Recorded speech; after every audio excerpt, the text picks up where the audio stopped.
Hey, everybody. Sorry, I sent a very long booklet to Letty. I didn't realize how long it was. There's just a couple more pieces on it, like pneumonia and sinus issues, like 4 or 5 pieces. Okay, so with that, the idea of this class is to deal with colds, flus, influenzas, basically seasonal issues that come up. And a lot of times I spend time going, oh, look at the nervous system, look at this, look at that. This is just straightforward. What do I do if I get sick? How do I prevent getting sick? And how do I help myself after I've been sick? And so we're going to do a lot more Q&A today than normal. But the way that I kind of laid the booklet out is right off the bat. Did they get the booklet yet? Okay, so let's just take a moment. While she's getting booklets out, let's go ahead and open it up to Q&A. Is that okay? Yeah, that's fine. Let me get to you guys. If you just have some questions associated with cold, flus, and influenzas, and we'll kind of go from there, and you get the booklet, and we'll start kind of going through and looking at stuff.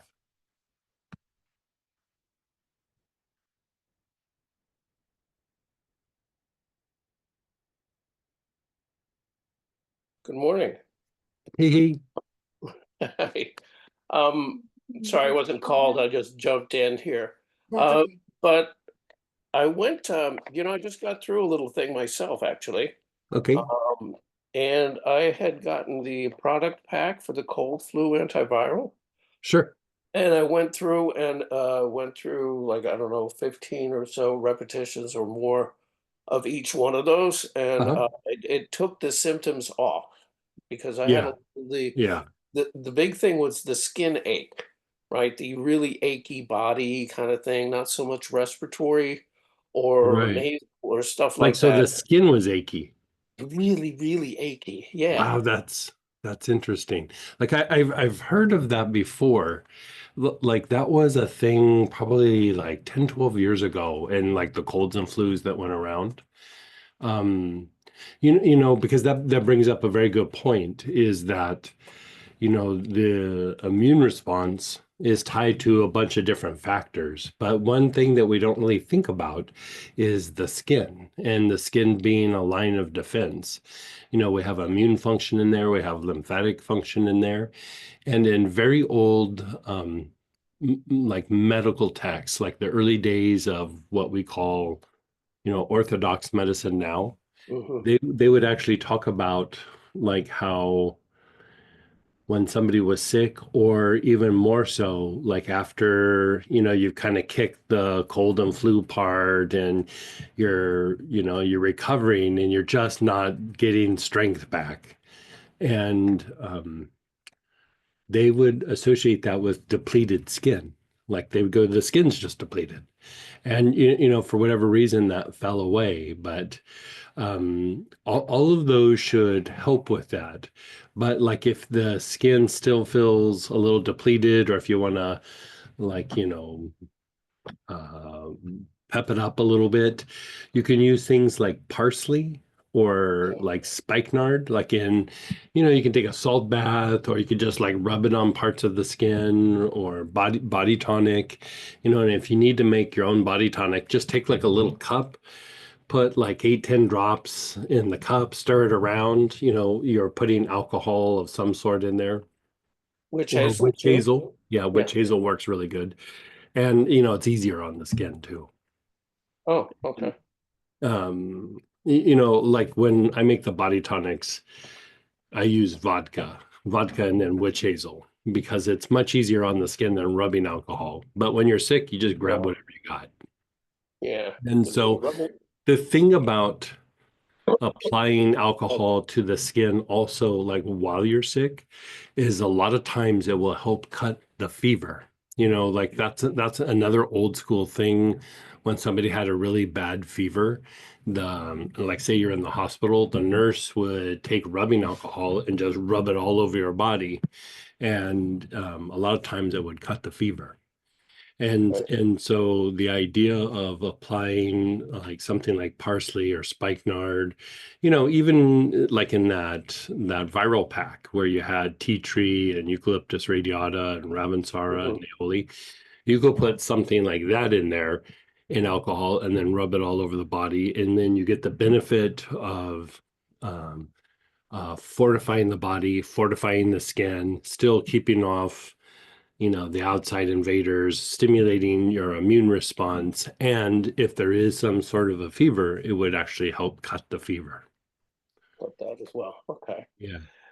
When I was working with MI session, I had one of the things I noticed that like the insides of my hands were cold.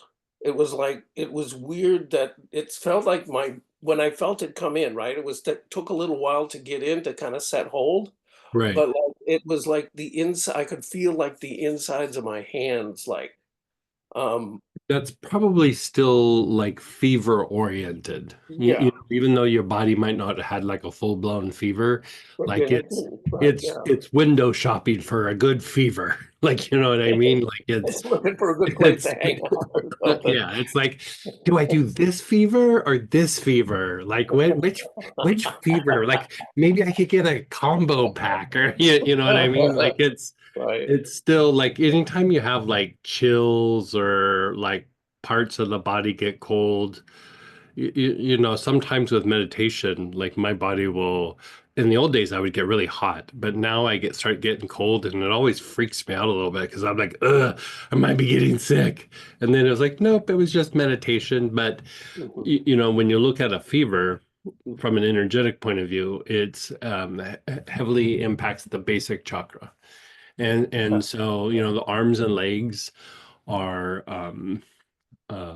an extension of the basic chakra. Right. And so, and defense mechanisms. And so something's just a little wonky, you know. Right. Usually when there's like kind of coldness in the body, like or like fluctuating body temperatures, you would look at like the solar plexus, and physiologically you'd look at the hypothalamus, like which is up in the head. Right. But that's more about like regulating the temperature. Like when you're exposed to something like this, and body temperature is fluctuating, it's your body's just fighting something off, or it might have already fought it off, but um, the body's still feeling a little wonky. Which you can, Okay. yeah. So, And but so you did 15 breathing cycles of yeah, I just spent eucalyptus like radiata, ravensara, yeah. Neoli, and tea tree. I mean, that's perfect. The thing that's nice about that combination is they kind of synergistically work to, they're a synergistic blend. But weirdly enough, when I blend them together, they don't quite have the same impact as doing them each individually. Mm, And so, because like we were talking about just making like a big bottle of the blend of those. And so I made it and I was like, it just does doesn't okay. quite do it. It might do maintenance, but as far as like knocking things out, it's better to do them one at a time. And then after the fact, if you still have like mucus and things, like the eucalyptus radiata is very good. If you're still having stuff like down in the chest, the Neoli's maybe a little bit better. Tea tree is just the Marines on the beach. Like anything that is potentially an infectious state, be it, here we're talking about colds or flus, but it could be cuts, it could be urinary tract infection, it could be anything. Tea tree is the go-to thing.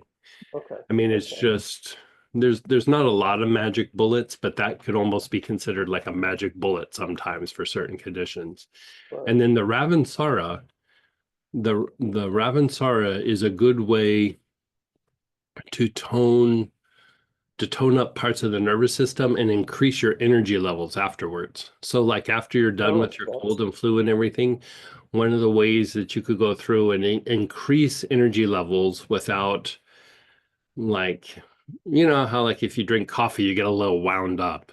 You know, Right. it's more about just like strengthening the body rather than getting wound up. Like, so if energy levels are low, I mean, I'd put like 2, 3 drops in water and drink the Ravensara.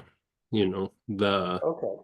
the effect would be, it would increase energy levels, but even if you did it late in the day, it probably wouldn't keep you awake. Even if you're like 7 o'clock at night and you're like, ugh, and you took some, you'd probably still conk out. Okay. It's not that much of a, it's what they call more of a terrain treatment. It just kind of fortifies the body rather than, if I take ginseng, like a high quality ginseng, I kind of don't sleep that good for a couple of days. I Yeah. have energy, but like when I lay down, I'm not tired. And so it's kind of I don't know which one's better, like, getting Right. good sleep or taking the ginseng. And so usually I just go for the sleep. Okay. Great. Yeah. Yesterday was really the first day that I felt like I could get out and run errands again. Yeah. Yeah. So I Yeah. had the energy. So I've just grabbed a Ravinsar right now because that's exactly what I'm kind of Yeah. looking for. Yeah. Your Come energy back. level. I mean, even things like Melissa will help energy levels, not massively, but some.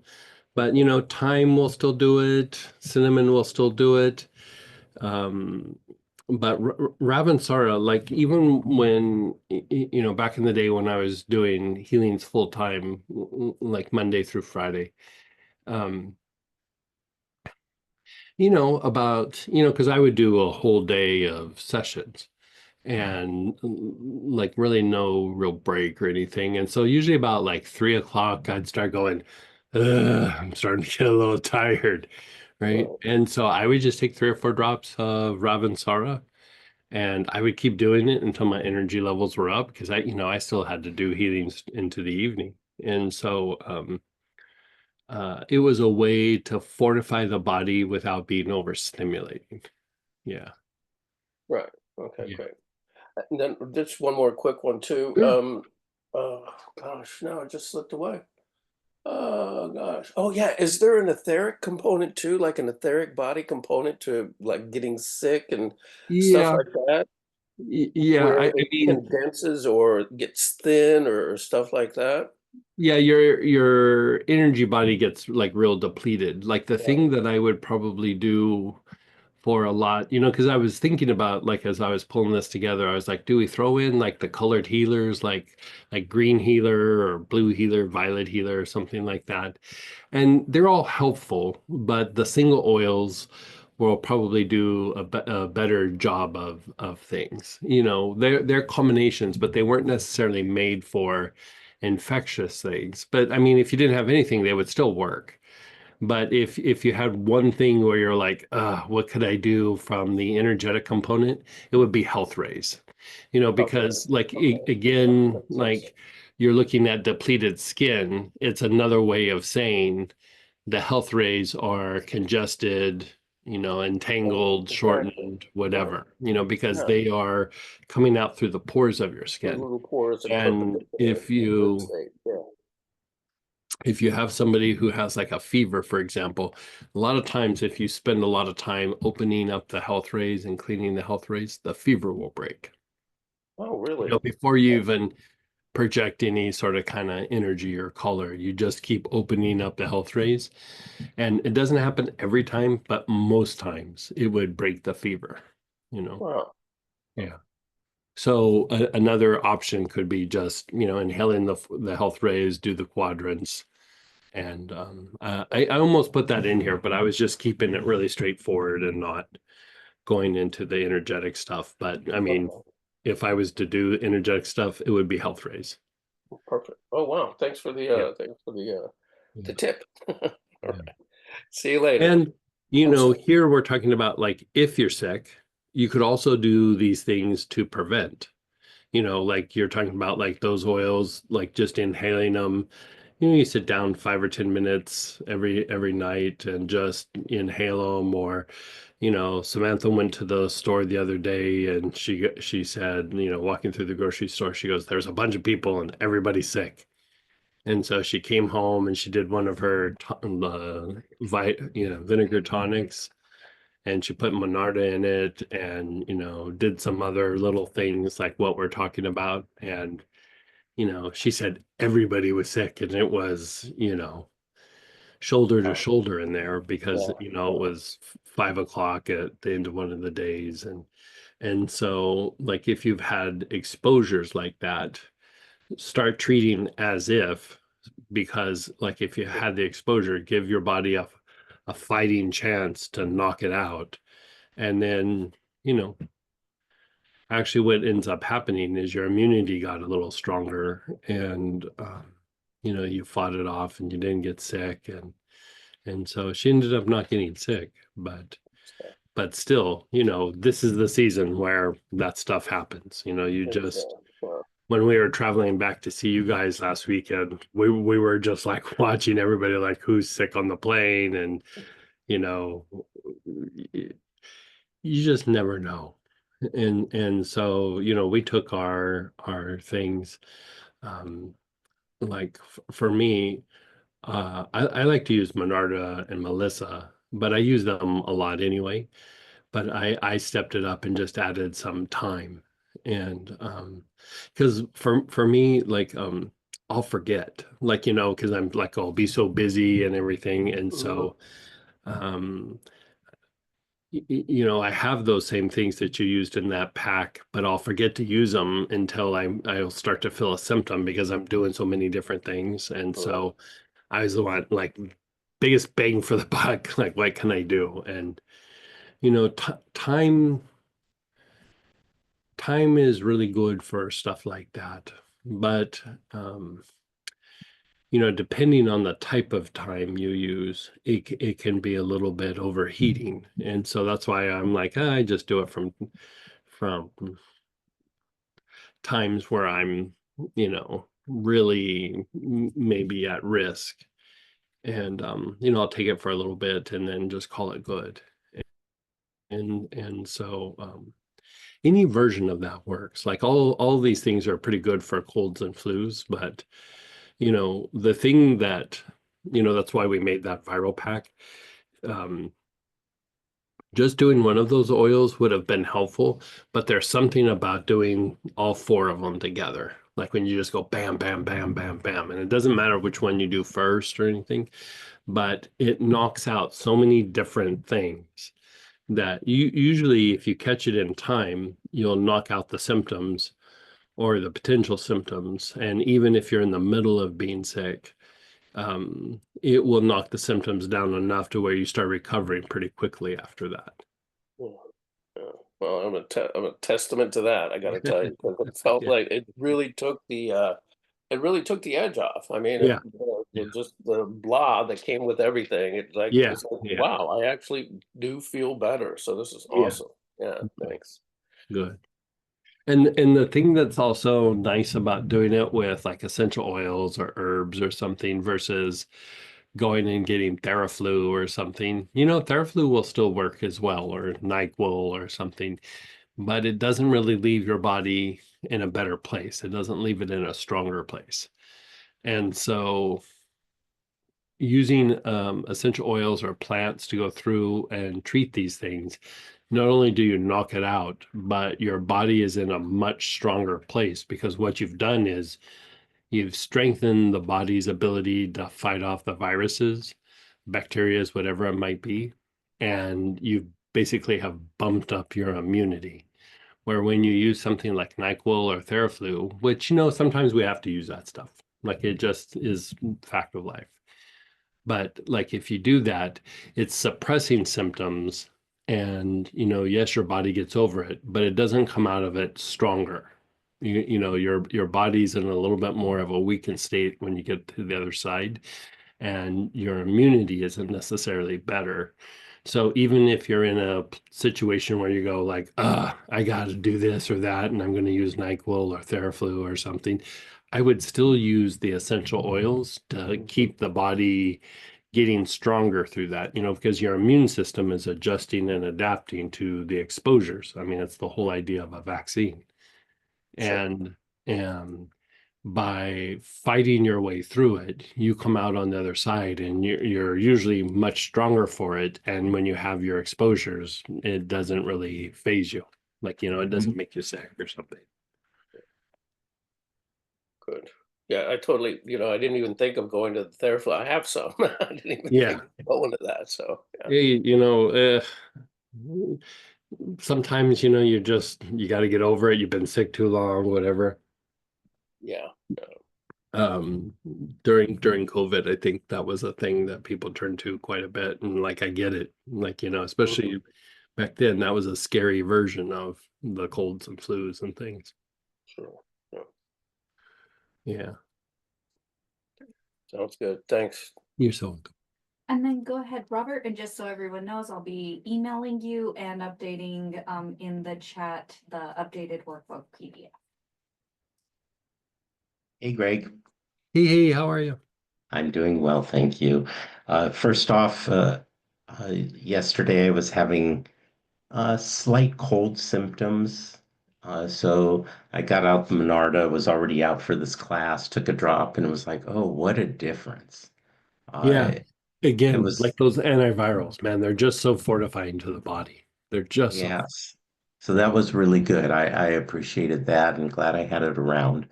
Um, I haven't had a chance to scan through the book and understand it yet, and I understand, that's not a problem. In this booklet, is there something that helps us determine or figure out whether it's a flu or a cold or Yeah, something under else? under the part, I think it's segment B. Let me look it up real quick. And I'm about to send you guys in the chat the updated booklet here. So there's going to be a link, and this is the most updated finished booklet. So. And again, it's going to be emailed to you guys all shortly as well.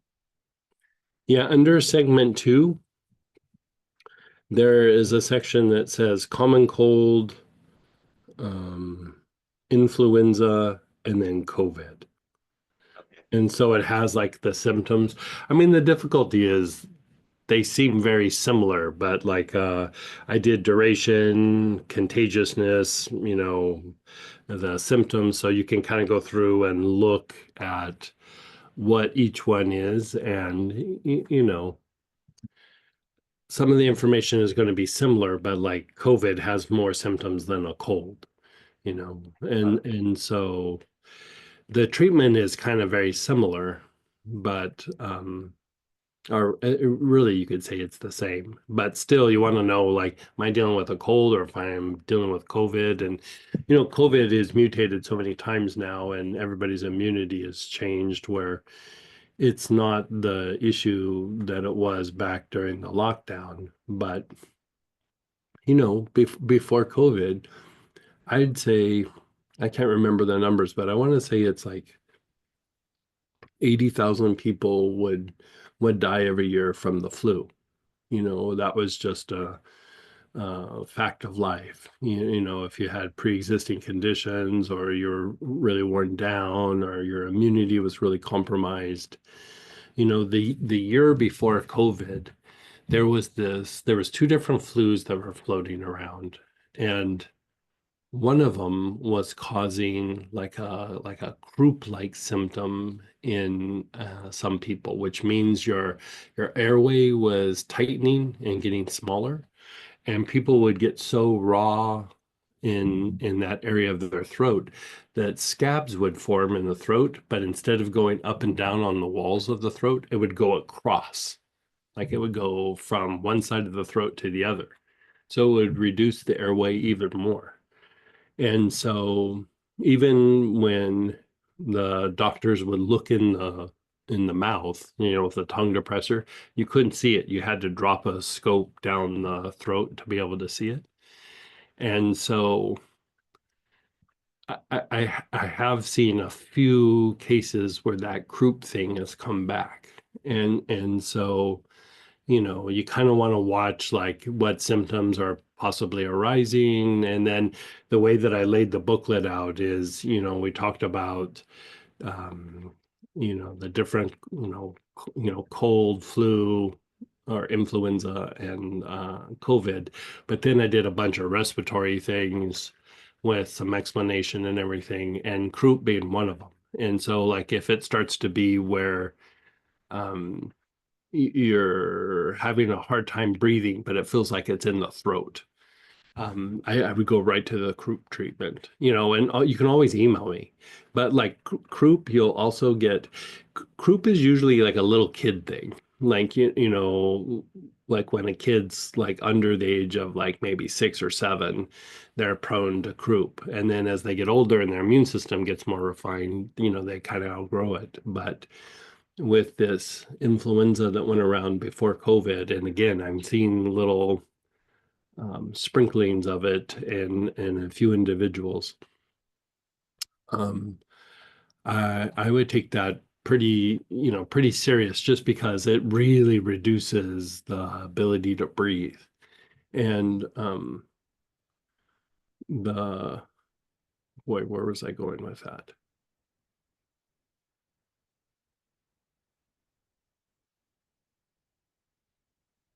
Anyway, I don't know. I was going to make some point, but I sidetracked myself. Um, uh, Anytime that you're starting to feel like a tightness in the throat, I mean, I'd go to that croup section. And because, like, as an adult, we can still get it. It's just not very common. But the other thing that I would say is, like, anytime that you feel your body's not really responding to treatment, like you're doing all these things and you just keep getting sicker and sicker, I mean, that would be the time to go see the doctor or really double up on something. But like, like, okay, everything's changing, everything's progressing.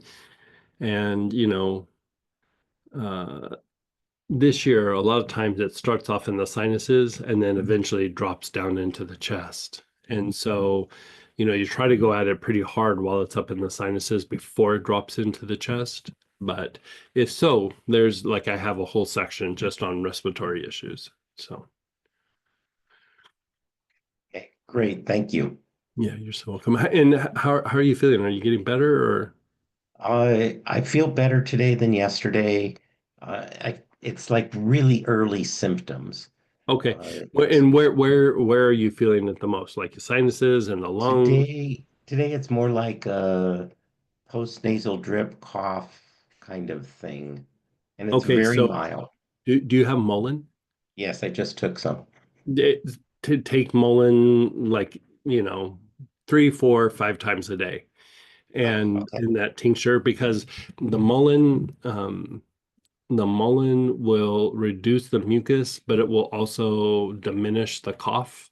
It will do a bunch of things at once. And even if it drops down into the chest, it will keep reducing the mucus down in the chest. And so it's a good it's a good way to treat it, and it's gentle enough to where you could kind of go crazy with it a little bit and it would still be okay. But it's a great mucus reducer and a cough reducer. Excellent. Thank you. Yeah. And it's in the optional kit for purchase, Yeah. just so you guys who got that know, like that Mullen tincture is in there for you guys Yeah. to try out. Yeah. We'll kind of go through also what's in that optional kit as Greg goes through, if we don't talk about it throughout the Yeah. day, just so you guys can really know and troubleshoot. We do have the workbook, Okay. just so you know, it's been posted in the chat. I emailed everybody. And so, I apologize. I thought I just did a short little thing, and when I dropped it off to Letty, and apparently it's like, what, 25 pages or something. And so I dropped her a big task, and I only gave her a day to work on it. So sorry, Letty. But we're talking about also for you guys is to we'll do this on an update. I'm going to try to have it done for you by Wednesday, but like an update on the tinctures and the different tinctures that you could use for immunity, so that you can just have a quick reference to that. So, you know, Can I ask a quick question about yeah, the you kit? can. This is all I think about whatever you guys want to. Okay. Yeah. I think I must have ordered the wrong kit, because I didn't get the mullet. It's a little 15 ml Yeah. It tincture. looks like this. It was wrapped with we had the two little tinctures, like rolled up in a little bubble, and it was in the little clear package. Okay, I'll double check, but I opened the kit yesterday and I was like, oh, maybe there's a second shipment, but I'll look again. Yeah, just keep me posted.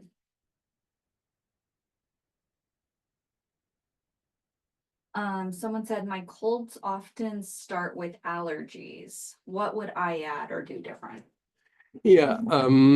So one of the things that you might want to do is like, allergies just aren't in the springtime or, whenever it can be like, especially in the wintertime, it can be molds and things like that. And so prevention wise for allergies, I would do quercetin, which you can get at any health food store. And I'd probably take 2 or 3 tablets twice a day.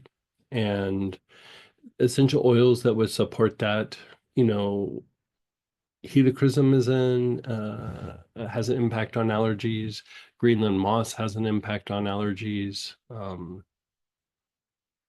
What else has allergy effect? I'll have to look it up.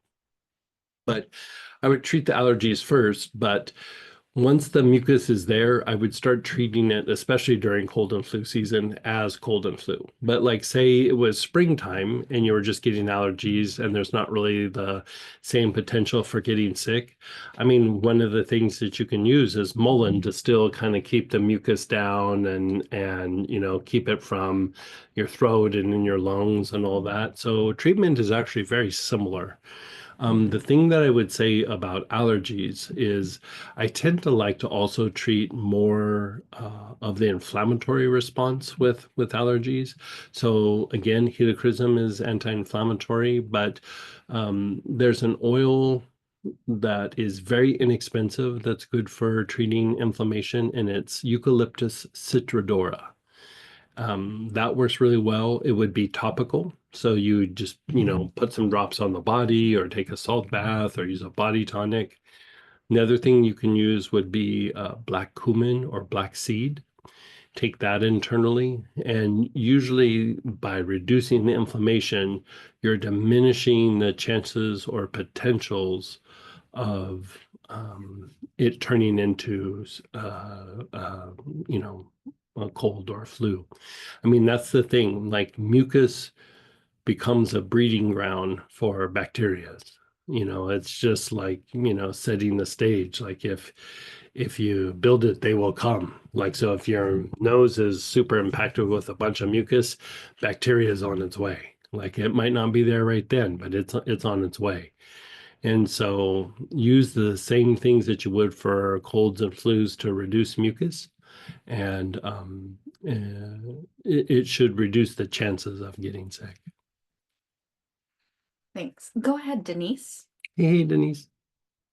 Well, it leads right into what you were talking about. So I'll default into a sinus infection often. Right. So Right. just kind of keep everything as clear as I can, I'm guessing. Is there anything else for sinuses? Yeah, so down at the bottom of the booklet, there's sinus inflammation, sinus infection, there's the things for sinuses, but anytime there's a sinus issue, there's a couple of things that I like to go to just to maintain sinuses, because the thing with sinuses is they're really impacted by like stress and fatigue. Mm, And so like if the body's feeling a little tired or a little run down or you've been under a lot of stress, tendency is something will start to manifest in the sinuses. And the things that I like to use there would be like Naoli, um, rosemary verbenin, and you could even use like Ravensara.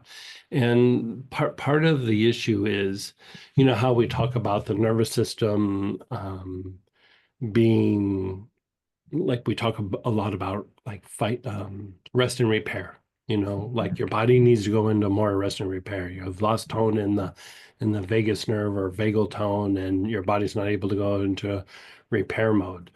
When we're under a lot of stress, there comes this like tipping point where it's not really rest and repair mode anymore, but the sympathetic side, which is fight, flight, action, activity, it loses tone. And it just causes this weird, chaotic set of symptoms. And one of them being like sinus related issues. And so the rosemary verbenin, the neoli, the ravensara, all will address like the stress and the tendency to have like sinus related issues, but it will also tone that part of the nervous system. So it's like getting it a little bit more at the root cause. If there's a lot of mucus, I would still treat the mucus, um, eucalyptuses, terebinth, anula, things that break down the mucus. um, I would still do that. I would use a tincture of either mullein or a golden seal. They're very good for reducing the mucus. My old school approach to a lot of excessive mucus in the sinuses was always to use rosemary verbenin or neoli and then give the person golden seal. And these days I've even added like you could use mullein to treat that as well. And that culmination usually will knock those things out. And then you just want to kind of stay on top of it. So like even after you're done treating it and it's over and it's gone, I would still use like neoli or ravensara, rosemary verbenin for a little while just to reduce the potential that your sinuses will go there again. Because like sometimes when you're prone to sinus issues, you might not be getting sick, but you keep getting a lot of mucus and things in there. And, it's tied to that tone of the sympathetic nervous system. And so those things will keep toning that thing and bringing stability to the immune system and the respiratory tract. Oh, thank you. Are they all internal? The terebinth, the Yeah, gold? I mean, you can inhale them, but honestly, those three would be better internal. Yeah. They'd have more of an impact. Like if there's somebody who doesn't really want to take anything internal, one of the ways that I'll get around it is I still have them do a lot of inhalations, but we have them do like a body tonic or salt baths, pretty regular, because not everybody wants to take an essential oil internally. So I get it. So we just try to work with whatever it is. And if you're really in kind of a bit of a crisis, you could do it all, Yeah. take it internal, inhale, I've been that miserable where I'm just like, okay, this day is about, I'm getting rid of this, whatever it is. And Um, I had one other question. Sure. Now, it might not be totally related, so you'll have to tell me. Okay. Viruses, like I find viruses really tricky and stay in your system a whole lot longer. Yeah. Is there a way to well, I guess fortifying your cold would be really good, but you know what I'm saying? Yeah. So again, the same treatment, where we had that tea tree, neoli, ravensara, and eucalyptus radiata. All those are really great antivirals. Melissa is a great antiviral. Monarda and Melissa are probably the two most potent antivirals. And then another one I'd throw in the mix would be bay laurel Oh, yes. and the different forms of thyme and cinnamon. Also savory. Savory is a very good antiviral. And so, savory and cinnamon you could do kind of long term. Savory, you want to, use it for a while, then take a break. It's very strong.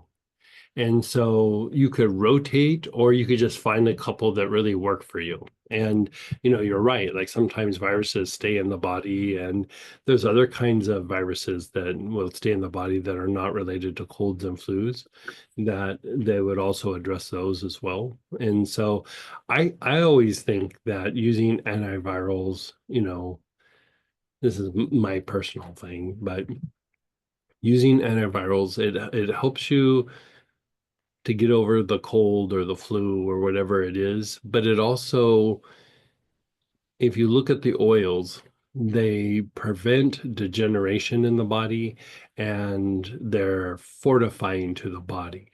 And so the use of antivirals has more effect than just the colds and flus. Because like there's pain syndrome sometimes that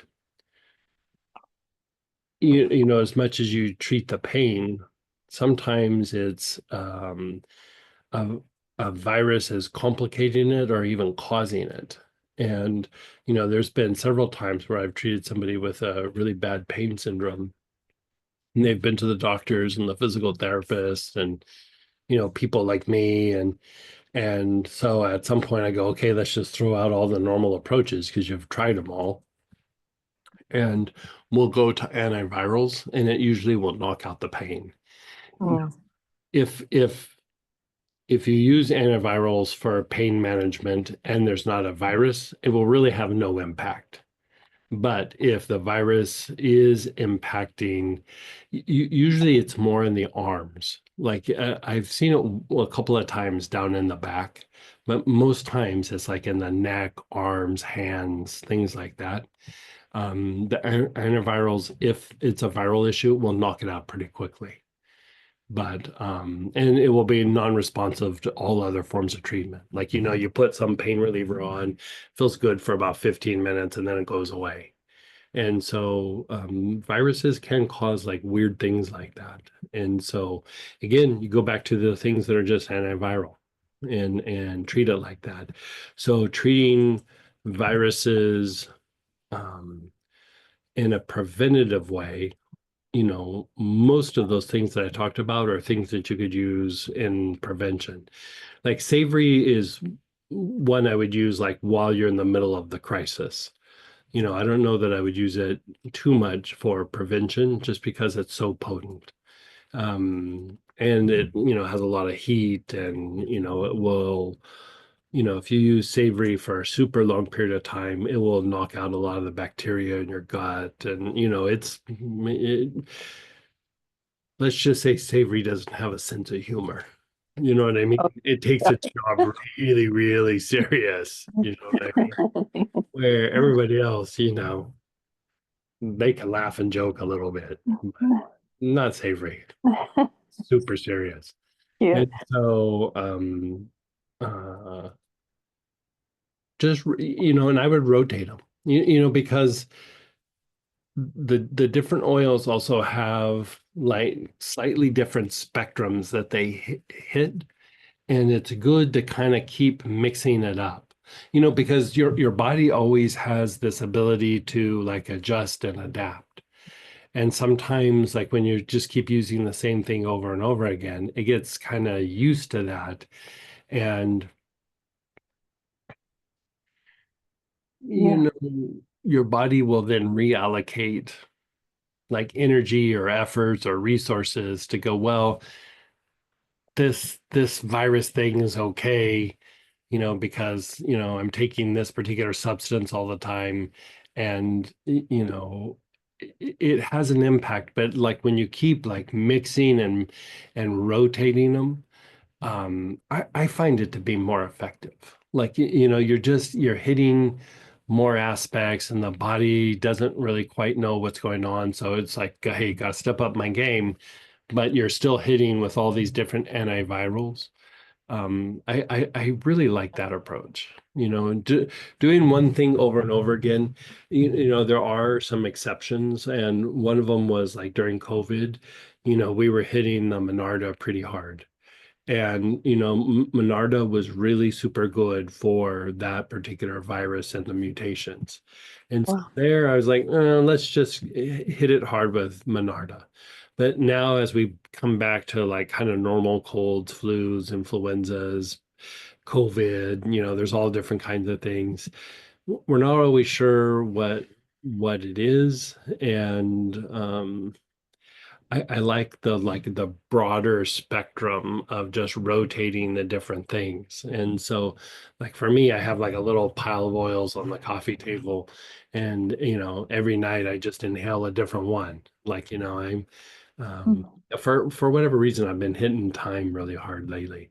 And the thing that's nice about time, since today's going to be a day of tangents, just give you. Okay, that's good. So the thing that's nice about time is that you have these like little structures in the lungs that, like, if they get covered with too much mucus, or maybe you're in an area where the air quality isn't that great, or you've been around secondhand smoke, or you were a smoker when you were young, whatever it is, those little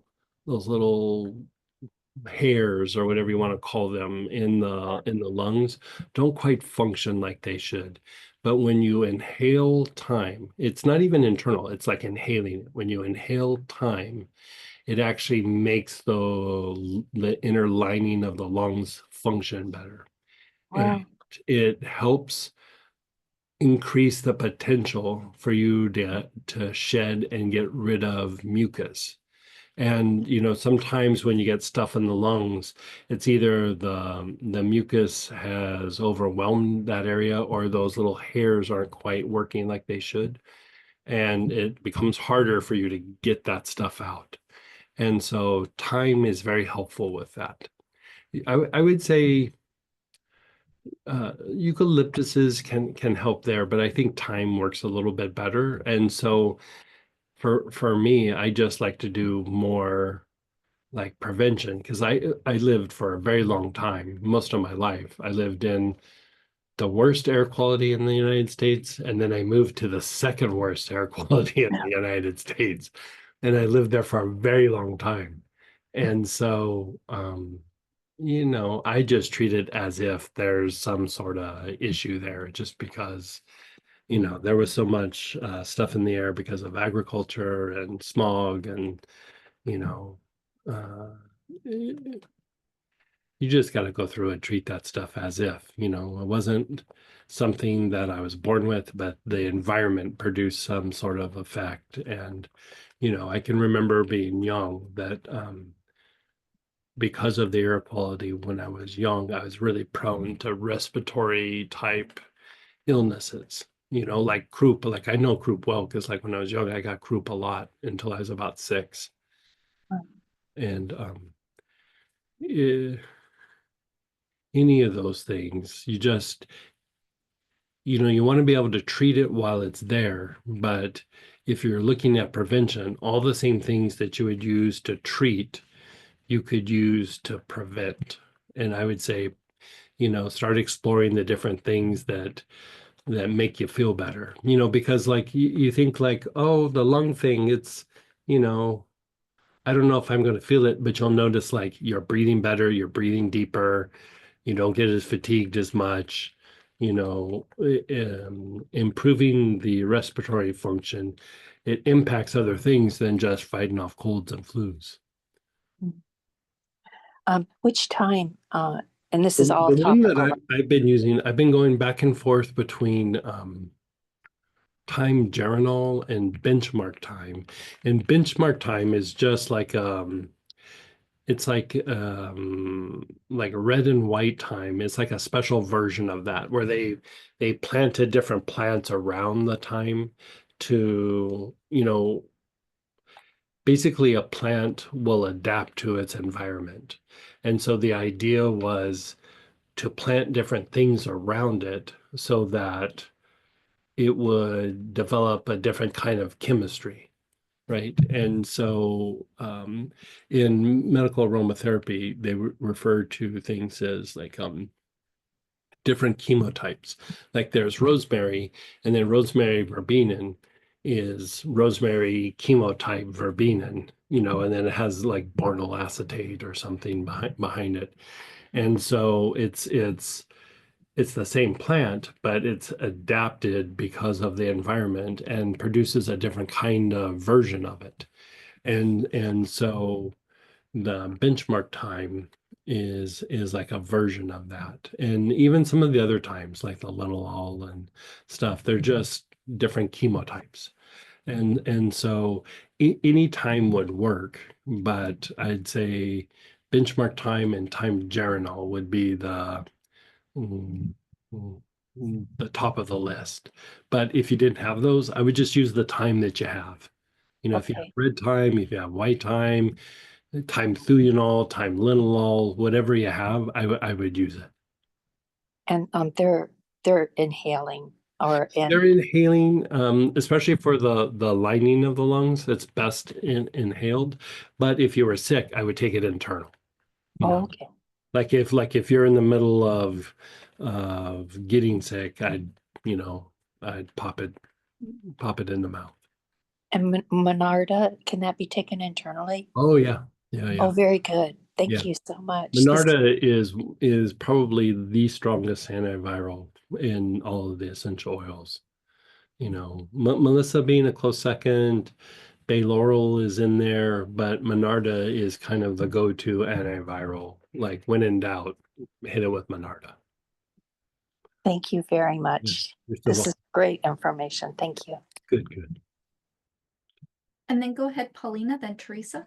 Hey, Pauline. Hi, how Hey, are you? hey. I'm so sorry. I'm so sick today. And Oh, I, perfect day for us to be talking. yes, but I don't have not neither the pack or things to use. No, I have let's hear what you have a bunch of oils. We'll figure something okay. out. Like, Okay, so that's the purpose of today.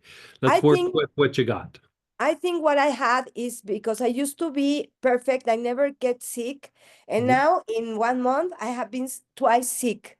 So a lot of cough and a lot of, mucus. And I think it's because of that I'm going to move. And I think it's the stress situation. What do you Stress. think about it? Yeah. So, okay. So stress, mucus, lots of mucus in your nose. Not so much more coughing than, Okay. yeah, So mucus in the lungs. yeah, I think so. Okay. Um, what do you have in the form of like a pine and that would also include terebinth and then eucalyptus. I have eucalyptus and I have terravon, I think, terravon. Okay, so terebinth is very interesting. You know, pine is really all forms of pine, which terebinth is a type of pine. You know, it's from the wood instead of the needles. Um, it's a really great respiratory antiseptic. Like you wouldn't necessarily use it to treat like just a general cold and flu and trying to beat that down, but like when it gets into the lungs or a little bit in the sinuses, it really helps in that area. And the thing especially about terebinth is it's very drying, like it dries mucus. And so part of it is there's a lot of mucus there, but there's mucus being produced. And so anytime you do something that has like a drying effect, it's reducing the potential of the production of more mucus. And so I would inhale that terebinth like it was oxygen, just like all day. You know, it's very soft, it's very gentle, doesn't have a super strong scent. You could put it on your chest if you wanted to. It could be very helpful for that, but it will have a drying effect. Um, and then eucalyptuses will help with expelling the mucus that's out. Now, if you feel like there is like hardened mucus in the area, you know, one thing that we don't really talk about a lot of times for immunity is that mugwort is actually very good for breaking up like hardened mucus. Like when it's just been there a while and it's kind of caked in all those areas, you can go through and use mugwort to help break up the mucus so that your body can expel it. So again, I would rotate the things. I would go heaviest on the terebinth, but I would use a lot of eucalyptus for the mucus, and I would use a bit of mugwort maybe. Like I think you got like that you've been sick a couple of times and everything. A lot of times when you see like that, either there's a virus that, went dormant and then came up again, or your body still wasn't shedding off the first like round of infection. And like here, like you're saying, you're in the process of doing something very stressful. So that means that the immune system was a little bit weakened. And so that mucus from the first time you got sick is probably still there and kind of hardened a little bit. And so, when we think of mugwort, it helps make energy move, and it would just keep the energy in the lungs and the respiratory tract from being stagnant. And if you can jumpstart the function of the lungs to a higher degree, the lungs will start kicking it out. It's just that at some point, it's just like you getting ready to move. Like at some point you get overwhelmed and you're like, I don't know what to do. The lungs, when they've been fighting for so long, they kind of will do the same thing. I don't know what to do. So here you're kind of opening up the lungs with breaking up the mucus. You're using terebinth to dry it up. And I have a question for you though. Like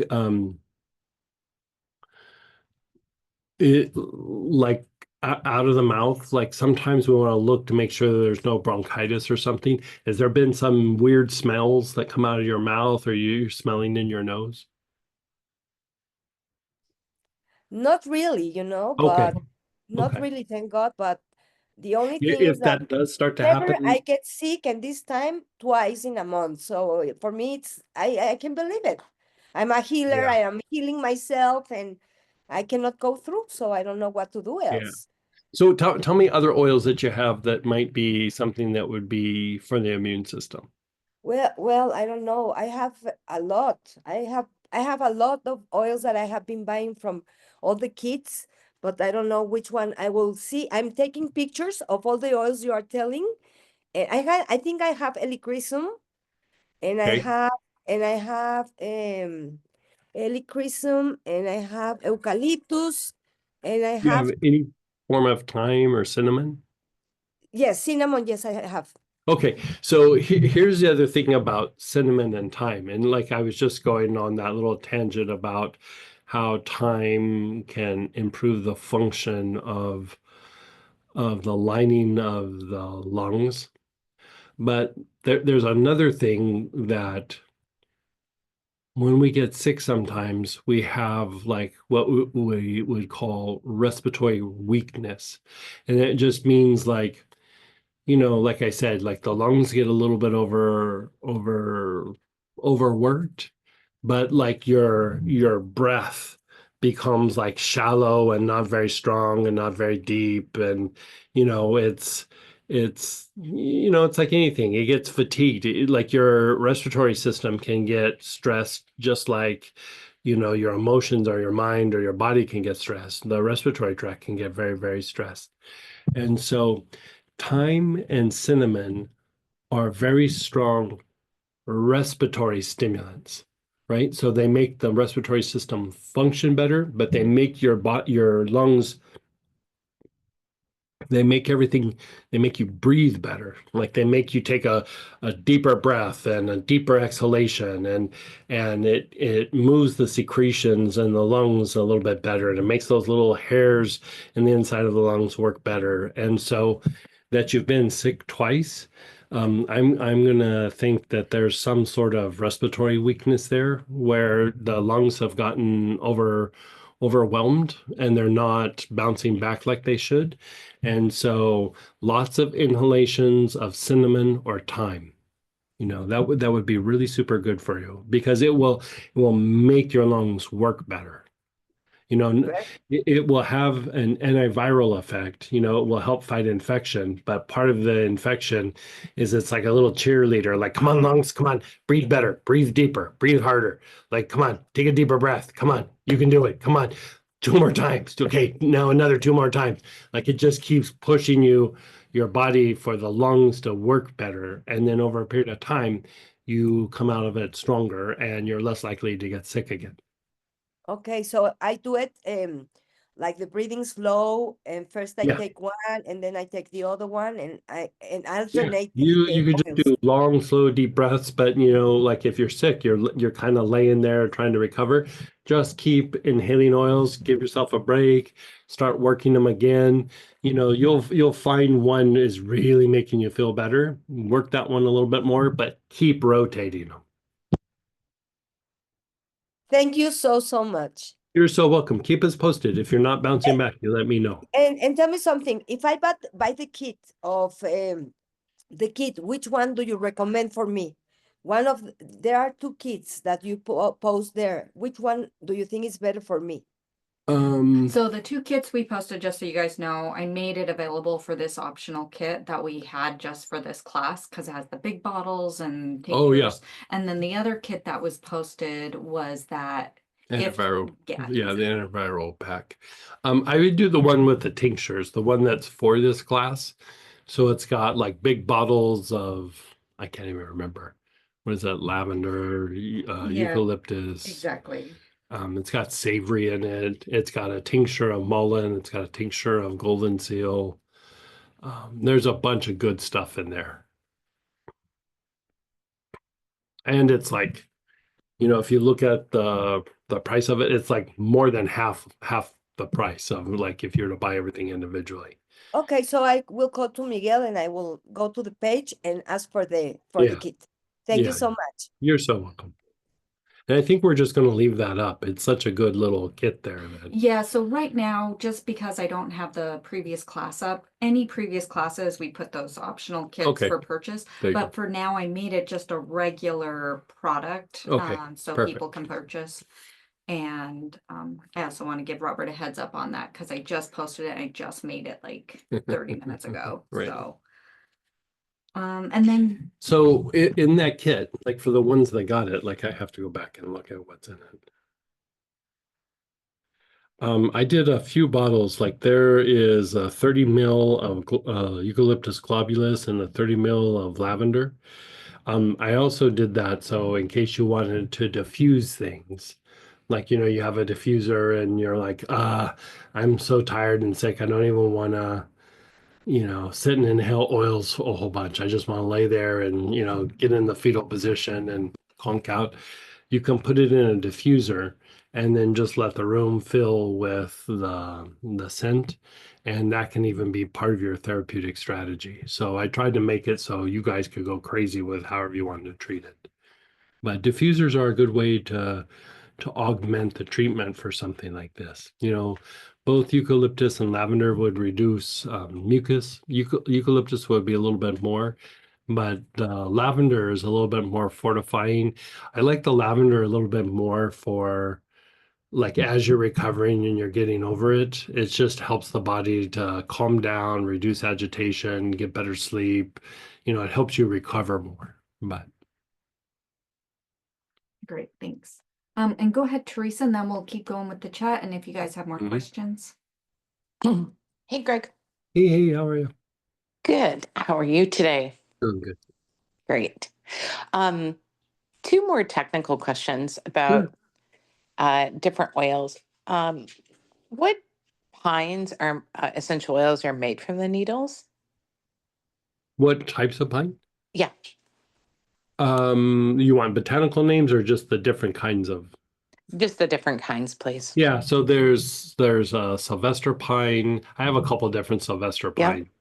Yeah, Scotch pine. And then let's see, there's sea pine, there's jack pine, there's dwarf pine, there's a red pine, a black pine.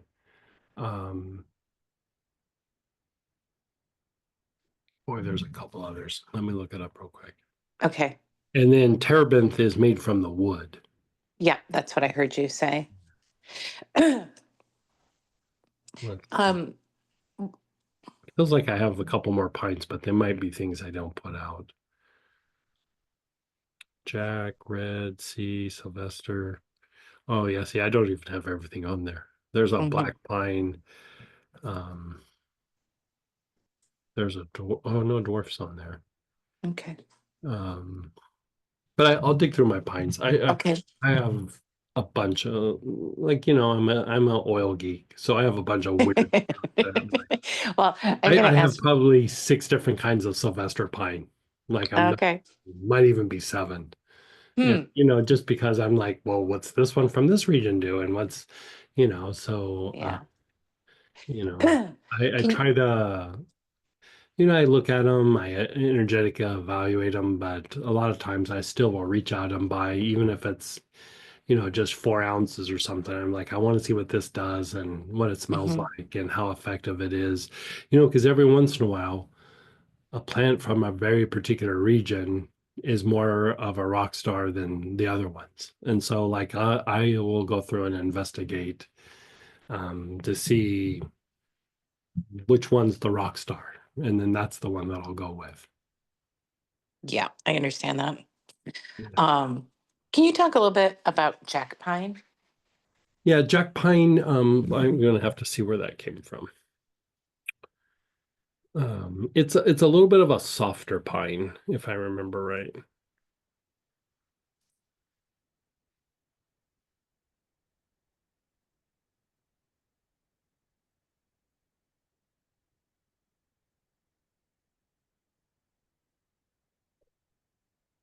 I'm gonna have to look up to see where it came from. Okay. Yeah, like it's not coming up in my notes. It's okay. I'll look it up in like over lunch or something, and then we can talk about it a little bit more. Okay. And then for the herbalist geek in me, what about woodworm for infections? Yeah, you definitely don't want to take it internal, but Mhm. it could be helpful. I mean, especially if there's agitation in the gut, nausea, but like how sometimes you get a little bit of a knot in your gut or like pain or a little bit of agitation in the gut, even though it might still be a lot of respiratory. Mhm. Wormwood could be very good for that. It is very strengthening, it's very fortifying, it helps put your body in rest and repair mode to a higher degree, and it's very good for the nerves of the digestive tract. And part of our immunity sometimes is being impacted by the digestive tract, but it's usually more like the bacteria and things in the gut. And so if you're wanting to like long-term treat the immune system from the point of view of the gut, I would say like Palmarosa is good, thyme is good, things like that would fortify the friendly bacteria. Mhm. That would improve the immune system, but still, wormwood would be very soothing while you're sick. Okay. It'd probably help you sleep a little bit more, would reduce agitation in the body, would reduce agitation in the gut.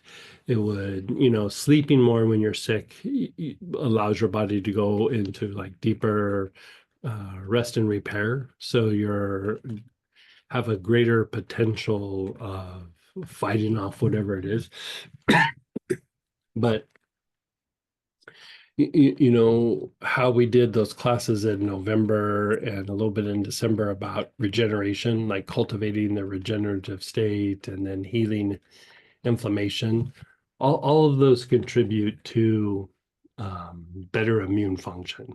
Mhm. Even the thing with the angels, the regeneration of the angels, even that still strengthens the immune system. And Yep. so I would put wormwood in the vein of the regenerative state. And so it would contribute, it would probably be a little bit more non-specific, but it would still contribute. Like, when I say non-specific, it means it's stimulating more of the body's responses rather than going after something in particular. Like, if you take Monarda, you're going after viruses.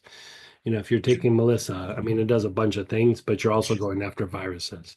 Where wormwood, it would go after viruses and bacteria, but it also nurture the body to the place where it can fight off whatever it's fighting off to a better degree, but it's because it's like being just supportive of the body. Which there's something to that. I mean, that's not just like, oh, it's going to help me to sleep better. I mean, you make your body function better, it will fight it off to a much better degree. So, Perfect. Thank you.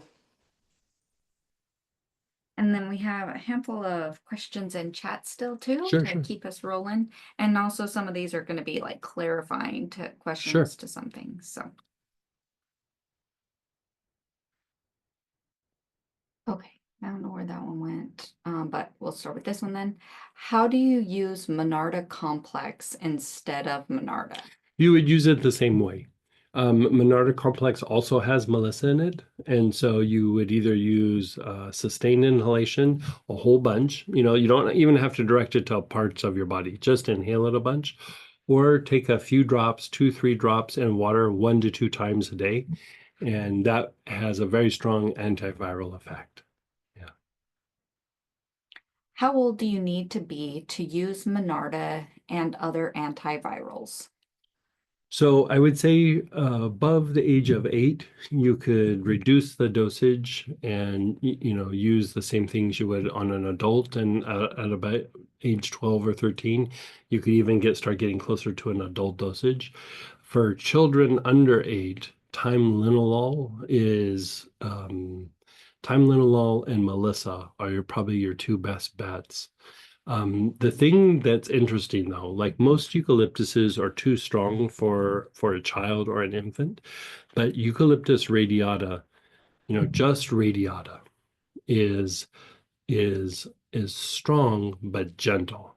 And you could actually use radiata on a child or an infant. You would use small dosages, but it would work.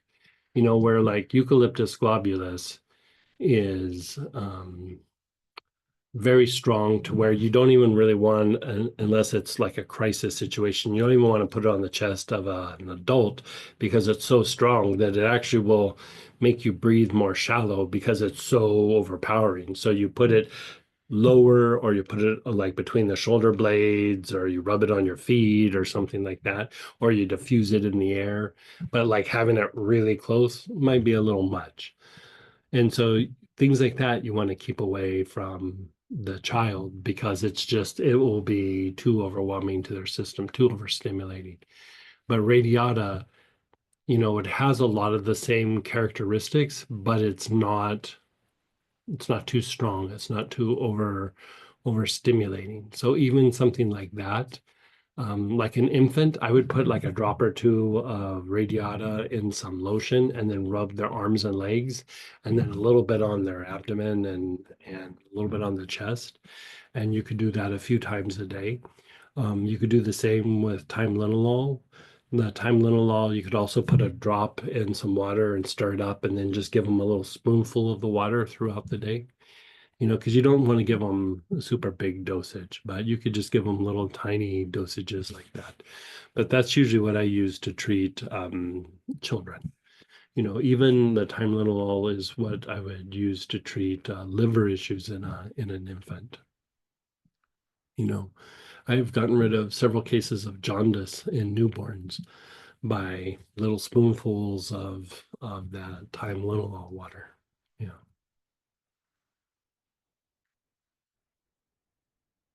Do you use terebinth internally for mucus?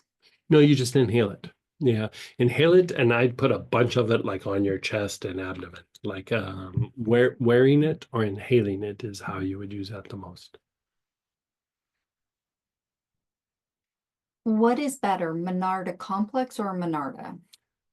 Both work pretty good. I'd say whichever one you have in your hand is the one to do. The complex does have other things besides just the Monarda to make it a little bit more amplified. So if you're gonna maybe get something, I would maybe get the complex. But I mean, honestly, in my travel bag, I think I just have Monarda. So I mean, either way, you're doing pretty darn good.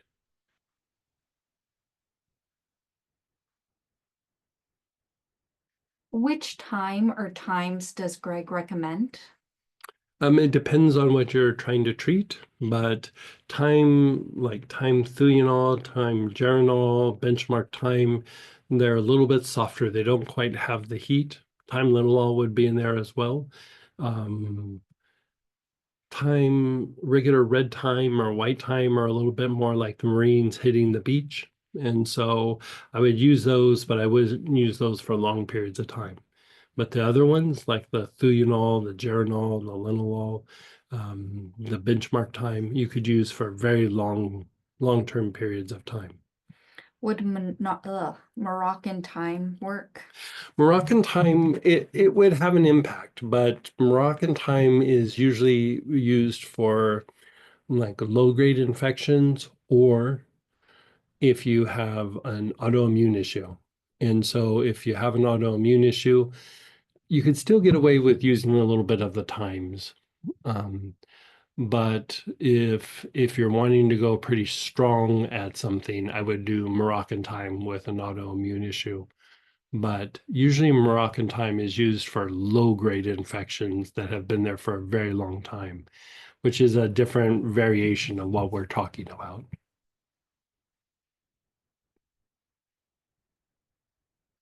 What about thin, clear, watery mucus that is easily blown out of the nose, or a croup type cough that is hardly any mucus produced? Yeah, so for like a croup type cough, I usually use Tolu balsam. So Tolu balsam.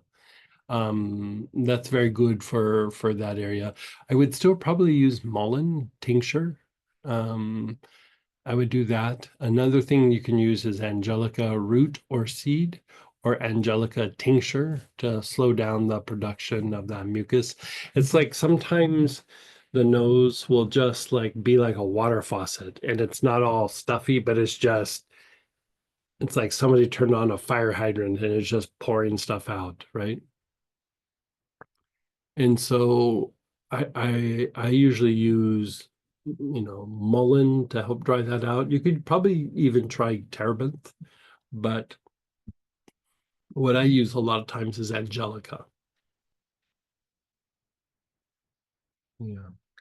And we do see the IBS question in there, but we're keeping it specific to the antiviral things, the kind of specific right now. If we have time at the end of the day, Yeah. we'll be happy to address those for you. Yeah.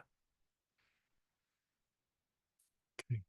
So how about we'll take a little break and we'll come back at 35 after. And we'll start talking about the booklet unless you guys have more questions. I'm sure when we start talking about the booklet, you'll have questions as well. And so, this is about troubleshooting things that you guys have and working with the things that you guys already have in kits and things like that. So we want to help you better use the things that you have. So, if you have questions about a particular thing, like Teresa was asking about wormwood and, lots of different ways to the top of the mountain. And just because I wrote the booklet doesn't mean that I pulled in everything exactly. Like, everything is subject to interpretation. So, yeah. So we'll come back. Let's come back at actually 20 till the hour. Let's do that.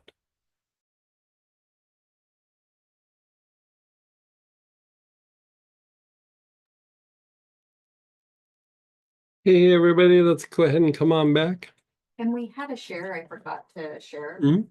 Let me get it, so no one can hear me. Since taking the immunity class last year, I just redo that anytime I'm exposed or think I might be getting sick. And so far, that's kept me healthy. I have clients, though, who keep getting sick over and over with respiratory stuff, and one it takes him weeks to get rid of. Looking forward to today and getting even more tools to help people. Thank you guys for doing this. Okay, so somebody who's getting sick, so I'm just assuming like, some sort of cold, flu, influenza. But like here, some of these things, they're hard to like put on paper. You almost have to like kind of talk them out a little bit. And here's a good example is you have somebody who is prone to getting sick, especially respiratory issues. Now, this could be because of poor immunity. This could be because they've had severe infections and respiratory issues in the past.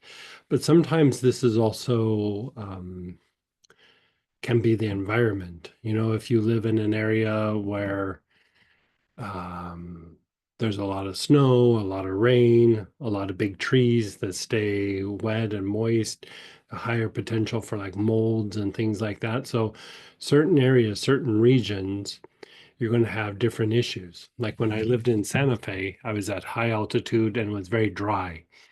So the nasal passages were always dry. And not only were they dry, but even in like during cold and flu season, you would actually have a higher potential for depleted skin, and you would have a higher potential for actually nosebleeds because everything would get so dry that there would be little tears or little abrasions that it would happen in the nose.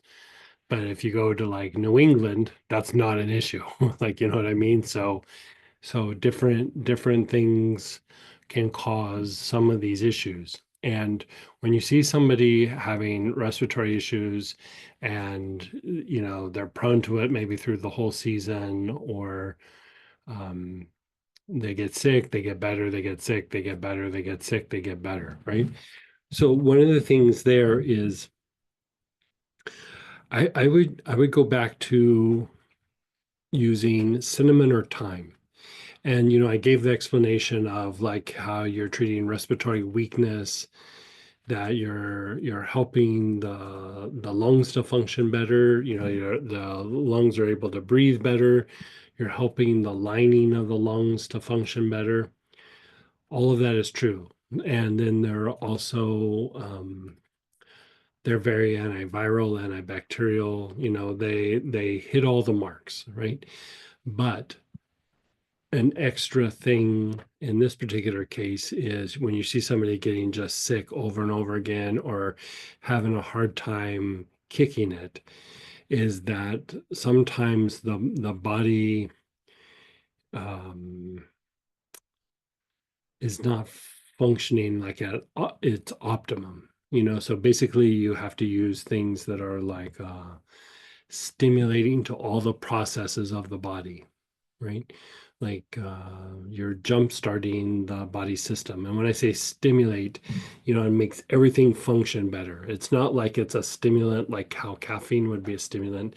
It just, like if you use a stimulant for improving function, it would even make rest and repair and sleep better. It's not like it's just going to keep you up all day. It's stimulating processes.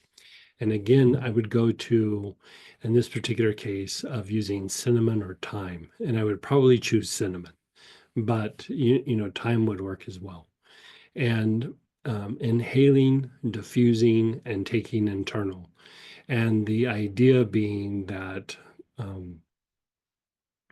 you're jump starting the body's processes so that the body functions better. The body's able to fend off the viruses and bacteria, but more importantly is it's making the body function better so that the body can heal itself and can recover.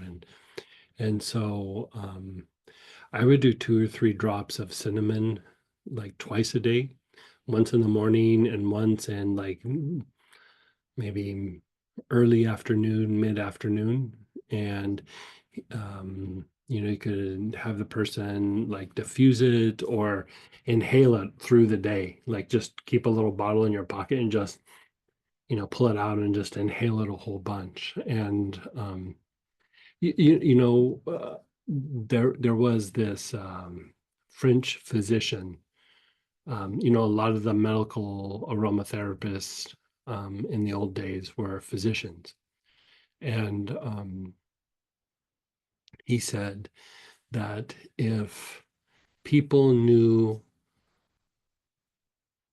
how amazing cinnamon was, like all the qualities and properties and what you could use to treat it. He goes, nobody would be able to get it because everybody would buy it up and, like, use it for just about anything. And part of why cinnamon works so well is it's a very strong, like, body stimulant. Like, it just stimulates all the processes. In the herbal world, cayenne pepper does something very similar. Like, you just use it to jumpstart the body's processes. And so when you see somebody getting sick over and over and over and again, once or twice, I would still treat it as normal. But like when somebody spends the winter time being sick and then they do it every year and they have a hard time shaking it off, the body is not functioning at like its optimum. Something is throwing it off, and it could be stress, could be fatigue, it could be all kinds of things. And no need to assess it, just jumpstart the body system. Peppermint will kind of do that as well. I don't think it works as well in these scenarios, but it does work. I mean, it is still a body stimulant. Cayenne pepper will work as well. I go back to there was a couple of times where somebody had really, really bad bronchitis, like really bad bronchitis, where they were going to go to the doctor, and I think the doctor said, like, if you don't get better, you're going into the hospital. And they reached out right before they were getting ready to go to the doctor, and they go, is there anything we can do? Like, Hail Mary, like anything we can do. And I had them take a dropper full of cayenne pepper every 15 minutes for about 4 hours. And at about 4 hours, they were probably 90% better. Like, not now, they were like not even worried about going to the doctor or going into the hospital. They were like, if I keep doing this, will I get rid of that last 10%? Like that's how well a stimulant can work in situations like this. And so if you're feeling like the body is just not fighting something off, because we think of healing as like our body is everybody's body is doing it at the same rate. It's not. Not everybody's body goes into a healing mode.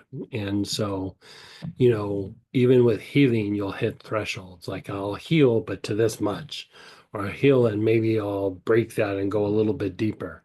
When you're dealing with something like these colds and flus, especially when it came to COVID, man, you wanted to go heavy and hard with whatever you were treating because it was a bar fight. Like, you needed to fend this off, whatever it was, to the highest degree because it was potentially, substantial. And so, stimulants like this are a way to prevent, a way to treat, and then a way to bounce back after the effect. So whatever stage this person's in, I would say cinnamon can still be a thing. You can use it by itself, but I would also augment with, treating some of the symptoms. Go back to, you could use a little savory, or you could use, the inhalation with Monarda or Melissa, or the pack with the tea tree and the Eucalyptus radiata and the Neoli and the Ravensara. Anything that's in the antiviral world, I would say, go for it, but include cinnamon. And in extreme cases, I've used cinnamon and then still had them take a dropper full of cayenne pepper. And so, if you're having somebody who's non-responsive to treatment and they're just staying sick and they can't break out of that cycle, it's body stimulant time. Like that's exactly what that's for. Yeah. And they had two like follow-up shares. Yeah, sure. So they said, earlier when you were asking, they said stuffy nose settles in his chest. I'm guessing environment, stress, and poor eating choices, possible exposure to chemicals from the job.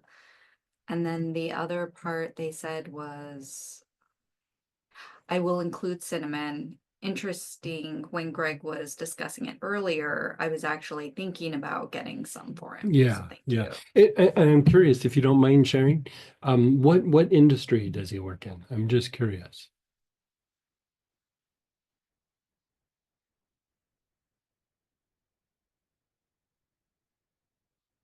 He manages a feed store. A feed store. Interesting.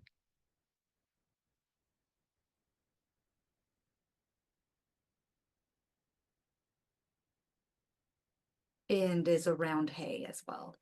Yeah, that's the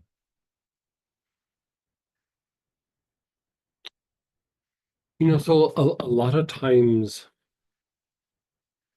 And there's a lot of spray on those products. yeah, there is. Okay. That was going to be one of my questions. Let me just think this out for a second.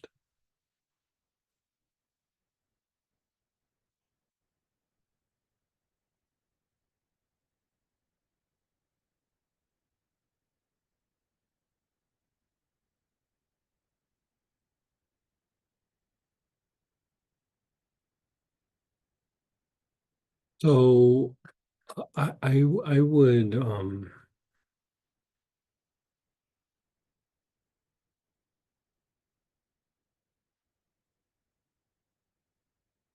I'd stick to everything that we would have said, but I would add one extra thing just because, like you said, he's around things that are heavily sprayed. And, for most people, it might not bother them or whatever, but for him, he's already a bit sensitive. And so that's probably a little bit of an issue. Is I would either have him inhale from the bottle or diffuse eucalyptus globulus. And it's a way to detoxify the lungs and the respiratory tract, but especially the lungs and the lung like tissue, the lung lining. And like the fires in the on the West Coast, with the exposure to not just smoke, but there's toxic materials that are up in the air. We're going to be sending out a big package of things for the trauma and all that kind of stuff. But we're sending out a bunch of eucalyptus globulus to contacts that we have in different areas. And, the idea would be to detoxify the lungs of the smoke and because like batteries are burning, like people have a lot of smart technology and appliances and in their houses and stuff. And so there was bunch of batteries that burned, and it's just there's a bunch of gas leaks and things where things were burning, and so there's just a bunch of toxic material that's in the air. And so the way to detoxify that, there's slightly stronger ways, but they're not. I have this one oil, asafoetida, and it stinks. It's not a pleasant smell, but it's one of the things that penetrates lung tissue the best.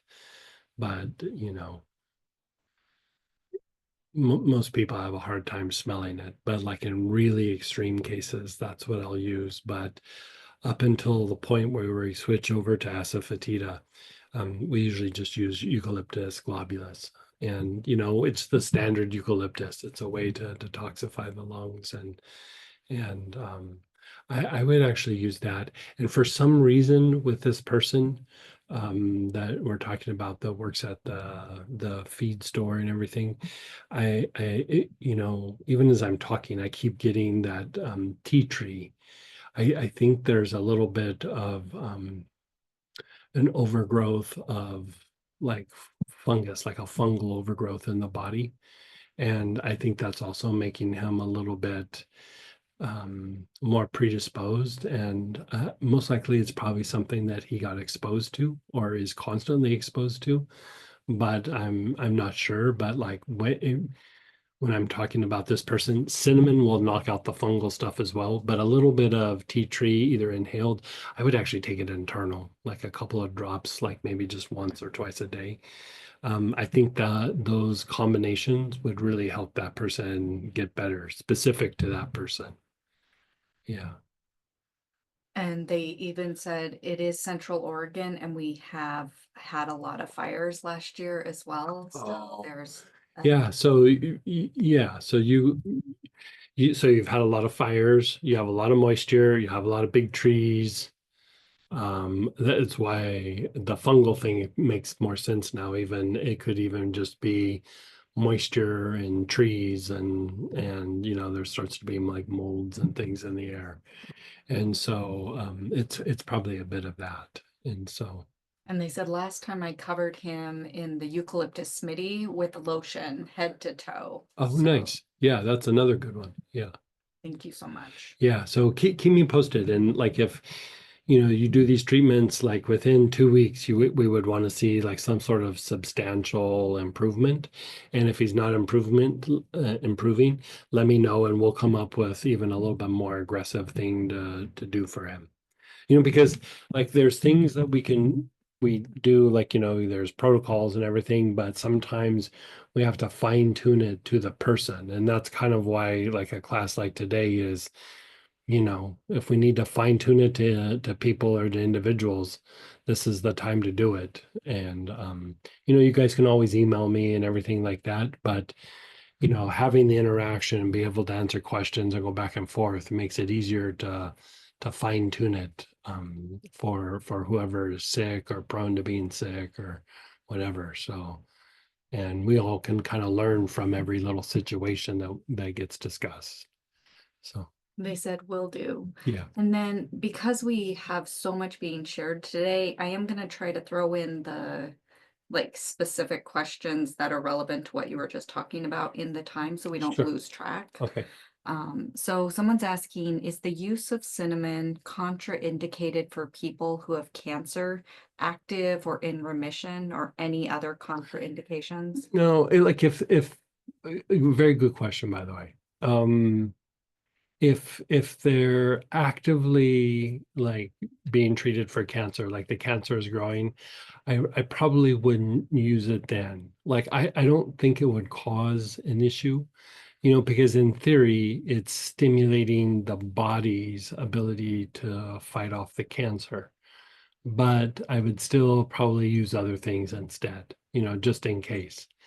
And so, but if the cancer's been resolved and it's in the past, game on. Like I would use it and not think twice about it.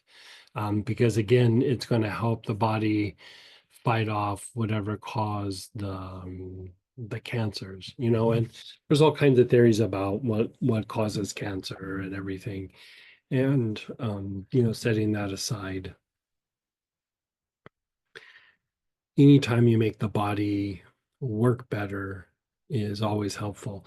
The thing with cancers, I would say, there's oils that are very good for treating things like cancer. Different kinds of pine are good, especially Sylvester pine. Shiso is very good. Yarrow is very good for inflammatory types of pine, of cancer. Um, Even lemon can be helpful. It's more of a long-term treatment, but it can be helpful. Um, and then depending on the kinds of cancer, like if it's a man with prostate cancer, there's a very specific type of eucalyptus that we don't have on the site. I have it, but it's a bit expensive, but it's about like doing things to the prostate. And for women with breast cancer, usually topically and a little bit internal is yarrow. Yarrow helps to reduce the inflammation. But bottom line is any sort of cancer, you really want to jumpstart the function of the lymph nodes. And bay helps to decongest them, but things like thuja and arbor vitae or arbor vitae, however you want to say it, are very good for really stimulating lymph node activity.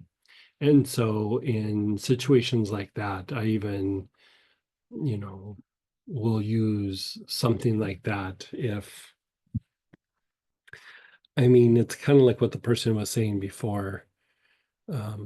Like sometimes like treatment, they'll get like treatment fatigue if you throw too many things at it at some point, or maybe that was something you were No, reading me. yeah.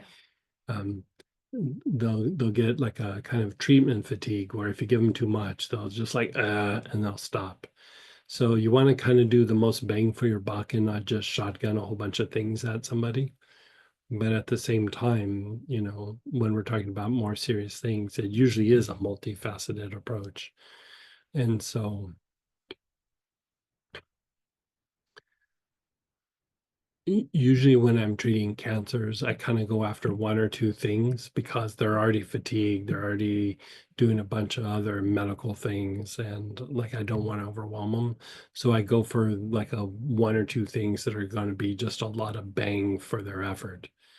And so sometimes the thuja makes it, sometimes it doesn't. It depends. Yeah. And then another question was, does clove work similarly to cinnamon, like as a stimulant? Not quite. I mean, you could use it. I mean, it definitely has antiviral, antibacterial properties to it. The thing that's nice about clove is it's can be balancing, and it could be used by somebody who has autoimmune issues. Especially if there's an endocrine issue that is also in play. Like you look at like thyroid function, for example.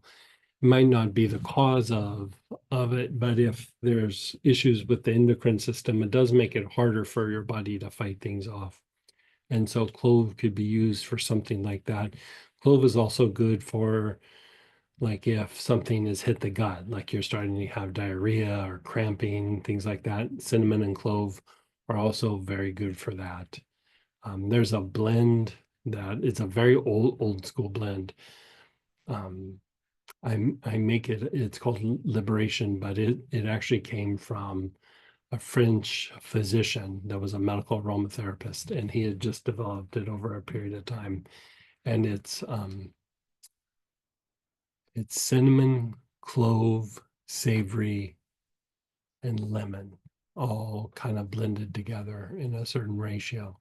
And I mean, it is another one that like if the body is really having a hard time fending something off, it is for, flus. Like, if you're having a lot of viruses and good for the gut, good for the respiratory system, it's not something you use long term, but like when you really need to knock it out, clove can be helpful, but it wouldn't quite have the stimulating properties that the cinnamon would.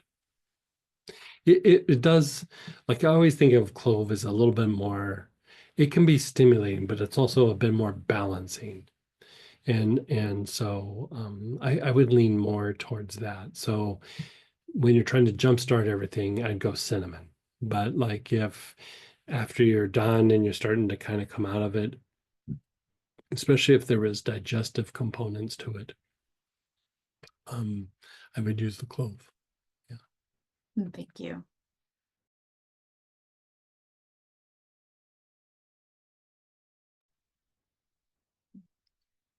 Mhm. Okay, so we'll just keep going as you guys keep coming up. So go ahead, Denise. Hey, Oh, you know what? I need to make it so you can unmute. Give me a sec.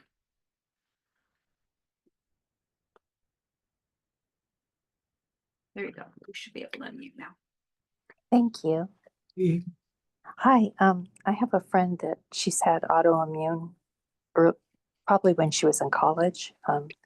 She's quite a bit older now, but she has had a real hard time with the crud, and she's been having muscle weakness, and fatigue, and then even weakness to the point that she shakes. Yeah. So, do you have any Yeah. input?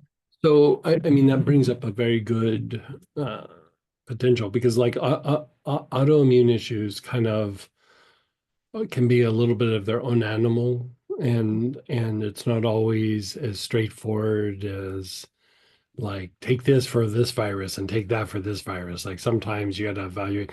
Do you know what kind of autoimmune issue, or just like general autoimmune issues, but not really a specific condition? Um, I want to say more general, probably even more when she was diagnosed that. And then I think she's been really afraid of getting sick from that point forward, Okay. you know, wearing masks all the time in Yeah. every situation. Yeah. Yeah, I don't blame her. Yeah, like you know, that's they're prone to getting sick much easier. And sometimes in really extreme cases with autoimmune issues, they'll treat it with chemo, like they'll treat it to knock out the immune system. And Wow. so they're even more prone to getting sick, you know. And so they don't do chemo like how like a normal cancer patient would, but I think they usually take these pills that will, it's like a low form of chemo, but basically they're just trying to knock out the immune system so it stops attacking the body.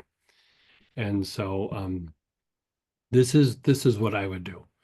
Okay. There three things that I would say jump out is so one, going back to the clove conversation we were just having, I would probably use clove.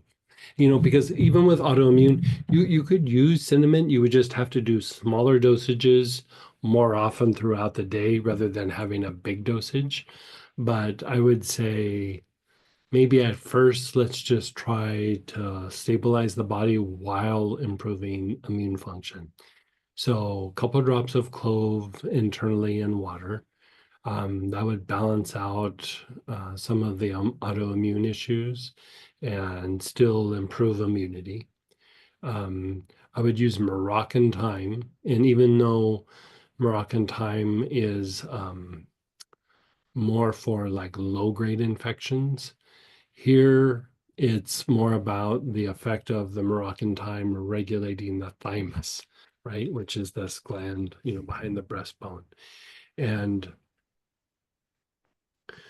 you know, that's part of the thing, is the thymus regulates the immune system's um, interaction with the body. Like if the thymus is really off, then the immune system starts attacking the body like it's a outside invader. And so the Moroccan thyme actually helps to calm that down so that the immune system becomes more like regulated or more regular rather than this hyper vigilant, hyper reactive, you know, basically it's like the immune system gets spooked by anything and just starts attacking the body. And so it would help calm that down. And then the other thing that I would do is, you know, we don't really talk about vetiver as being an immune stimulant, but it is a very gentle way of strengthening the immune system, but it's especially good for people who have autoimmune issues. It's gentle, it's soothing, it's calming, it reduces agitation, and at the same time, it does stimulate immune function, but not like cinnamon. Like it's like a very soft version of what cinnamon would do. And with autoimmune issues, it can stimulate, it can help the immune system function better while regulating it all at the same time. And usually how I have people use that with autoimmune issues, especially serious autoimmune issues, is like Yes. do like a body tonic or an ointment. Body tonic's probably better just for like applying it, letting it dry, throwing your clothes on, you know, for that sake. Effectiveness of treatment, ointment, lotion, or body tonic would be about equivalent.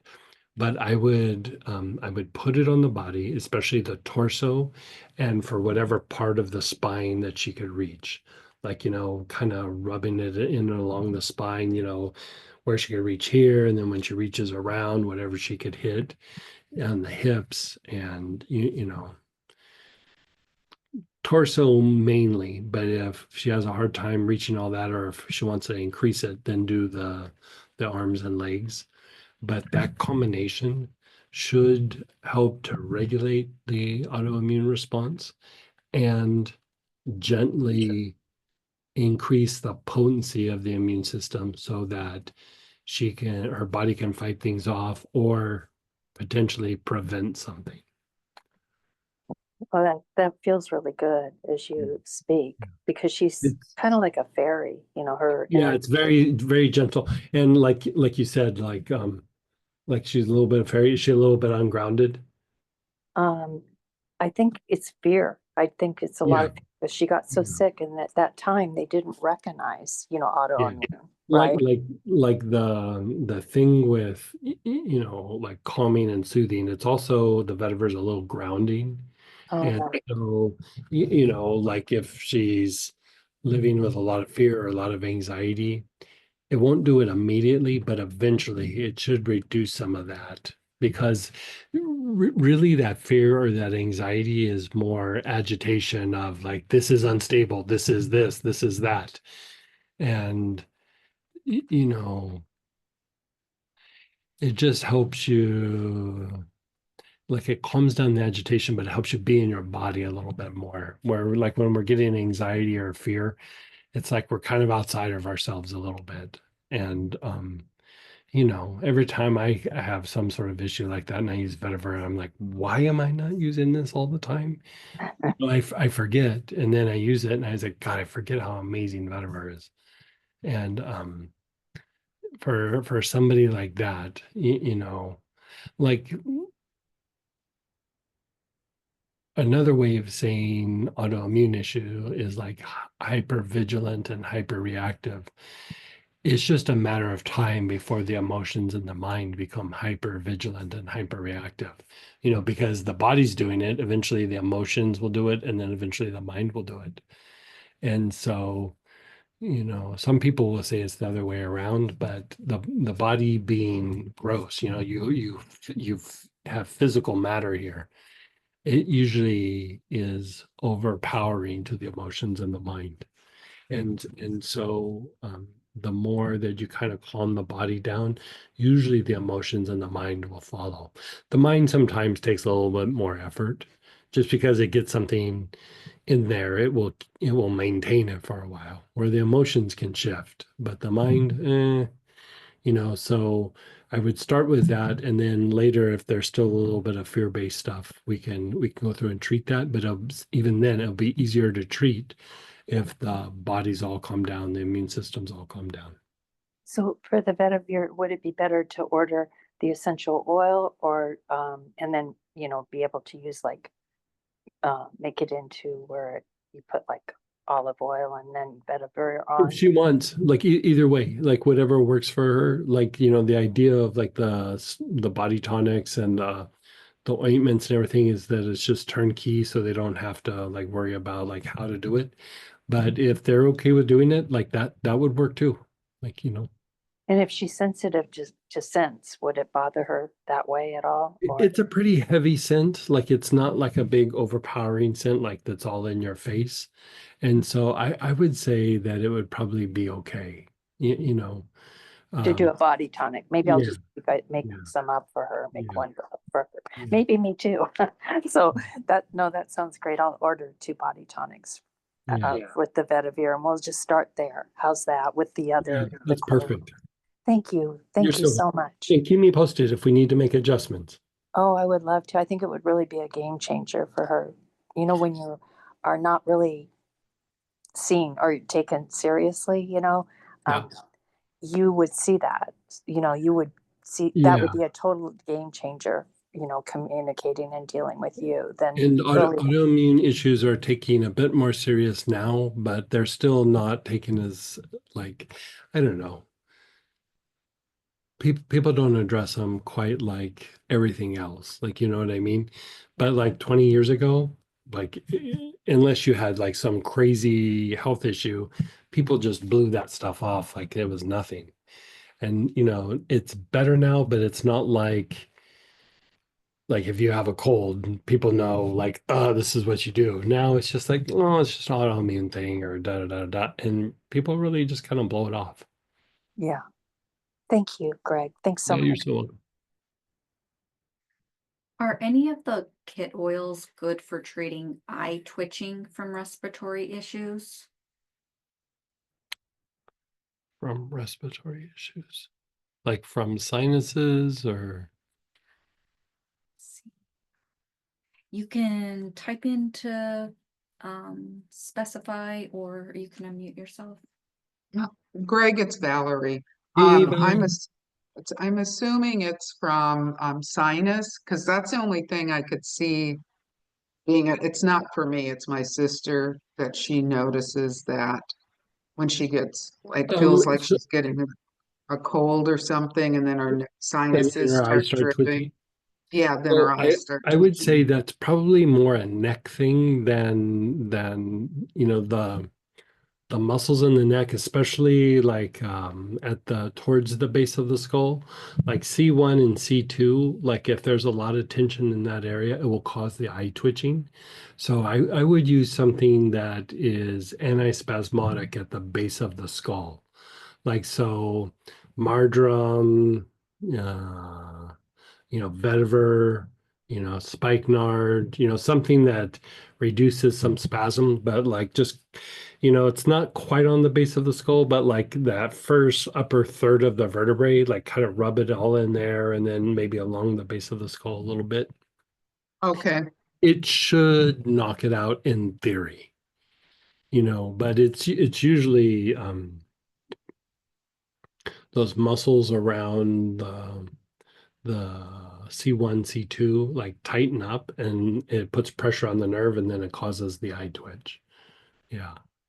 I never okay, really thought about that for respiratory issues, but it makes sense. Like as I think it out, that totally makes sense because if you think about it, like when you have like either nasal or something in the lungs, you're having to strain more to breathe.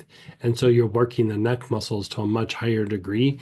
And so you're basically kind of having to strain your neck muscles to breathe through the mucus and the infection and whatever.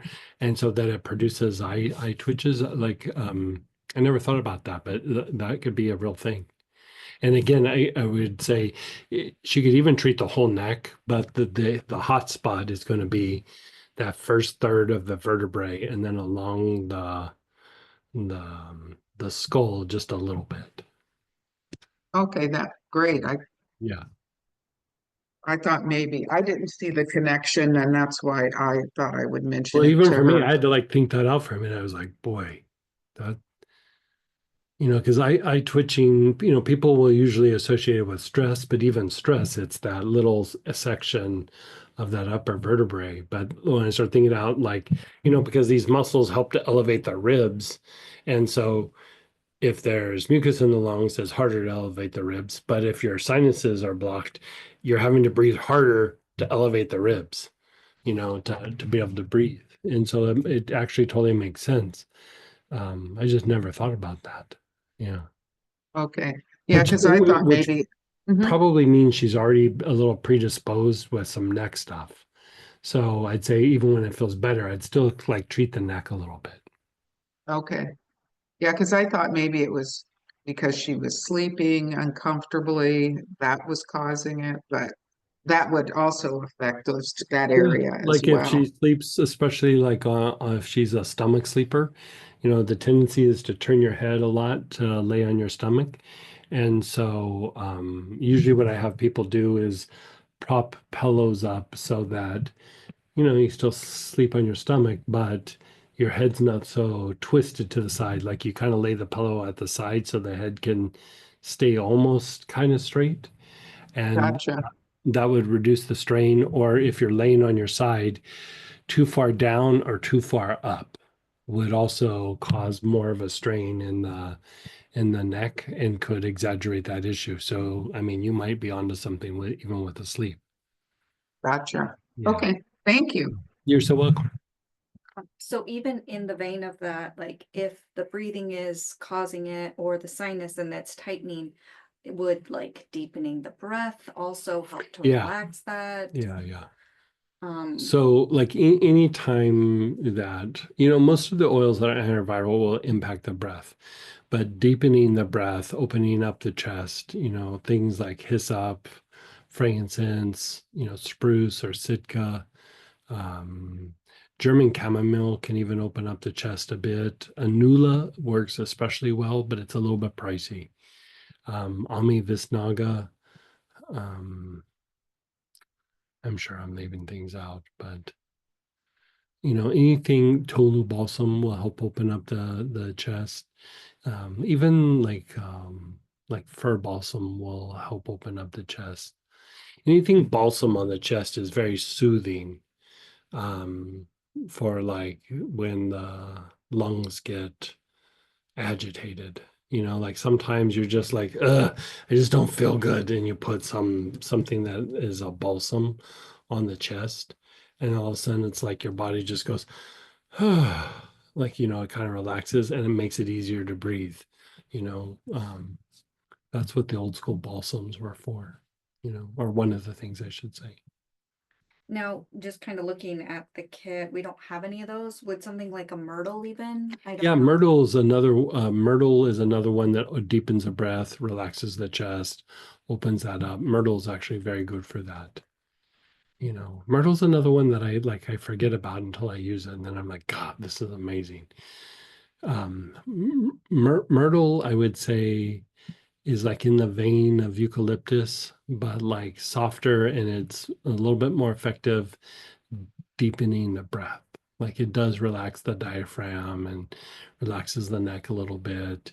And myrtle is okay to use even on a baby. Like it's soft and gentle. Like, so kids and babies, myrtle. Sometimes I'll use green myrtle just because green myrtle has a little bit more anti-inflammatory components to it. But, some form of myrtle is always good for respiratory issues and deepening the breath. Now, somebody had a eucalyptus question. Sure. Can you take eucalyptus radiata internally? Which eucalyptuses can you take internally? I wouldn't take eucalyptuses internally. I would do inhalation applied to the body or diffusers, salt baths, things like that. Eucalyptus would become toxic at some point. It takes quite a bit to get toxic, but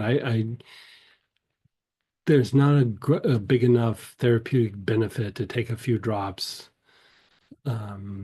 versus just inhaling and applying it to the body.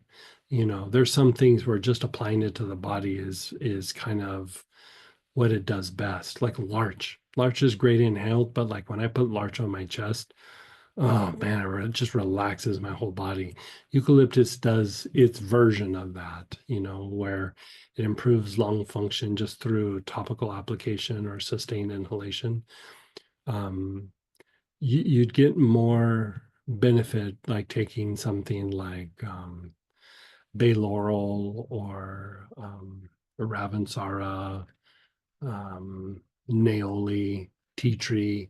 Taking something like that internally is going to produce a better effect for one, and doesn't have the toxicity issue that taking eucalyptus internally would.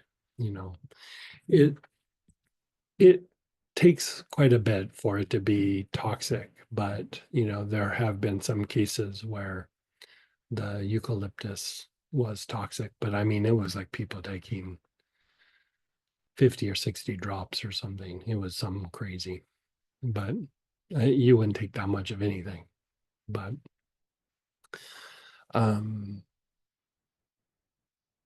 the benefit of taking it internally, it's probably the least effective way to use eucalyptus. Is like another way of saying it. Yeah. And thanks, guys, for keeping the questions coming as they come up, and definitely let's keep it specific here to the topics at hand like you've been doing. And go ahead, Greg, keep us rolling. Okay, so we're going to drop down and segment 1 in your booklet. Here is just a list of first blends and then single oils. So again, part of why we wanted to do today is, we've done a bunch of classes. You guys have a bunch of kits. You have oils that you've ordered that you might be using for something else. And so this is just specific to like what you could do to treat immune system without me going on and on about you got to do this to the nervous system. You got to do this to that. You got to do this to the lymphatic system. Like, I tried to keep it relatively symptom oriented, like a recipe book where you can just go, I don't feel good. I have these oils. What can I do? Right. So if you look, there's a handful of oils and that are blends.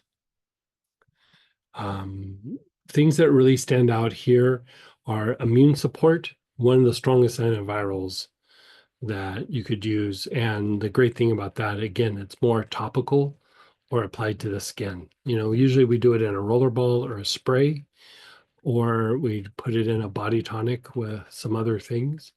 And you don't even have to take it internal. It's got a bunch of different kinds of thyme in it and some other things. Liberation, here I put just at the top for sustained inhalation. There's always going to be some variations, but really these, you could just sit and inhale with the bottle to your nose.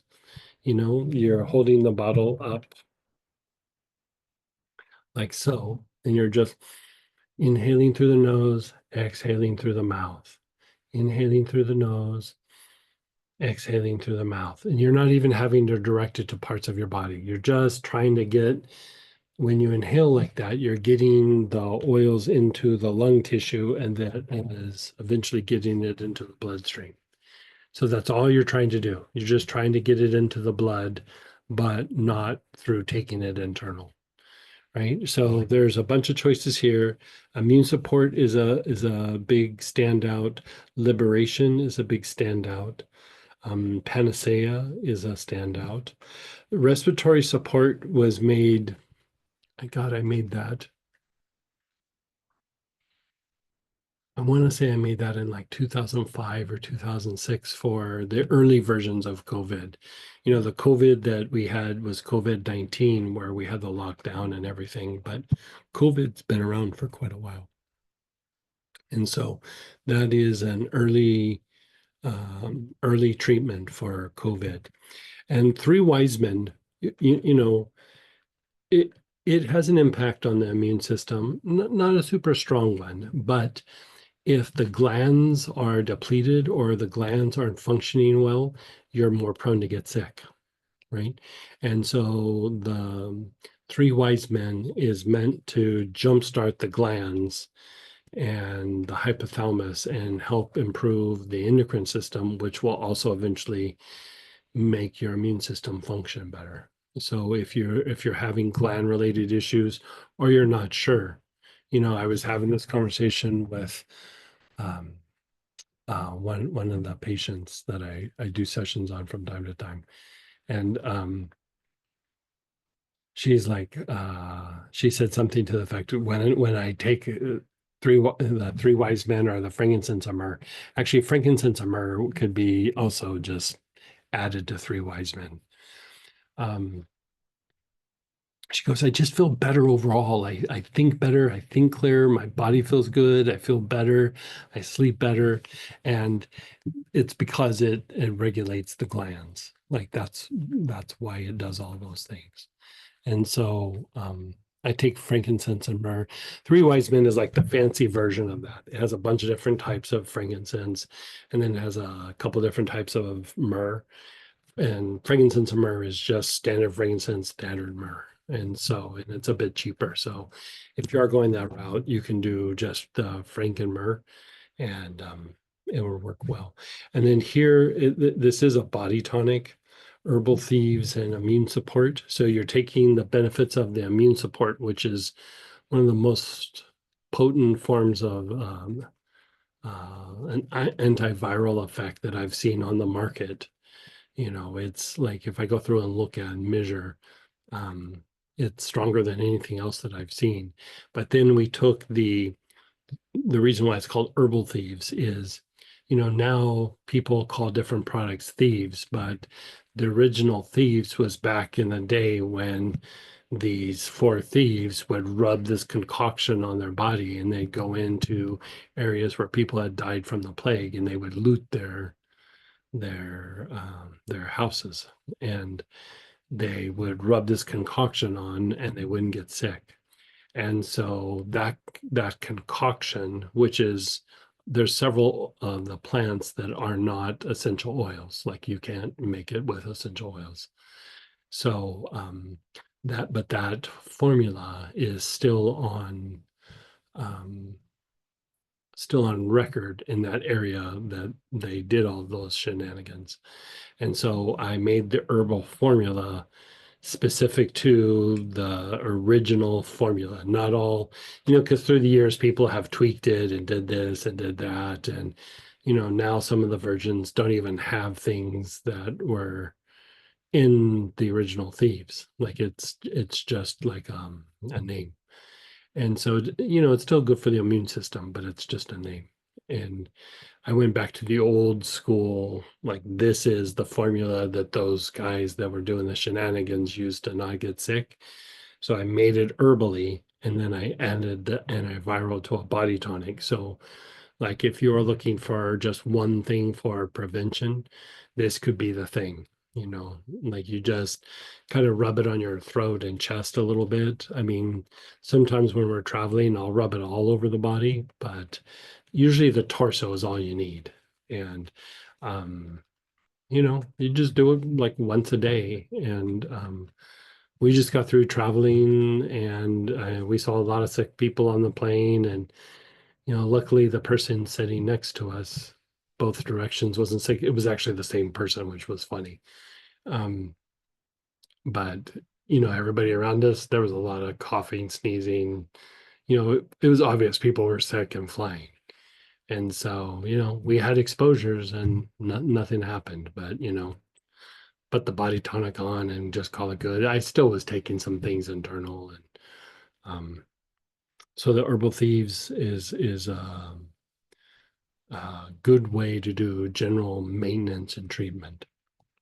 Then you have a list of single oils. And, if you go through and you go, I've got like 15 oils with me, or I've got these kits, or that, you can just kind of look through and go, what does camphor do? What does cinnamon do? What does clove do? What is corn mint or eucalyptus citrodora? What do I do? Like the ones that got the kit for purchase, eucalyptus citrodora, it helps to reduce inflammation, and then it helps to reduce detoxification, of the metabolic waste and things that happen after you're being sick.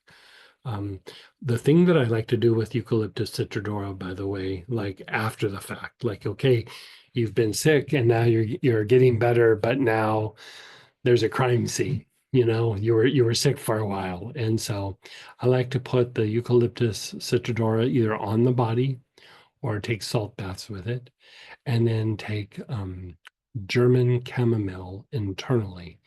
And the eucalyptus citrodora cleans it up from the outside in, and the German chamomile cleans up the metabolic waste from the inside out. And so it's a way to clean up the system quite substantially.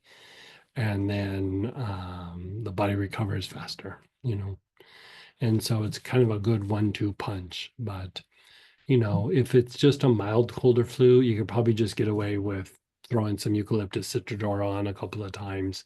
It feels quite nice. It's actually very calming and soothing as well. Like, so it will calm and soothe the body.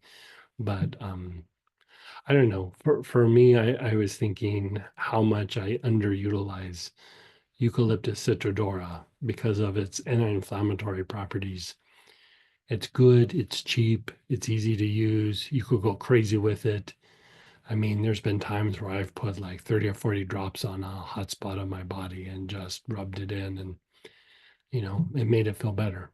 It's good. Usually we use it for like arthritic conditions where lymph is stagnant in a particular area. So again, the eucalyptus citradora is very good for detoxification, even in old injuries, old wounds, and things like that. So look over this list for a little bit and see if you have any questions about this. I tried to make it so, different sections. This first section is like, I have these oils, what can I do with them?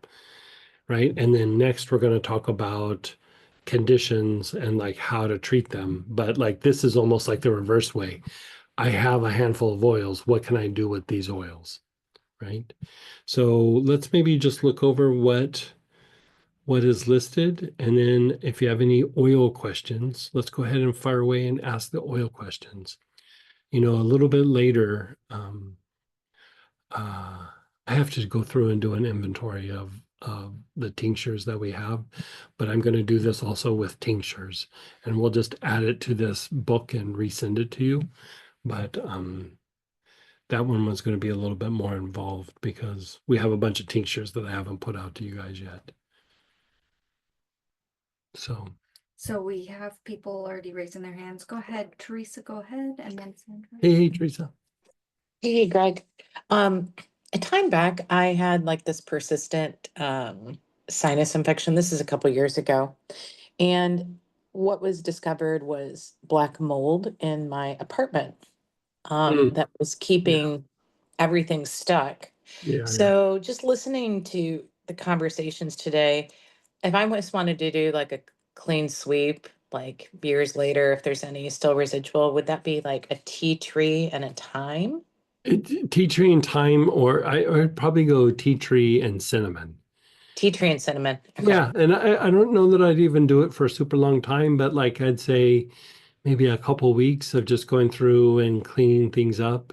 I mean, you've also been doing a bunch of other things, so Mhm. know that the cleanup needs to be super intense, but like from time to time, I like to do it even just as good housekeeping.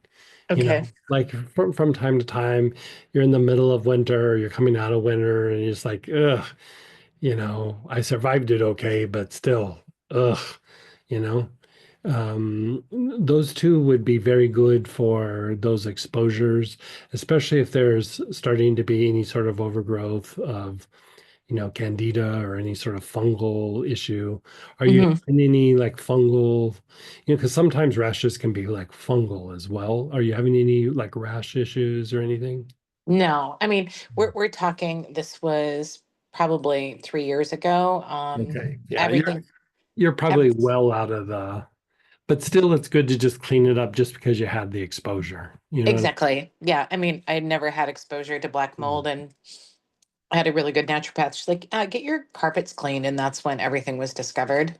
Yeah. Um, uh, and so for tea tree and cinnamon, I usually use tea tree, like if I have like gum or teeth issues, but do you take that internally and Yeah, no, cinnamon? totally. Tea, Okay. tea tree, tea tree is like the Swiss Army knife of essential oils. Like I it love it. does so many different things. Uh-huh. And to the point where the British Army back in the early part of last century used to in their personal kits, they used to give them a big thing of tea tree because Uh-huh. it's for wounds, it's for respiratory issues, it's for fungal infections. Like so for like the foot rot that they would get, you could put tea Oh, in it and it will wipe that out. okay. It was kind of a pain reliever. Like it just does so many different things. Like Mm-hmm. Samantha's family, I think, grew up with like doing tea tree for like if anything, like what's going on tea tree, like tea tree, like everything's tea tree. Uh-huh. I mean, I've even used tea tree like like sometimes you'll get a splinter in there and you can't get it out. I Yeah. put tea tree on there and it draws it out. Like Oh, that's cool. it's just oh, when Oh, in that's doubt, use tea tree. And okay. even like acne, like it works really well for acne, but I will say it doesn't like helichrysum. If you put on acne, it will reduce the swelling and make it go down. the tea tree draws it out. So it brings it to a head and, makes it come out. And so Mm-hmm. it's not always the best choice for acne on the face because you don't want to have a bunch of things coming to a white head and potentially leaving scars and things. Sure. But if you wanted to get something out of the body, tea tree again is it. And so, Oh, okay. that drawing effect internally is also it draws things out and detoxifies. And Ah, okay. so it does that no matter what. And it's a Oh, good standalone. And yeah, I'll tell you a silly thing that I did when I was younger. Um, So I got it in my head that I was just going to do crazy levels of tea tree in a salt bath. And I did one and it was amazing. And I hmm did it again like the next day and wasn't that amazing. I started breaking out and pimples all over my body. And I was like, oh, I must be having a reaction. And so I reached out to one of my old medical aromatherapy friends. And after he was done laughing, he laughed for quite a while, by the way. Um, he goes, yeah, it's drawing. He goes, think about what you know about it. You took a salt bath and it kept pulling toxins. Oh, And part of what happens when your body is trying to do like an emergency detox is it will manifest as acne. Like you'll get it on your back and you get it on your leg and you get it, you start getting it everywhere. And yeah. I looked like I had the measles or chicken pox. Like I just had these like little bumps all over. And he laughed so hard. He goes, well, it did what it was supposed to do. Oh, there you You, go. you detox. But I mean, don't ever do what I did. But I put maybe an ounce of tea tree in the bath. Yeah. Oh, It that's was an brilliant. experiment. I was ready Well, for it to go back to normal. Like that okay. was way too intense. Well, 20 drops is plenty, but of course, I'm a boy. I thought if a little's good, more is way better. And it oh did my what it gosh. was supposed to do. But Oh, so that's tea tree is very detoxifying, is what I'm trying to say. What? got it. Message delivered. And it Yeah. was interesting because I was going to ask you a question about like what is a good overall skin detoxifier, just if you want to help draw the body out. So you Yeah, answered well, that. it, it it it's not so much that it was like a skin detoxifier, but it was making deeper detox and then it manifests in the skin. Yep. So, like if you're wanting to detoxify the skin, I'd probably use like parsley Okay. because parsley would detox the skin and strengthen the skin all at once. Okay. Um, Spec tea tree and cinnamon. I wrote leaf, I guess, but probably it's in the kit. Is that like 1 to 2 drops each a day? Yeah, yeah, and I'd probably do them separately. Yep. Yep. Um, There's oils that this goes more to like blending and everything, but mhm, oils have personalities and mhm. uh, They don't hang out together. yeah, like how some oils want to be the center of attention or they want to be the alpha. Yeah. Cinnamon and tea tree both want to be the alpha. Cinnamon's a little bit more flamboyant about it, but they would definitely get into an argument if they were at a party. Ah, You love know what I it. mean? Yeah. You Um, can use and them in the same day, but like if you put them in a blend together, yep, it'll work, but they're yep, like, "Ugh, cinnamon is so, exactly. they'll fight each other. Let them do their thing. And do you guys still have the biodynamic tea tree? I'll have to check. Yeah, Okay. that's hard to get. That Uh, was a beautiful one. I've oh, used it it's so all. gorgeous. Yeah, Oh gosh. Yeah. like I order a kilo and I can only get like, a kilo is usually 32 to 35 ounces depending on the weight. Uh, And I think usually when I order that I get like 3 or 4 ounces. oh So my goodness. It was really beautiful. I don't know what they were really singing good. to those plants, but it was great. Yeah. Um, and then a question going back on the thieves. Um, would you also recommend the mental steel in thieves? Yeah, the mental steel is still full of antivirals. Um, Mhm. But like if you're trying to fight off colds and flus, I would do with the immune support. Okay. The mental steel would still do that, but it was also to targeting like like when the mind when there's a lot of viral activity or our Mm-hmm. body is degenerating a bit, the Mm-hmm. mind will start to go a little bit. And so the mental steel is more about just keeping the mind from going to that place because of fatigue or exposure, Okay. like Got that. it. It would still work. Like it would still work, but the immune support would work better, but it would Okay. still work. It's still very, very potent antiviral, but maybe 70% of what the herbal thieves and immune support is. Okay. Great. Thank you. Go ahead, Sandra. Hey, Sandra. Hi, Greg. How are you? I'm doing good. How about yourself? Good. I have a question. Well, Sure. first of all, I wanted to give you a testimony. My husband and I have been traveling uh, a lot, internationally, and Mhm. I've been using two things. One of them is Monarda, Yeah. and we have not had COVID. We Yeah. are the only Beautiful. people I know that have not had COVID, and we've been on cruise Right. ships and in airplanes. The other thing that before I knew you, we start taking something called olive leaf, which helps Oh, my yeah. husband's Yeah. immune system incredibly.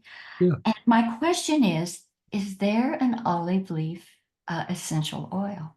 There used to be. It actually used to come out of Israel, but everything going on over there. Oh, yeah. Yeah, I don't know when I'm going to see it again. I've been trying to get it for the last few years, and it's just It's um, such an amazing it really thing was, in and the herb form. I can't yeah, imagine how much greater it would be in the essential yeah, oil. yeah. I really liked it, but it they were the only ones that were producing it, and it really didn't have a strong smell either. For like topical applications, Mhm. sometimes you're like, okay, who smells like a Christmas tree? And you're like, me. It was one of those things that you could take internal, inhale, or even put on the body, but it didn't really have a strong scent. So you could kind of get away with putting like a bunch on the body, but I still reach out about every 6 months to the distiller and like, any chance? And, sometimes things just go away. And so, it wasn't a big seller to begin with. I mean, I think there was just me and a couple other people buying it in the US to Mm. begin with. And so, sometimes when people don't use it very much, the distiller just stops making Okay. it. When I know that there's something amazing, but people aren't jumping on it, I will buy it up so that I keep the distiller making it. Like, there's me and there's another guy that is on the West Coast that does that. And we just, we'll communicate like, hey, this guy is talking about he's not selling enough, and we'll just go and buy up a bunch of it so we keep him in business. And I tried to do that with the olive leaf, but it was other situations. I don't know Yeah, if it was access or, they just yeah. got distracted, but yeah. I'm kind of surprised because as in the herbal form, it's so effective that Yeah, I it's very, would have very thought good. it would be very popular. Yeah. I have another question. Do you still recommend, um, excuse me, the Monarda as the best antiviral for, Strongest antiviral. Yeah, and the okay, essential even oil for is strong. flus and things like Yeah, that? strongest Okay, antiviral. Yeah. yeah. Well, I make up inhalers for us, and we Yeah. sit on a plane and sniff it Yeah. up constantly, Yeah. and it's been extremely effective. Yeah. Yeah. I would agree. And like this brings up a good uh, scenario is, you know, you can take Monarda internally Mhm. and you can put it on as a body tonic.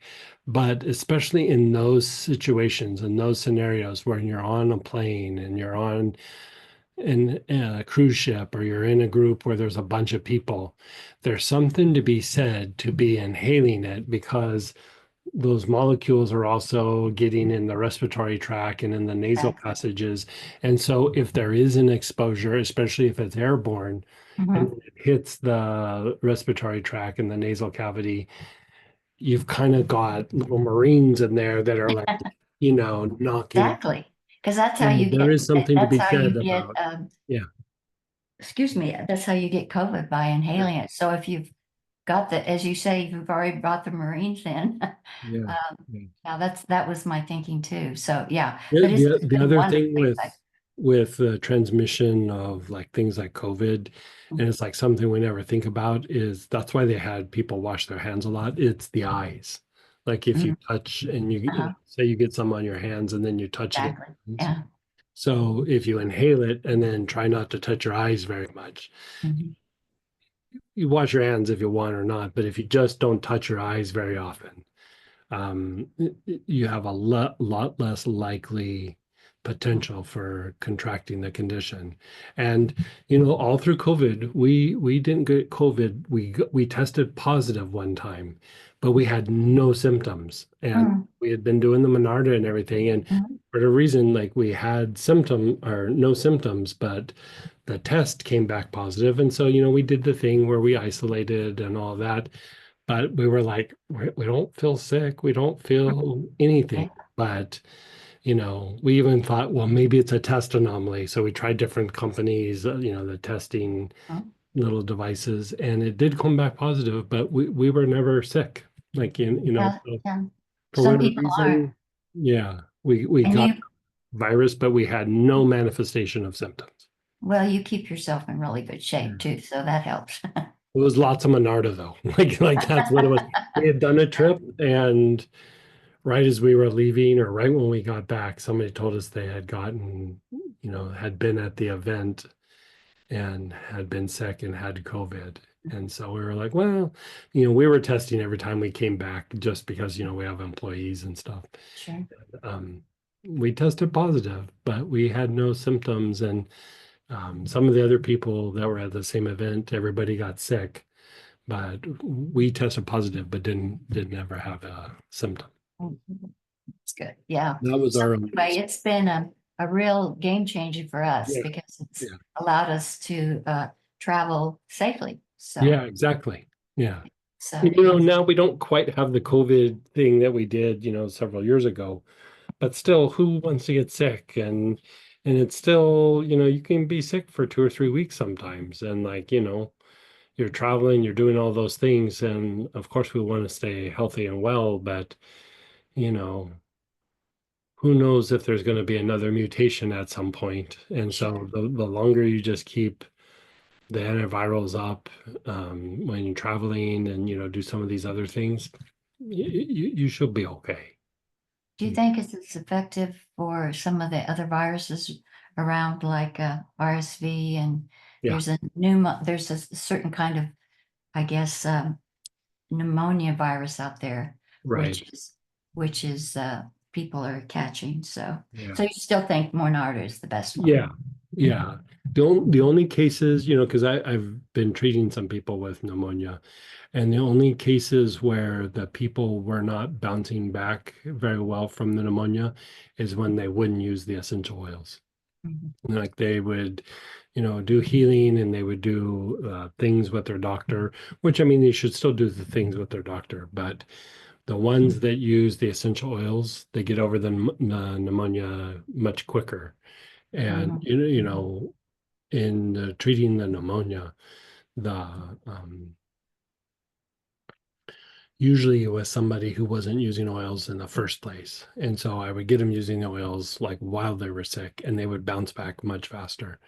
But there was a couple of cases where they didn't want to use any oils and they stayed sick for a very long time. Yeah. Very Okay. long time. Yeah. There was one person I think she's had it 3 months. And Oh dear. A yeah, long COVID. Huh? Yeah. yeah, Yeah. That's very serious. yeah. Well, thank you You're for so all you do and all oh, the you're so sweet. Thank you. Yeah. And like pneumonia, I think there's even in the respiratory section, there's a little pneumonia thing there Okay, as well. good. Yeah. Again, thank you. You're so welcome. I think I put it in here, but I also had to write up the differences between bronchitis and pneumonia. Mm. If I didn't, I'll pull it together and put it in here for you guys, but just a good way to check, because they seem kind of similar, but they are Mhm. different. And if we don't, maybe we'll put it in the newsletter at Yeah, least. yeah, maybe we'll do something like that. Yeah.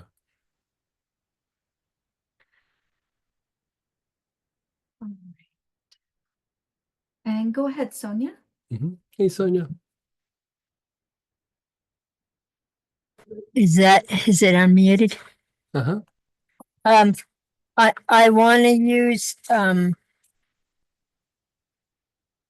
a salt bath the tea tree and the lavender, but I want the effect of both and not to overpower the lavender. What is the drop ratio to You do? could do even amounts, but if you want to not make the tea tree too potent, do 2 drops lavender, 1 drop tea tree.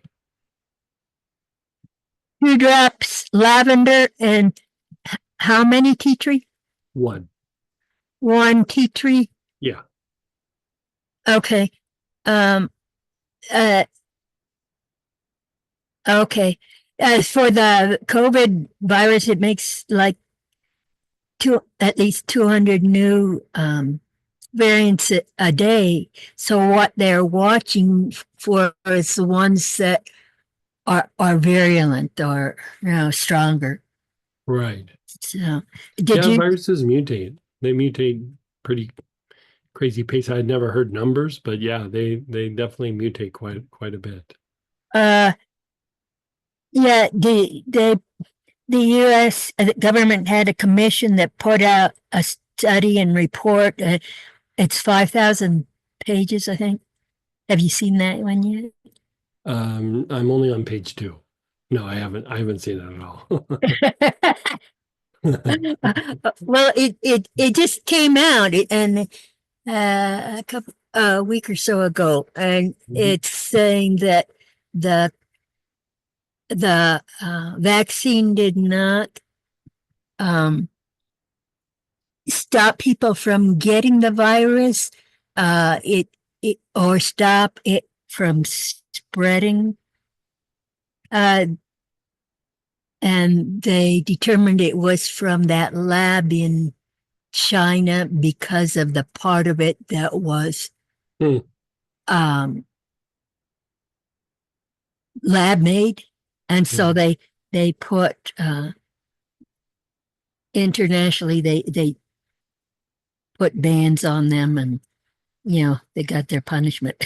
But Because the I latest remember, like, I knew some people, not directly, but I knew of some people who, at one of the universities was working on, making the vaccine and the issue that they were having, and that's why we had to do boosters, or the people who did boosters, that,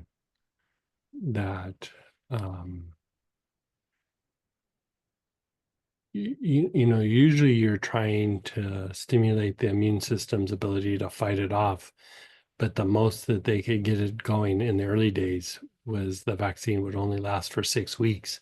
And because of the mutation rate, or, the body couldn't adjust to what was happening. And so, yeah, like it was a weird anomaly, like, and that it was maybe concocted or manufactured or manipulated somewhat. I wouldn't be surprised because it was such a weird thing. But the other thing that can always spur on mutations is solar flare activity. And there's usually, when there's a lot of solar flare activity, there's usually mutations in bacterias and viruses. And so we are in a time where there's a lot of solar flare activity. And so, that's why, like, even though we've kind of gone through the situation with COVID, it's like, not dropping my guard when it comes to that. Like for one, it was crazy back in the day. And two, there's a higher potential for uh, mutations because of the solar flare activity. And so, some people in the medical aromatherapy field were talking about this, like even like in 2004, 2005, that, we really need to develop our skill set in treating viruses because that is going to be an issue in the future. And, it was kind of falling on deaf ears. And, several of us really kind of went deep on like studying and looking at viruses and oils and other ways of treating viral issues. And, a bunch of time went by and I was like, well, at least I'm better at it. And then COVID happened. And I was like, ugh, even the year before COVID, that strain of influenza that was going around was pretty tenacious. People would get sick, they would get better, and then they would get sick again 3 or 4 weeks out. And they were having like croup-like symptoms and everything. And that was in like the end of 17 and into 18. And so already then you were seeing this weird spike in influenzas and things like that, viral activity. And so I think it's good just to have some things in your wheelhouse to treat like whatever comes up. And the thing with natural substances like essential oils is they're a lot more effective against viruses than other things because the molecules are able to penetrate virus much better than other things. And so it's able to fight off viruses to a much higher degree. And so that's why, even like, talking about traveling and with the Monarda and inhaling and taking it internal, any version of something antiviral in the essential oil world. I mean, even over herbs, because we still use tinctures and things, but usually it's to manage the symptoms, not as like prevention. I think it's the first line of defense is essential oils. Yeah, Maybe not I so much, but definitely in the viral area, it's definitely essential oils. there was a immunologist and he said the way they're handling the virus, it was opposite to all the principles of immune function because unless the vaccine totally kills the virus, which that vaccine does not, it stays in the system. It gets around your immune system, and it mutates around the vaccine. And the report that the government did said that the people who were dying from the vaccine or got side effects from the vaccine were being ignored, and more that needed to be dealt with. But then this doctor and some other doctors did a whole bunch of research, and the problem with the vaccine, there's no off switch, and the part of the vaccine that is from the COVID virus is the lethal section. And so they're saying that the long COVID is from the vaccine. And so he's devised a combination of some simple things that dissolve that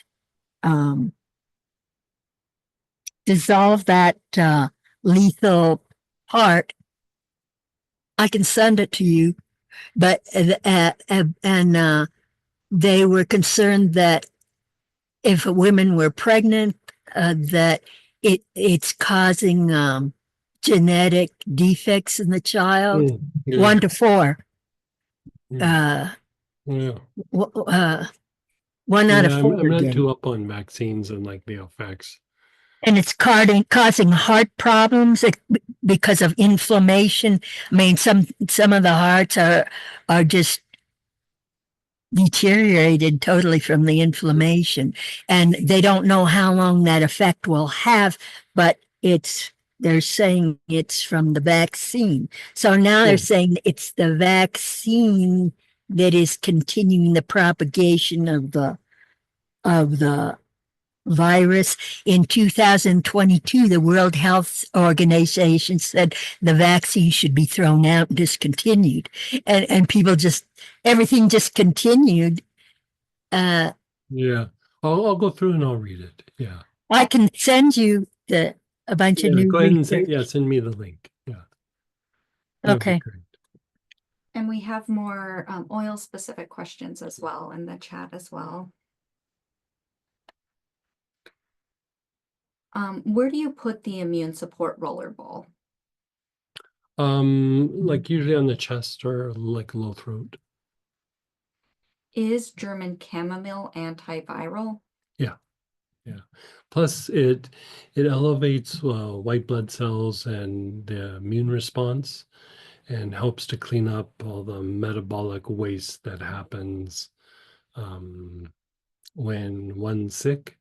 And it stimulates the immune system to a very high degree.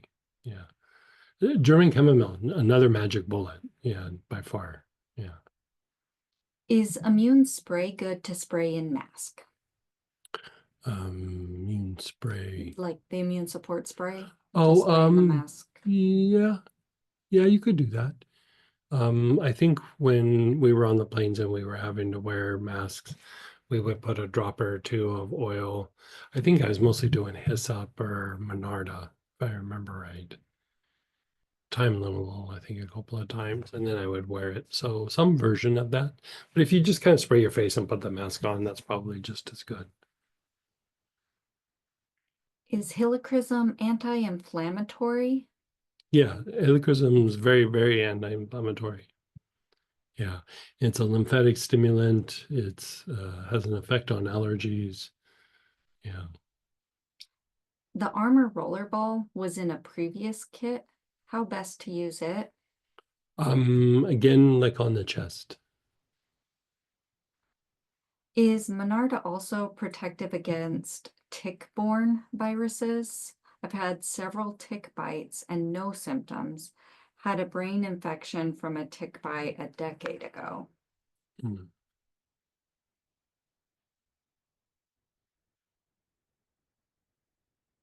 Tick-borne.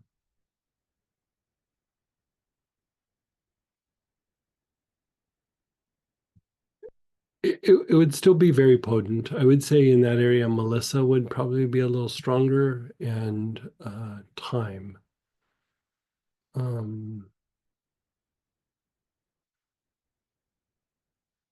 Thyme Geranol would be the one that I would say Melissa, Thyme Geranol, then Monarda for things that are tick-borne. And just a little side note, if you get a tick, you can put peppermint directly on the tick and it will back the tick out. Like the tick will just draw itself out and it will kill the tick, but it will pull itself out of your body. And so, in theory, if you're in like going for a hike or something and there's potential for ticks and things, do like a body tonic or something with peppermint or corn mint, and it should help prevent ticks from attaching.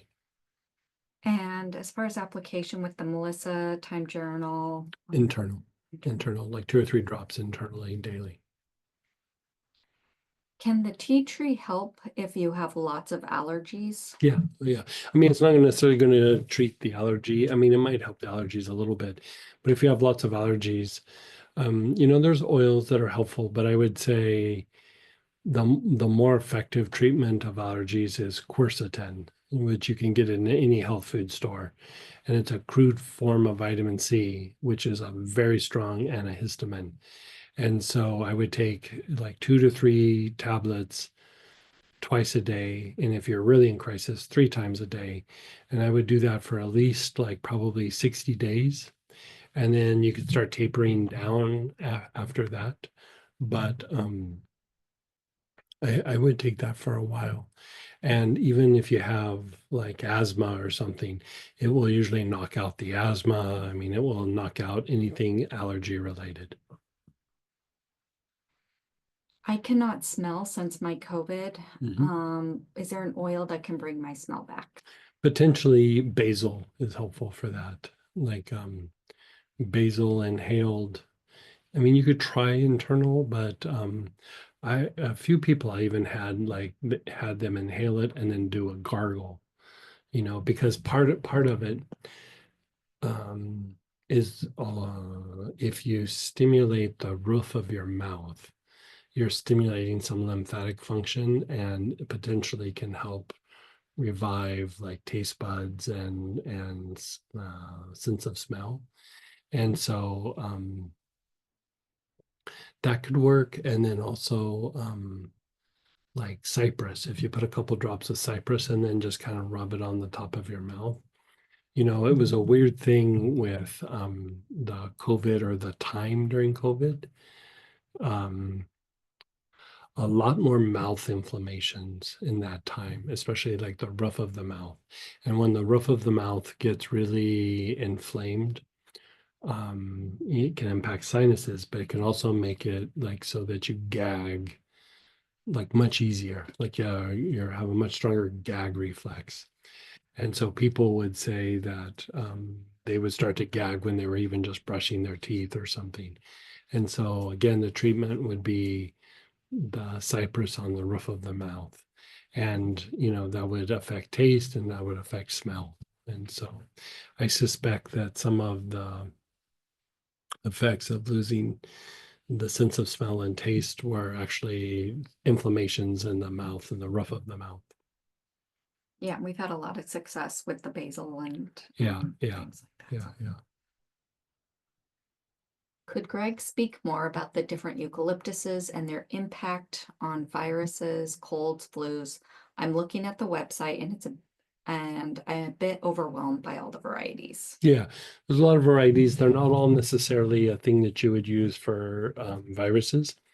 The main one for viruses would be Eucalyptus radiata. Like that is one of the most antiviral oils. You have Monarda, Melissa, Bay Laurel, but then you could say Eucalyptus radiata, Neoli, Ravensara, and tea tree are right in that same little group. And so if we're talking antivirals, I would go for that. The Eucalyptus globulus, it's antiviral, it's antibacterial, but it's also good for expelling mucus out of the lungs and detoxifying the lungs.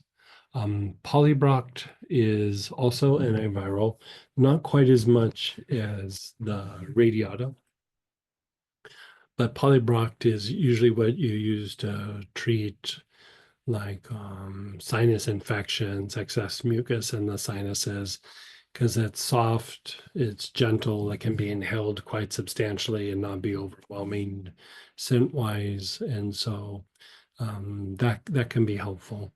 Eucalyptus dives or dives, however you want to say it. It has antiviral, bacterial properties. It has a little bit of a minty scent to it. So, like if the nasal passages are really impacted, it's a way to try to open up those nasal passages to a little bit higher degree. Smithy, it does have antiviral and antibacterial things, but Smithy, I would say, starts to move into the realm of like impacting the energy body somewhat. It's very cleansing to the energy body, to the aura. It's very calming and soothing. I use Smithy quite a bit, and it's a good general, it's a good maintenance oriented oil. It still treats respiratory things, but it doesn't quite have the punch for opening up sinuses or the respiratory tract that radiata does, or polybroct or globulus. And so it can be in the mix, but I would probably not use it as the primary unless you're just doing some maintenance or augmenting some other things that you're doing.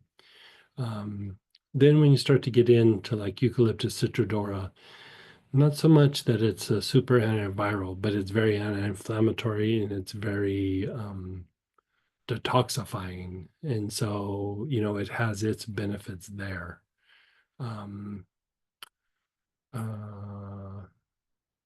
Ironbark eucalyptus, it could be okay here, but so many other choices, I wouldn't even put it in the mix.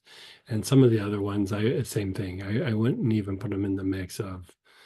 They would work, but there's so many other choices that would work better that I would say, they do some other things. Some of those eucalyptuses are more for like psychological things and treating the energy body and treating pain and things like that. And so if you're looking for colds and flus, radiata is first, and then globulus and polybroct would be second. And then for detoxification, Eucalyptus citrodora. For impacted sinuses, you could use Eucalyptus dives or dives, however you want to say it. And then after that, I would, Smithy gets an honorable mention. I mean, I do use Smithy quite a bit, but it's very good for cleaning up the energy body and things like that, like I said. So. And just so you guys know, thank you, Robert, for posting. If it says golden, like it has golden polybrock, golden smithy, it's a type of the distillation. Yeah, it's a different type of distillation. It's actually a little bit of a cruder distillation, and so it makes the high notes even higher. So sometimes they're a little strong for people, like it really hits the nose and opens things up. So the reason why it's called golden is they usually have golden prana in it. Yeah. So, golden prana is alluring to you with a few golden eucalyptuses there. Thanks, guys. Good questions here. Okay. And so those are all the questions. Those were the single. Okay, so how about we take a break for lunch and we'll come back and we're going to get into treatments and we're going to start doing some treatments, and still we'll have time for you to ask questions and things like that. But we're going to come back and we're going to start doing some treatments. So with whatever oils you got. So I'll see you at 1:50. So 10 to 2.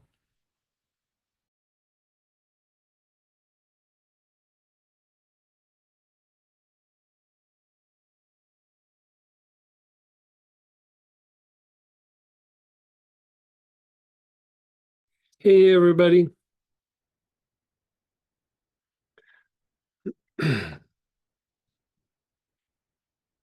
Okay, so let's drop down to the top of page 6, segment 2. And I can't remember, I think it was Robert that was asking, is there a way to tell the difference? And so here, I'm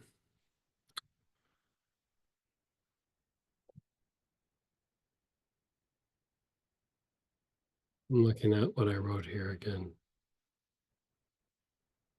COVID-19, influenza.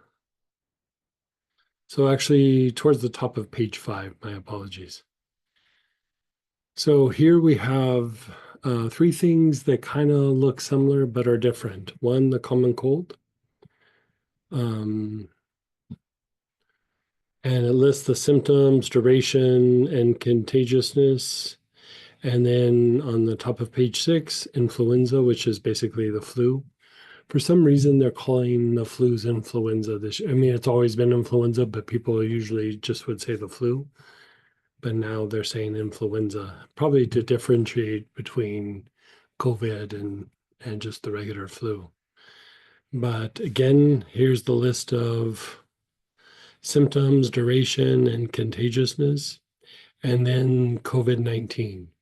And this would include variations or mutations. And so each one has its symptoms and everything, but if you go down below, the symptom for this is actually quite quite straightforward and simple, depending on what oils you have. All three of them, you get kind of treated the same way, but you're looking at, you know, potential different struggles and maybe intensities. Like if you just have a cold, you know, a bit of treatment, you should bounce back kind of quick. But then when you start getting into influenza or flu, might need a little bit more effort. And if it's COVID, I would go at it pretty hard. Okay, so you have a big list of single oils. I try to keep it as simple as possible. I mean, obviously blends will work as well, but I just try to keep it simple and straightforward. And then down below, you can see there's golden seal tincture for mucus infection. And golden seal is really great because it is a very strong immune stimulant. And then mullein tincture helps to reduce coughs and mucus. And echinacea is good for stimulating the immune response. And it's a good, like, you know, how we were talking about like detoxification. Part of why echinacea works so well is it's a blood purifier. It's really good about cleaning things up. Golden seal is a very strong lymphatic stimulant. Even one of the better things to treat lymphatic stagnation in the gut. Golden seal is really good for that. But you also have a bunch of single oils, you know, bay laurel, cajuput. Cajuput is in the tea tree family. You know, it's not quite the same as tea tree, but it's related. And then cassia and cinnamon, clove, eucalyptus radiata, geranium. Geranium and lavender will definitely work. I would say, you know, they're not as aggressive as something like bay laurel or eucalyptus radiata or monarda, melissa, but they still are helpful. And keep in mind, I'm trying to make this so that with the things that you have, you can go through and treat, you know, be it that you've got a bunch of oils that you've accumulated or you've had oils from classes. I want you to be able to go in, grab something, be able to treat something and, you know, do it on the spot rather than, you know, feeling you need to run to the store or make an order or something like that. So I tried to make it as turnkey as possible for those kinds of applications.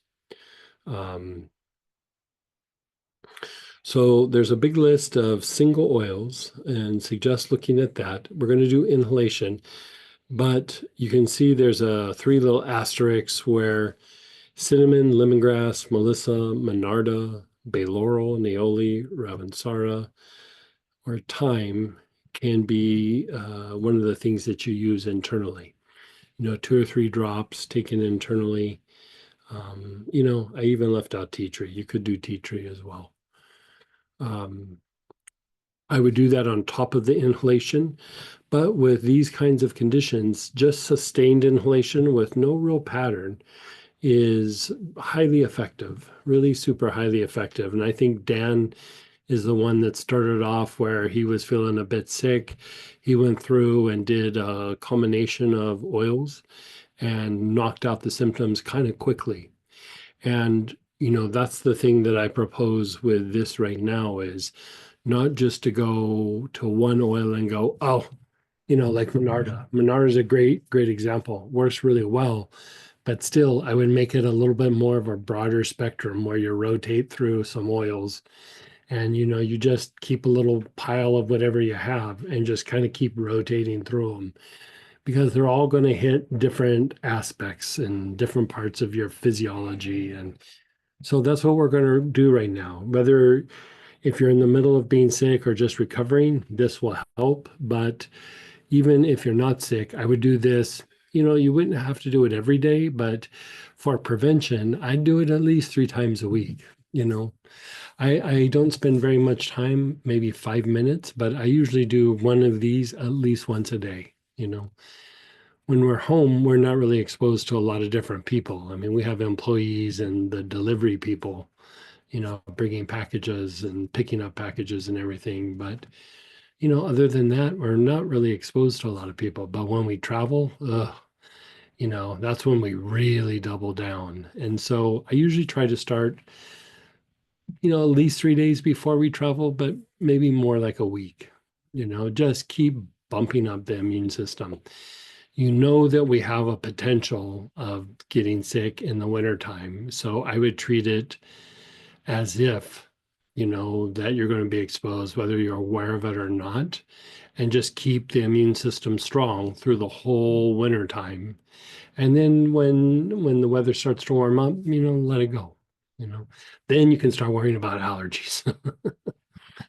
It's the truth though. Like you kind of go from one season to the next, right? So actually pick out a few of the oils that we have here. Whatever you have, bay laurel, cajuput, cassia or cinnamon, clove, eucalyptus radiata, geranium, lavender, lavandin, which is like a hybrid of lavender, lemon, lemongrass, Litsea cubeba, melissa, monarda, myrtle, Neoli, oregano, peppermint, ravensara, savory, tea tree, or thyme. We're going to rotate through a few of them. Notice, before we get started, just notice your body and notice your mind. I find that when I treat the immune system and use antivirals, my mind gets clearer, my mind gets stronger. Right?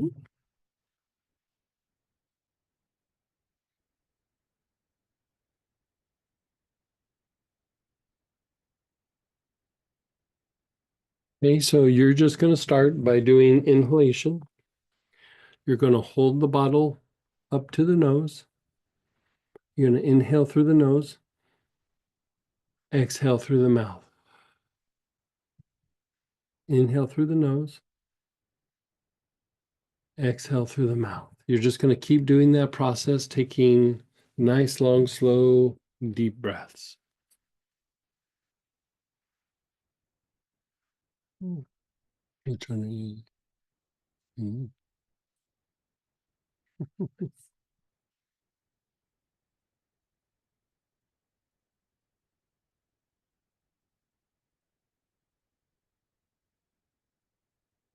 Nice, long, slow, deep breaths.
You're still taking nice, long, slow, deep breaths.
And then just pause. And just be still. Keep that bottle in your hand, but pause.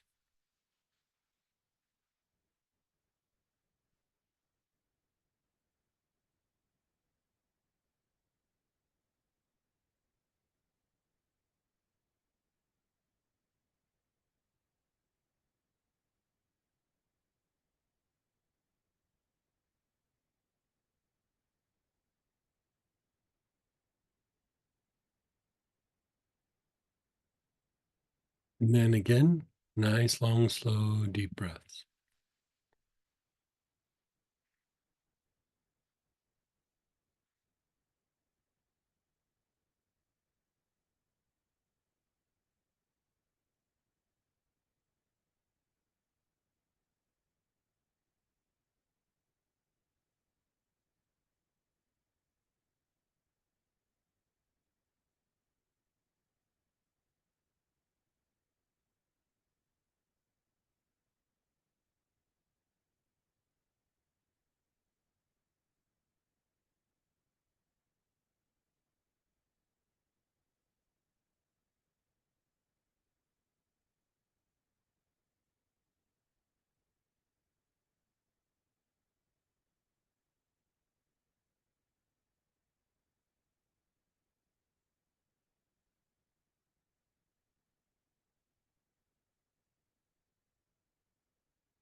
Pause and be still.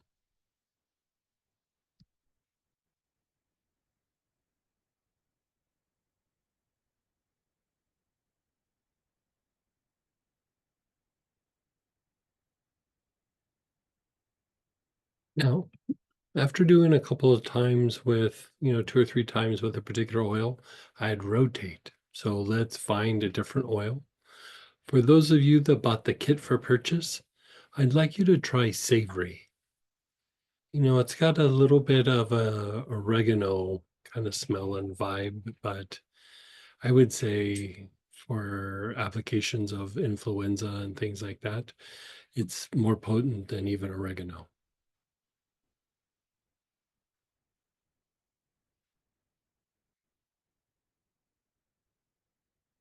So long, slow, deep breaths.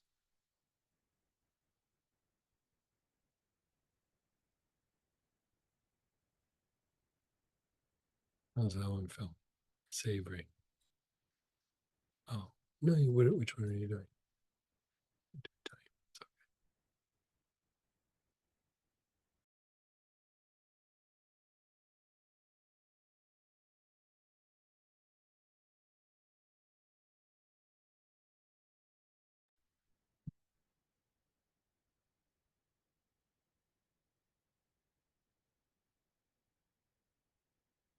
Savory is, for those using savory, it's very old school medical aromatherapy.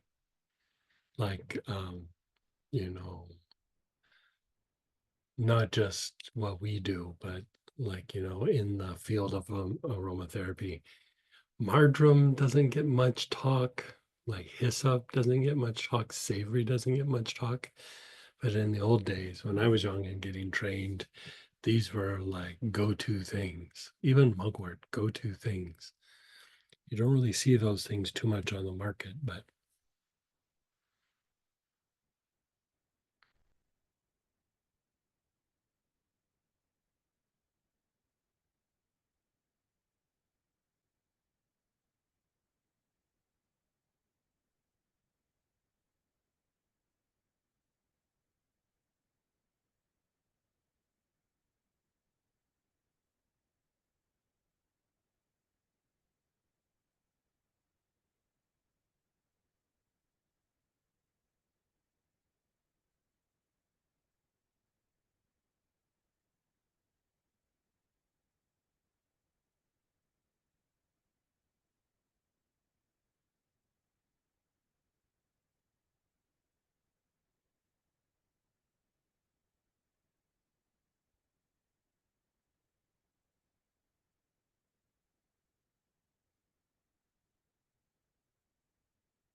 mm, mhm.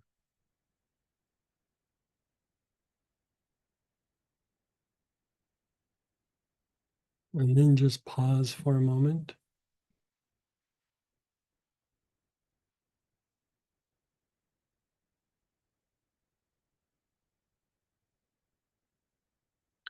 When you go through and you do this, it's almost like it's strengthening and relaxing both at the same time. Your body's defense mechanisms calm down and they're not as hyper vigilant, but at the same time, it's because you're feeling stronger.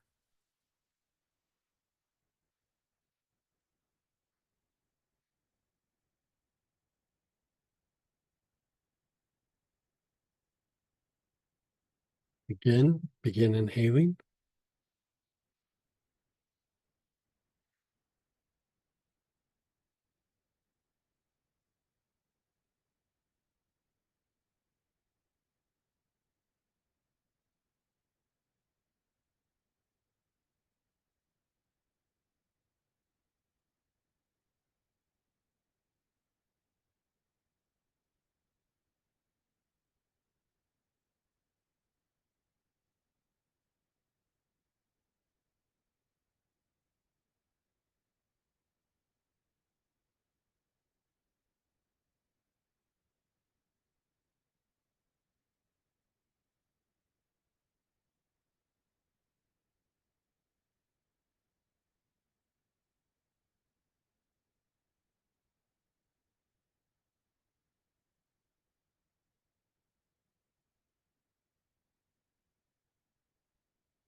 Then be still.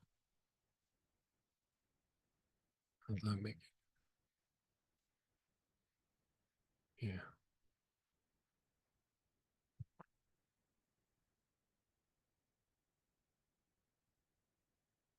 It's good to try these because you'll notice, like, Samantha did lemongrass and then she did savory. And both very good for fighting things off, like infectious conditions like this. One's a bit more relaxing, one's more invigorating. So it's good to kind of know, like, I'm feeling worn out. Like I could use a little cinnamon or savory or something. Or I'm feeling agitated and I'm not sleeping good. I need a little lemongrass. So pay attention to how each thing kind of makes you feel so that when the time comes, you know, any of these choices are good, but some of them are a little bit better for you. But it depends on the status of your body at the time. So let's choose a different oil,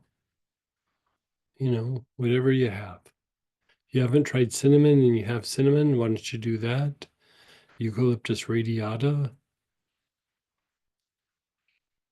tea tree, Ravensara,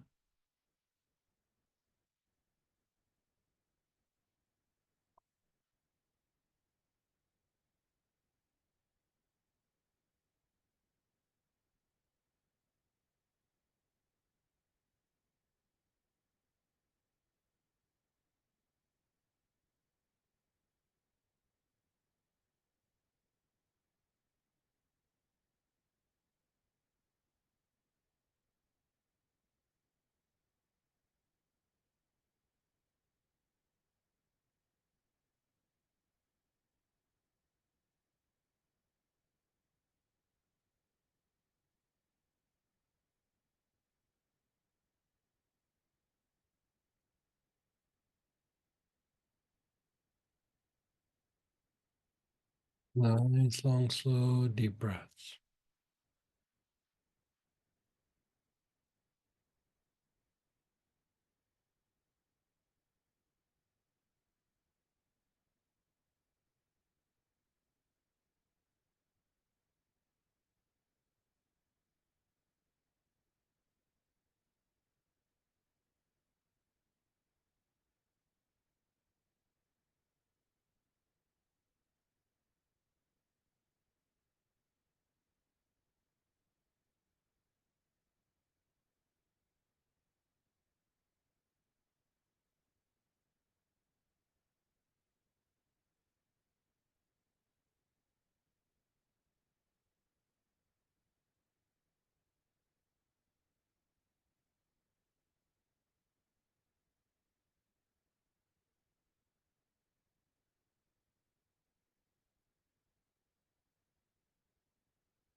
And then just pause and be still.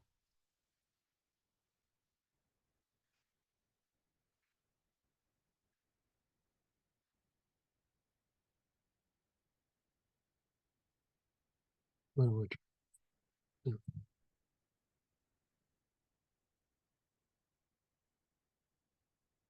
Well, let's have you pull out another one. And for the ones that bought the kit for purchase, if you don't mind, I'd like you to try Myrtle.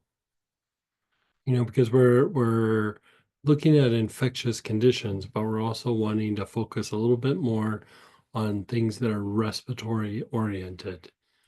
So I want you to have an experience with Myrtle.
Think.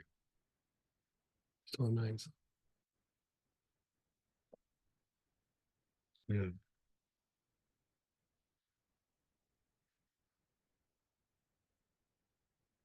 And Myrtle is very relaxing to the diaphragm as well. Like it's relaxing to the throat muscles, relaxing to the diaphragm.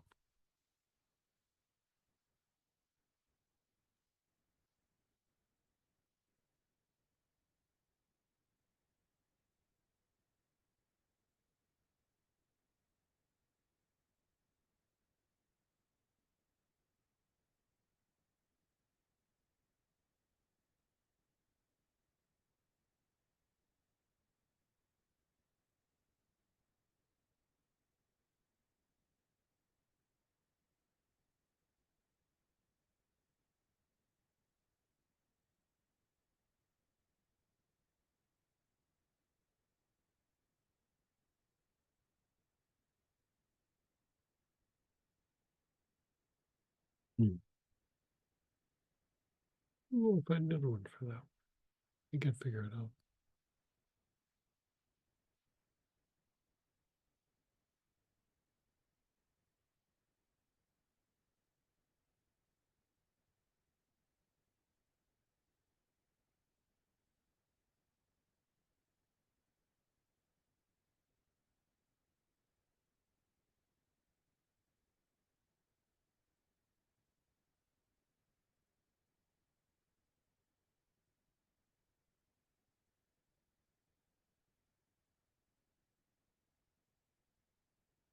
Oh, that's inclusion. Being inclusive.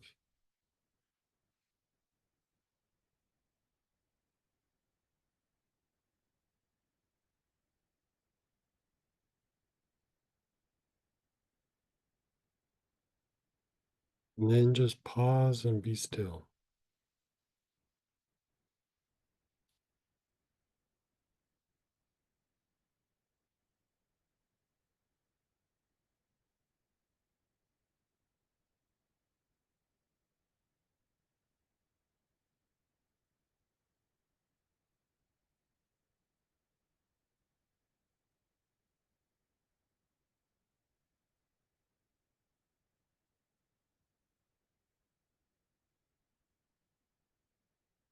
And then still with the myrtle, nice, long, slow, deep breaths.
And then pause and be still.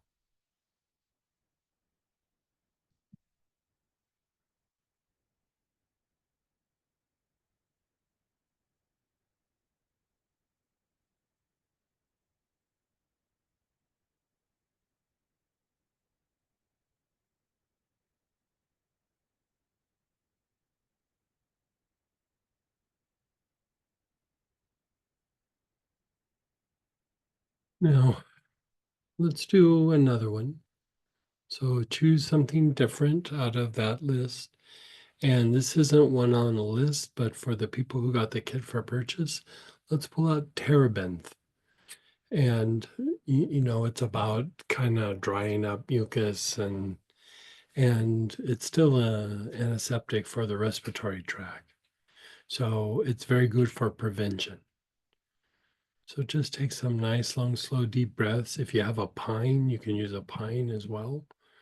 Or you can just use something from the list that we're working from.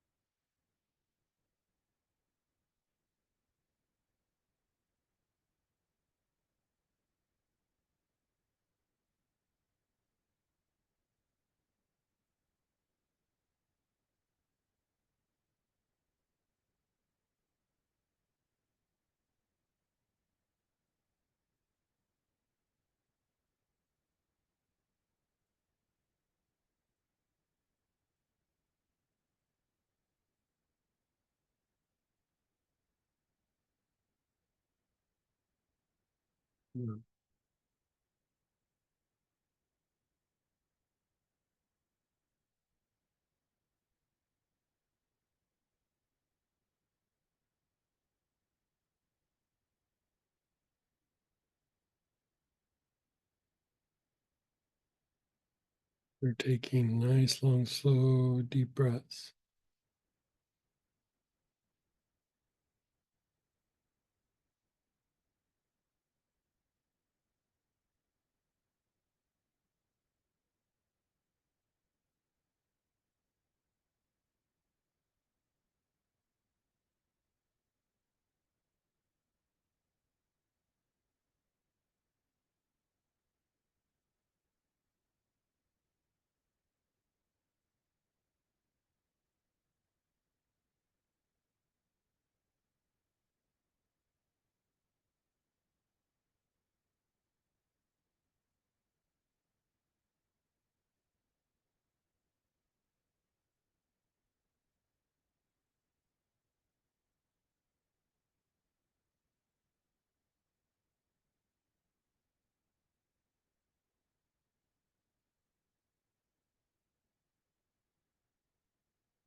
And then just pause.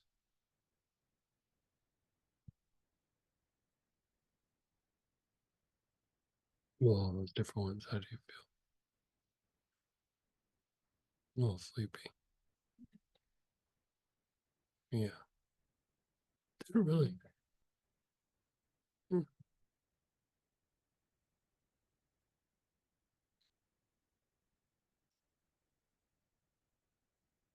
Hmm.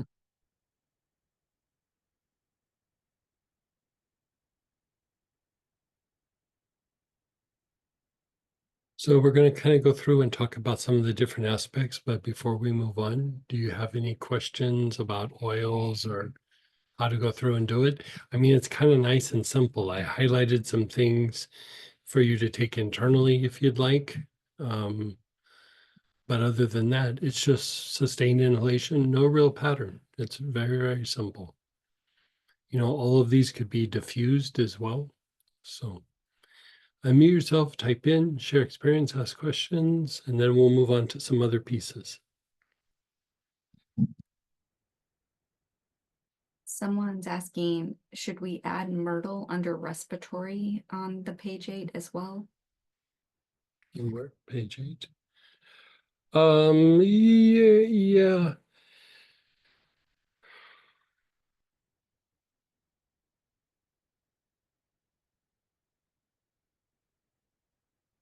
I mean, I'd kind of let that still sit the way that it is. Even though you're using an oil that's respiratory, this is more for respiratory infection. I mean, I guess you could. Yeah, you could go ahead and do that. Yeah. Will red myrtle work as well as myrtle? It's similar. You know, because there's green myrtle, there's lemon myrtle, there's aniseed myrtle, there's honey myrtle. They don't all have properties for the respiratory system. Boy, excuse me, the same way. I would try to stick with regular myrtle, but red or green could be substituted. They wouldn't be quite as potent, but they would still work. Yeah, but That's a good question. I wouldn't know that. yeah. You know, they do other things for respiratory function, but like here, we're just talking about infection. And so, yeah.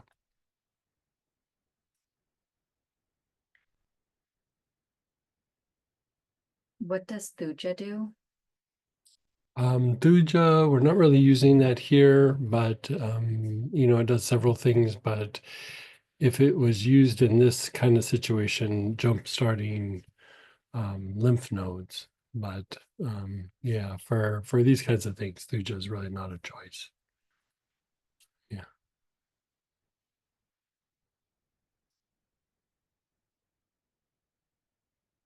Okay, so you know, here we have like number 2 is a immune system depleted due to age or stress. Angelica works really well for that. But the thing that I wanted to point out is intestinal infections. And so sometimes when we're talking about flus and things, you know, sometimes during the wintertime, you might get sick and, you know, you have an intestinal issue, either on top of respiratory or instead of respiratory. In that case, I mean, if you had to use one thing, cinnamon would be it. I would jump on the cinnamon. I mean, basil is helpful. Bergamot, probably the least helpful out of all of these, but these are all A choices.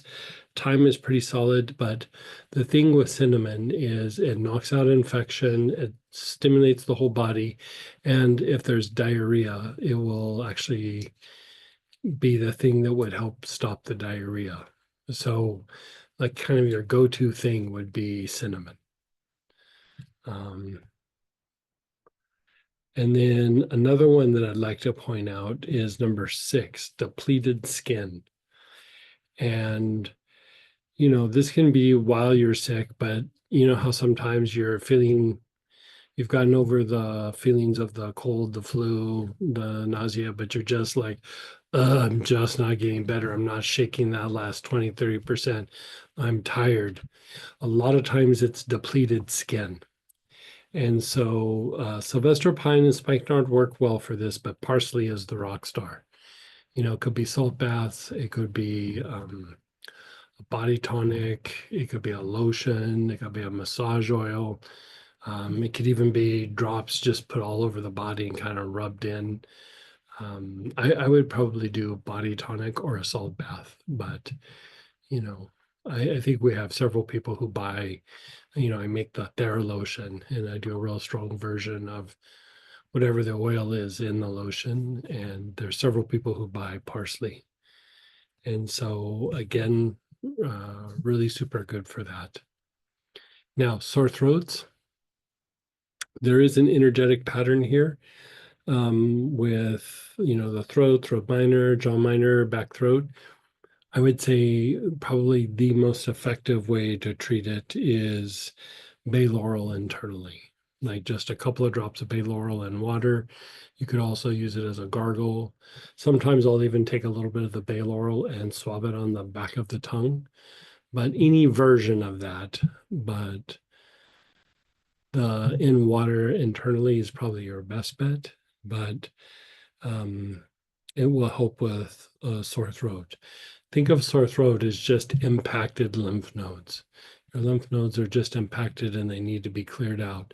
And it all accumulates up in the throat area. Okay. Strengthening the spleen is just a way to fortify the immune system. And so your body's ability to fight infection.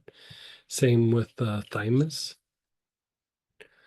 So those are listed. And then bronchial spasms, whenever you start to have long-term respiratory issues and it starts to be hard to breathe, it's a way to open up the chest and open up the lungs and allow the body to, inhale and exhale to a much higher degree. So I did put a breathing pattern in this, and there's several oils that are here listed. There's other things that would work as well, but these are pretty solid choices. Yeah. And again, coming back to respiratory weakness, cinnamon, thyme. Yeah, I forgot fir, pine, sitka, spruce, terebinth. Cinnamon and thyme are probably the best, but any of them will work. And then lung capacity, when you just have like a shallow breath and you can't take a deep breath. Here's some oils that work good for that. And then another one. Here's another thing that you wouldn't think about is your feet. Like when you're sick, your feet actually play more of a role than you would think. If your feet get really cold or they get hot and sweaty, they stimulate activity amongst neurotransmitters that then starts a wave of function through the body that can contribute or magnify your illness. Even if you're not sick and your feet are real cold or they get real sweaty, it makes you more prone to getting sick. And so for one, wear socks, but don't get super hot and sweaty about it. Like if your feet are feeling hot and sweaty, take the socks off, right? But these two oils, Rosalina and Taggets, help to regulate the feet and to calm down the stimulation of the neurotransmitters that then start a whole cascade effect that runs through the body. And for those of you that got the for purchase kit, there is an ointment of Taggets.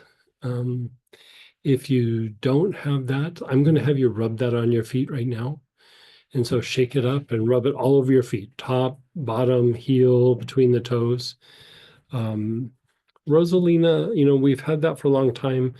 I don't talk about it a lot, but it's another oil that comes out of Australia. You can use that. If you don't have any of these, why don't you try something like spikenard, even pine. Spikenard, pine, even tea tree, like if you have tea tree. But try rubbing something all over your feet right now, whatever that might be. And you can just do neat application, just several drops. Don't put something caustic on there like cinnamon or thyme or oregano. Try to do something that's soothing to the feet while it's soothing to the rest of your body. Which one are you doing? Daggets. Oh, they're not coming out, or? These bottles don't squeeze well. Huh.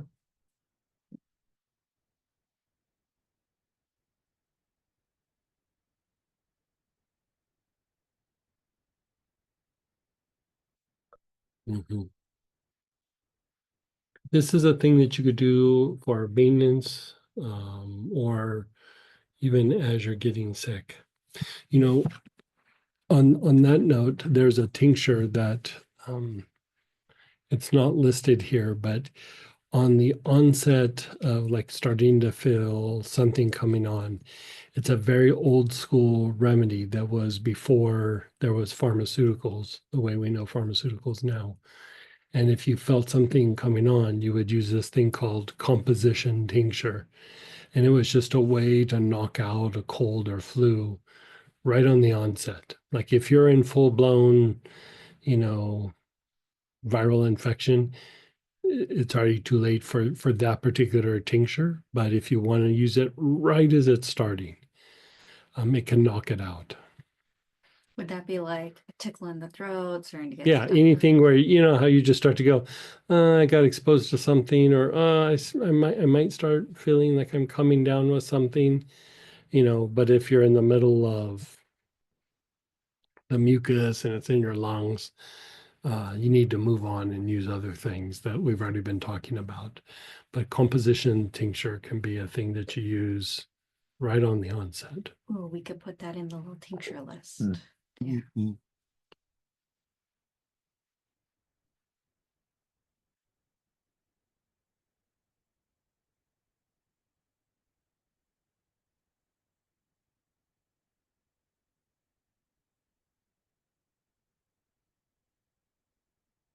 Put that on. How's that feel?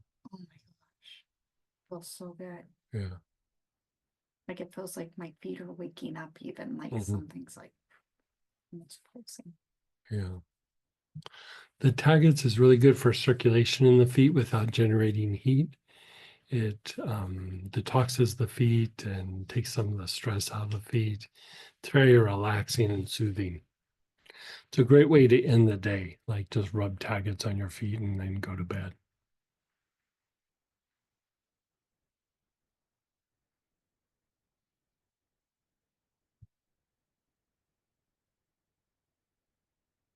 Anybody have shares or questions?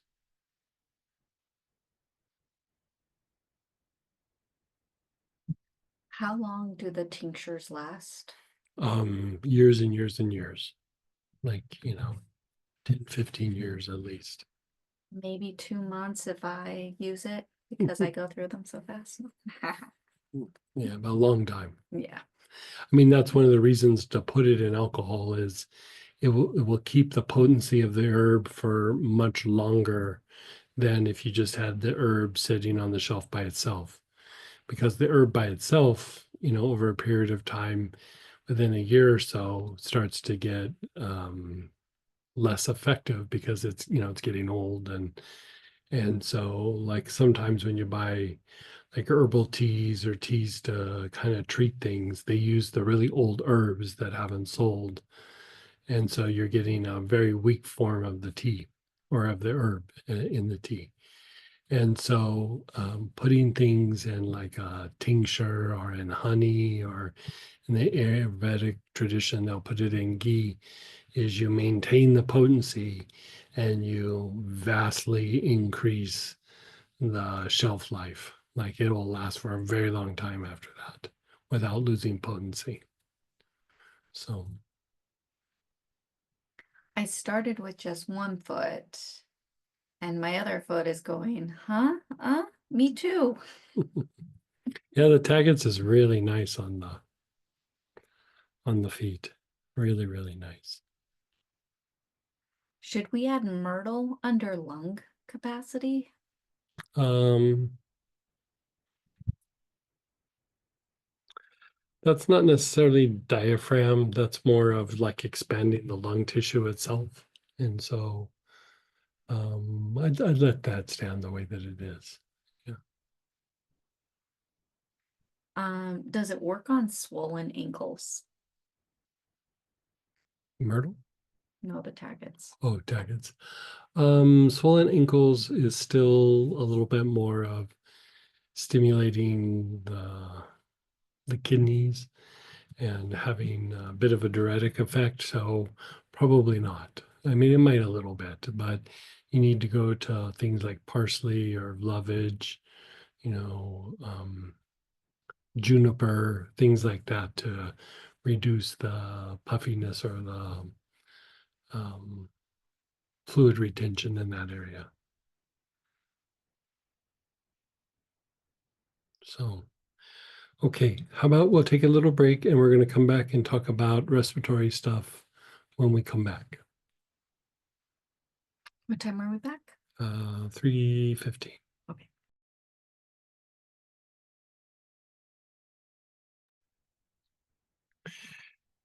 Hey, everybody. I think there's a few questions that came up on break before we go into a deeper dive into the respiratory issues. So let's go ahead and address. My Taggets is really sticky. Dilute it with alcohol, question mark? The ointment that came in the kit, is that what we're talking about? Or It's a 5 ml. oh, 5 ml. Yeah, like that's an issue with like heavier oils. They can get like kind of heavy and sticky, like you said, or they'll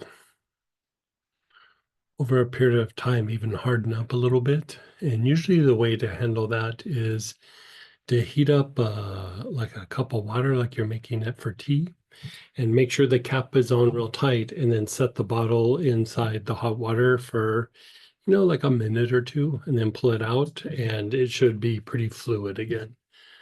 But sometimes even when I'm making blends and things, I have to heat things up, like the heavier oils, to make sure that they blend easy. And Taggets doesn't start off that way, but it is a heavier oil. And so over a period of time, it will start to harden a little bit and thicken up. And so you just have to heat it up a little bit, and then it's good again for a while. Yeah. I mean, if you want to keep it so that it's fluid, I mean, I don't do this when I put stuff out to you guys, but you can add a little bit of jojoba to it. The jojoba won't go bad, and will mix and keep things a little bit more liquid, a little bit more fluid. Alcohol would do it too, but the issue with alcohol is most of the alcohols that you would use have some water in it. And so then you've put a shelf life on it, because over a period of time, the alcohol could, have weird reactions and things. So I'd stick with like jojoba or something, or just heat it, from time to time. I pay extra for a particular kind of myrrh that comes out of Ethiopia that stays fluid, because like before, if the myrrhs that I used to get out of Somalia and Kenya and places like that, before I'd even be through half a kilo, it would be solid, and I'd have to heat it up, and then it would go solid, and then I'd have to heat it up. And so I pay extra for a fancier myrrh so that it stays liquid. But Is there any way to inhale too much? not really. I mean, you'll get burned out on it before you inhale too much. No, I've never come across that issue. Yeah. So, okay. And you guys have any other questions or anything, anything immune related? Even if we haven't talked about it, we're going to do a deeper dive into respiratory things. But, feel free to be random and ask if you want. I mean, this is the best time or place to do it. So if you have any sort of questions in these areas, I'd fire away. And also feel free to share too, like if you've not been feeling well and you're doing this and you're feeling better, it always helps with shares for others as well. So.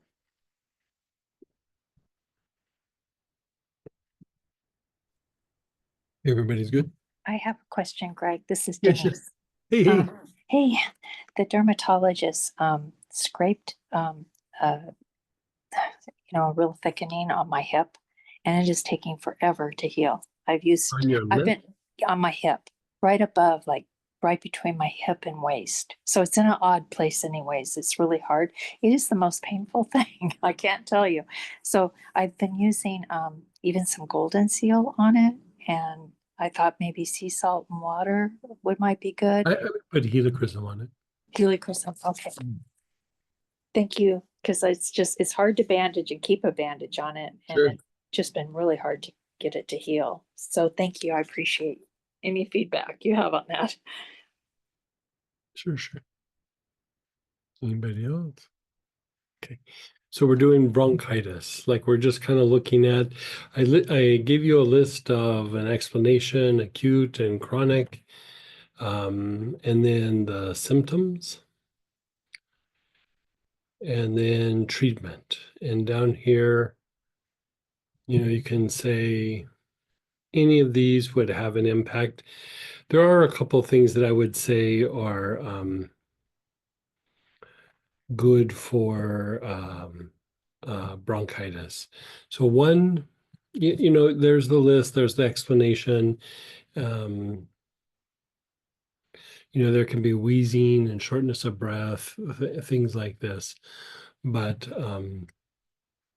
the things listed work really well. I think there's an old blend that I used to make mucus that I don't make anymore. Do I still make mucus? Oh, do we? Okay. Eucalyptus globulus and Eucalyptus radiata inhaled or diffused in the air with bronchitis, incredibly helpful. But I would say Neoli, again, same way, inhaled, but the Neoli I would even take internal. And, Neoli is especially good like when sometimes with a bronchitis, there can be like a weird smell that comes out of the mouth, or you'll have a weird smell in your nose. It just, like the best way I could describe it, it just smells foul. Like, it just like, it is not a pleasant smell. And it's not bad breath. Like there's something coming out of the lungs. You're smelling the infection. And so with that, Neoli really shines. So like anytime that you suspect bronchitis, I'd begin doing a lot of inhalation, even putting drops on the chest. I'd also take drops internally of Neoli. I would also augment with taking some drops of thyme, red thyme, white thyme, any sort of thyme that you have, but red or white would probably be first choice. Benchmark would be in there, Thulianol would be in there as well, Geranol. I would take that internal as well.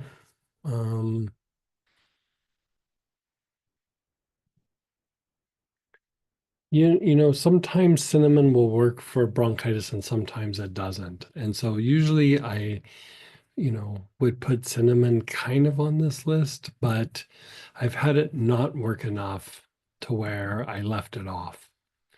And so, but, when in doubt, if that's all you had, I'd still try. But you want to spend a bunch of time doing a bunch of inhalations and trying to think.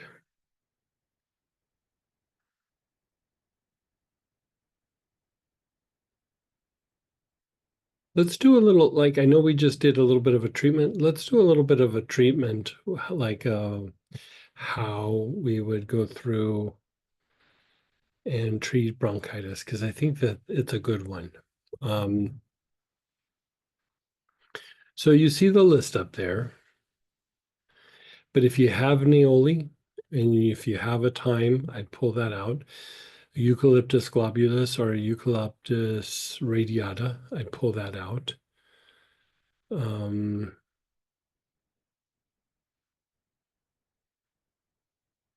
those of you that have myrtle, pull that out.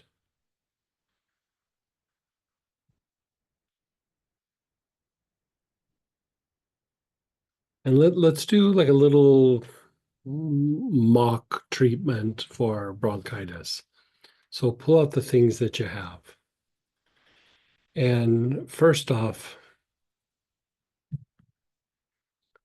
I would say if you have a eucalyptus, or if you have Neoli, terebinth, pine, ravensara, terebinth. Let's have you apply several drops to the chest. Like, just kind of go like this, get 4 or 5 drops in and rub it kind of on the chest. Nothing caustic. So I don't think there's anything caustic there. Benzoin might be a little caustic. Other than that, I think you're good. Peppermint will be tingly, but other than that.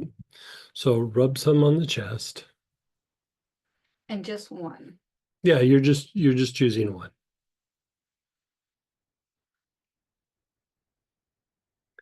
Now, if you have like bay laurel or neoli or ravensara, thyme, let's have you put a couple drops in water and take internally. If not, just pretend. I mean, I'd try to take something just so you get used to like this is how you're going to treat this.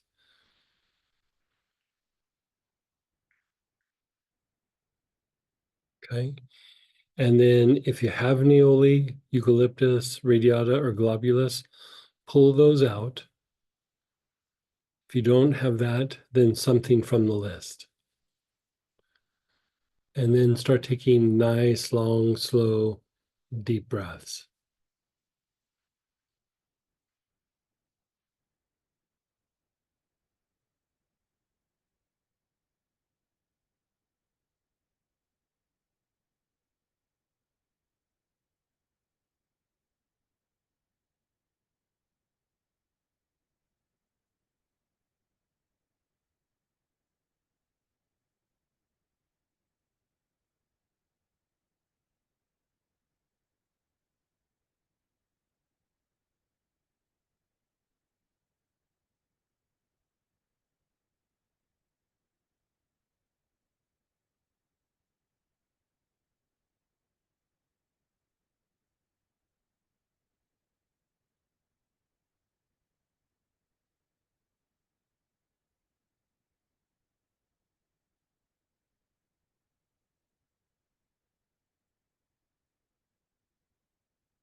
And just be still for a moment.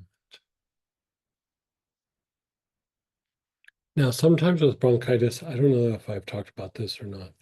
Sometimes with bronchitis, I like to do slightly different versions of how we inhale, right? So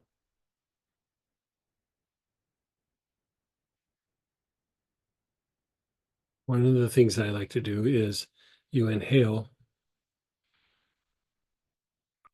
as much as you can, and then hold your breath.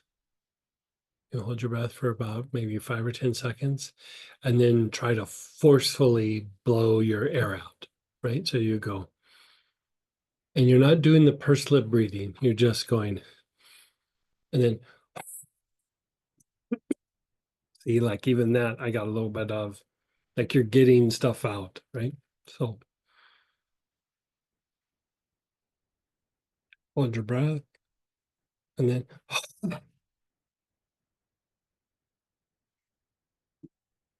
boy, apparently I needed this more than anybody else. Okay. And then inhale, hold your breath, and then force out the air as hard as you can. Okay. Just be still for a moment.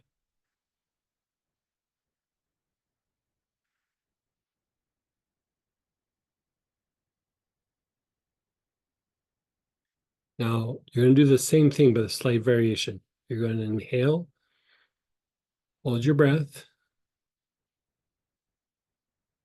and before you exhale, you're holding your breath. Try to take it a little bit more. And then force it out again. And then inhale.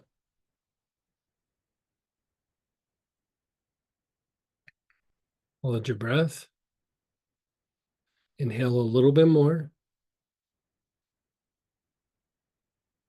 And then force it out.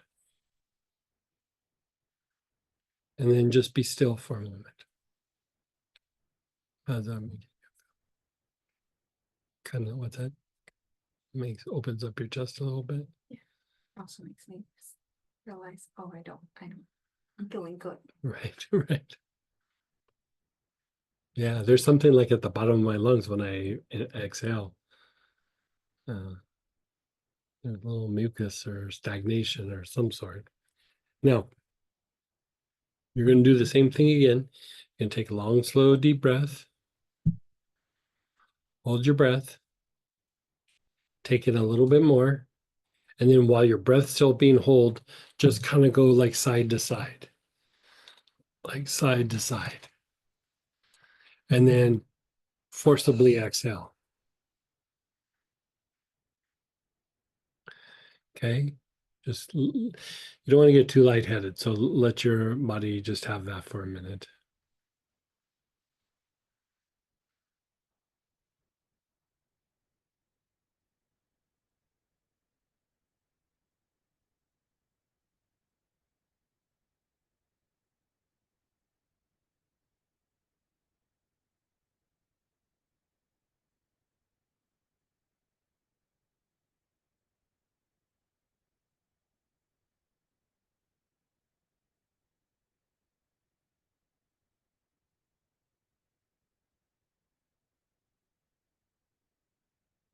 Okay. Inhale. Nice, long, slow, deep breath. Hold your breath.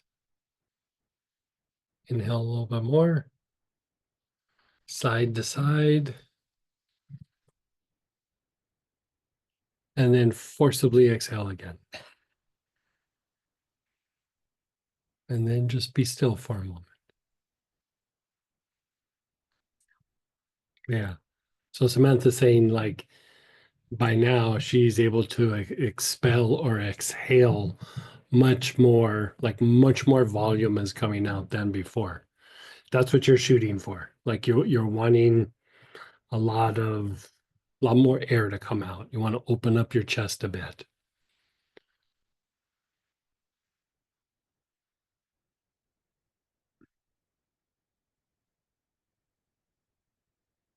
And let's just go back to long, slow, deep breaths without doing the breath holding and the forcibly exhaling. Just take some more long, slow, deep breaths.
And then just pause and be still.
Just being still.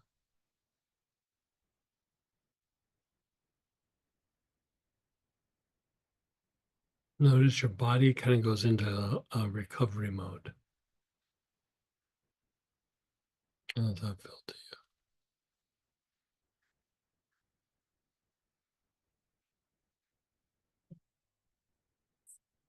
you? Yeah, you can feel something. Yeah. So we're going to come back and revisit that, but we want to keep, you know, the thing that I would say is, as much as we can write this out, you know, not everything is always going to follow a template. And so it's kind of nice to almost like play and experiment with these things so that you know, like, I need this because you could use this to treat bronchitis, but you know what? You could also use it to treat stress. You know, it's another way of like, you know, you're just stressed out, you have a hard time winding down. Like if you know, like this does this to my body, then there might be times where I would use it, even though you might not have bronchitis. But it's like, yeah, my body's just in this weird place. I could open on my chest, and now I can go to sleep, right? So it's nice to kind of know like what these things do. So what I'd like to do is with bronchitis, anytime anything ends in itis, it means also an inflammation, right? You're dealing with some sort of inflammation. So you want to reduce inflammation and detoxify the body somewhat. So in the notes here, I say you can use black cumin a few drops internally. If you have black cumin, even though we're just pretending that we all have bronchitis right now, still take a few drops. Or your other choice would be to take something like Eucalyptus citrodora, helichrysum, you know, something that has an anti-inflammatory property to it. Put several drops in your hands and then try to rub it on the back. And if you can reach and go like in your upper back, like just hit the back side as much as you can. Hitting the abdomen is somewhat helpful, but the back, for some reason, is much more effective with this. So, my new thing is I really like taking the Eucalyptus citrodora and rubbing it on the back on the spots. You know, it helps to detoxify some of the tissue. It opens up the spine somewhat, but it will reduce some of the inflammation in the lungs. So let's go ahead and have you go through and do that. Would the eucalyptus globulus we have in the kit work, or is There's there a better? citrodora in the kit too. There's a eucalyptus 10 mil citrodora in there. It's a 10 mil.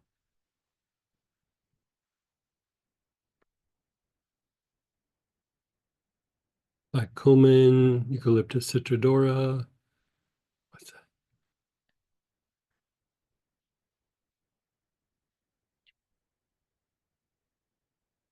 that?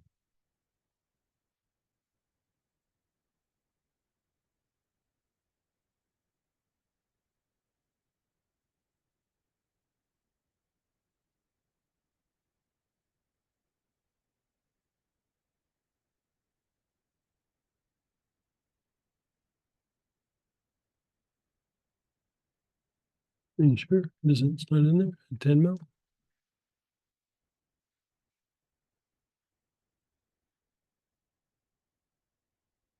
Does say it's in the kit. Mhm.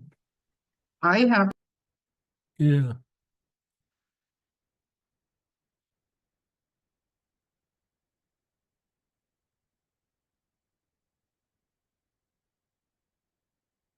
Did you put it somewhere else?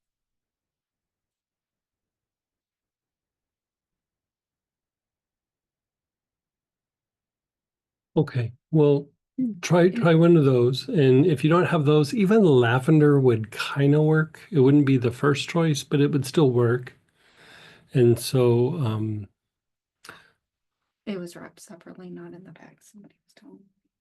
Maybe I just missed it when I was yeah, getting my kit together. yeah. Okay, so rub it on your chest, rub it on your upper back. You have a helichrysum or something close though, don't you?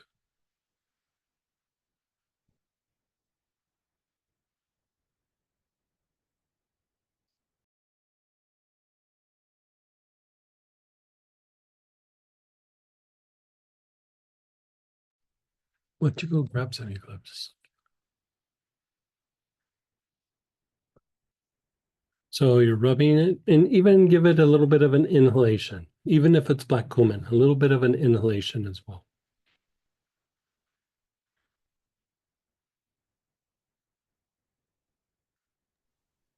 love this scent. Yeah, isn't it nice? Yeah. Never in a million years would you think it's a eucalyptus. Yeah.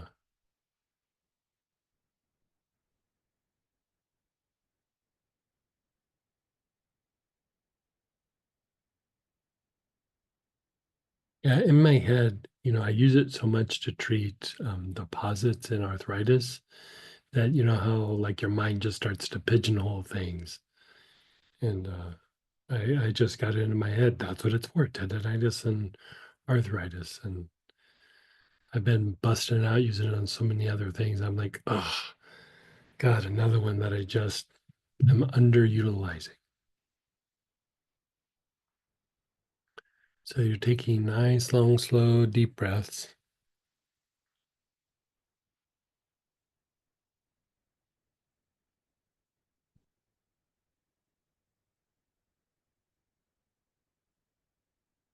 You find some?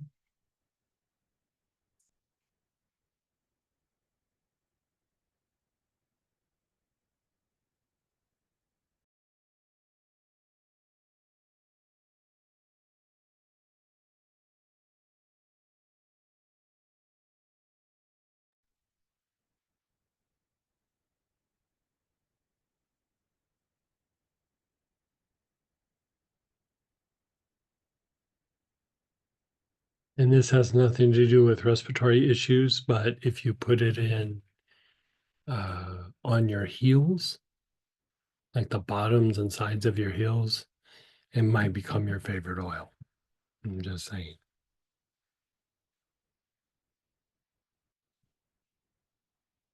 Takes the tension out of your heels like nobody's business.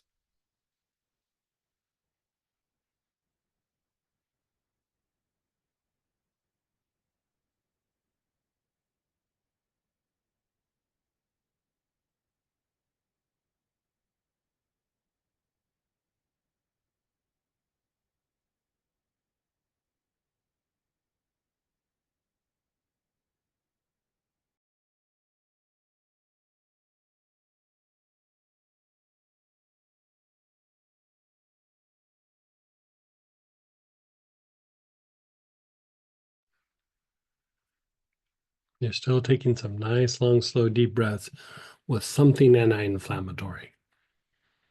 Eucalyptus citrodora, helichrysum, black cumin, chamomiles, yarrows, milfoil, something that's anti-inflammatory.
Okay, and then just pause and just notice how your body's feeling.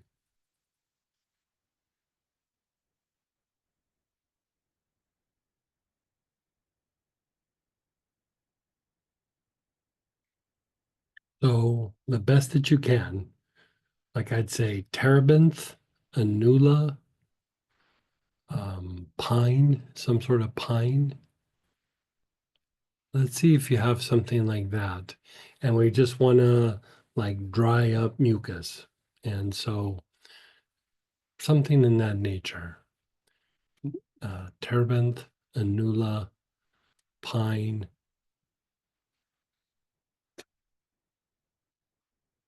I feel like I'm leaving a couple things out, but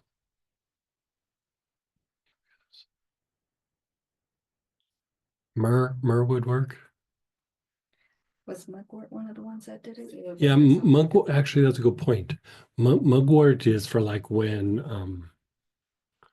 mucus is really thick and hardened, like it's just like it's really caked in there.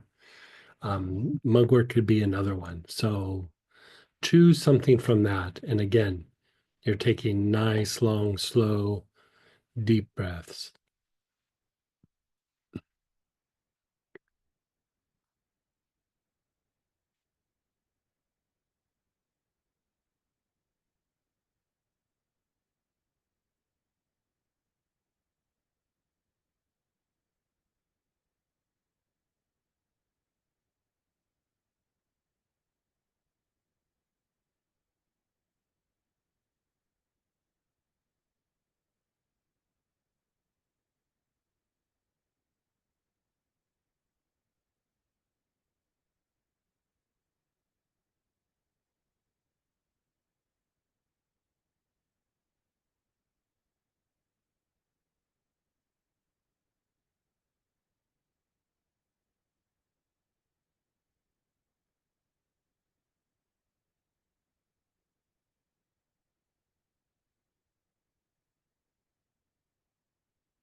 Yeah,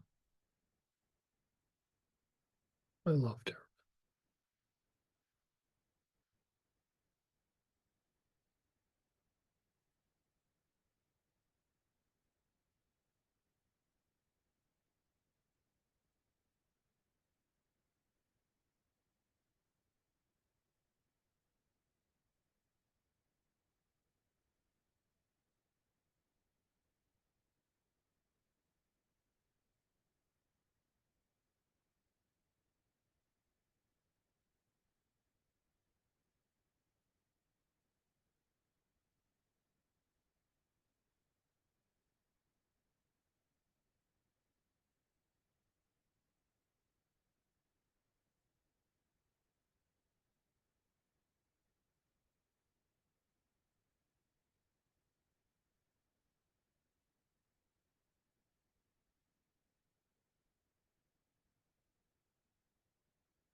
And then just pause. Keep the bottle in your hand, but just pause.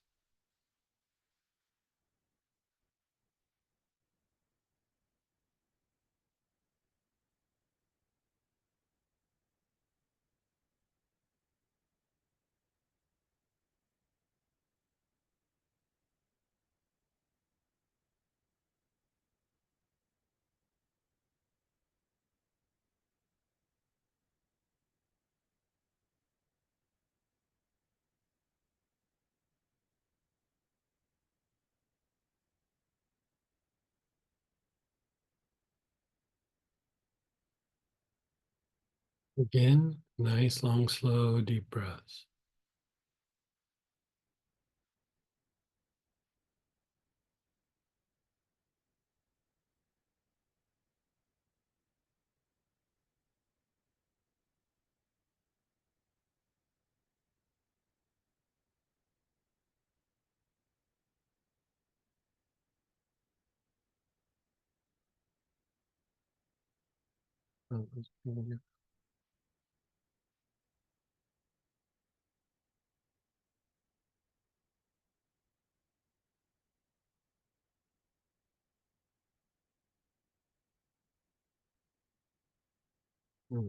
What's down at the solar plexus?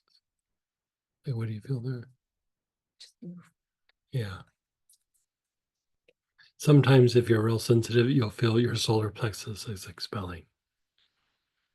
It's part of it is because the shift in the breath and the shift in the diaphragm.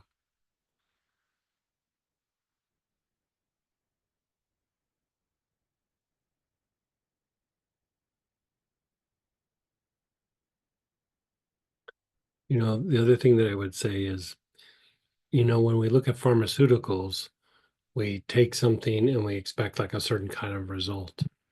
Here, you're trying to make the body function better. You're trying to help the body help itself. And so it's a little bit more like there's a little science and there's a little bit of art, where you do have to kind of experiment a little bit and play with different things and find, the magic kind of oils that are going to work for that. And then next year when you have it, it might not be the same oils. It's not always going to be the same. And so this idea of rotating things, it helps you to really fine tune like, this is what I need. Like if you think about what we were doing earlier, where we go, okay, lemongrass, now savory, now cinnamon. One of them made you feel like a lot better, right? And the next person might have been completely different oil. They all treat infectious conditions. They all treat infectious diseases, but depending on where your body's at and how much stress and fatigue and where your immune function is, we're all going to have different things that really kind of rock us, and so here we're doing a little bit of several different things to hit different aspects of bronchitis, but you can kind of see like you play with it a little bit, like you go, okay, I have some things in this list, let's start playing. Your spine's relaxing. Yeah. So Samantha's reporting like, her lungs, she kind of went into like, she has this far away look on her face, like, so you can tell she's relaxing, but like she said, her breath's opening up. She's exhaling much more than she was, which is an issue for bronchitis, right? You don't really get a lot of air out. And then her spine's relaxing.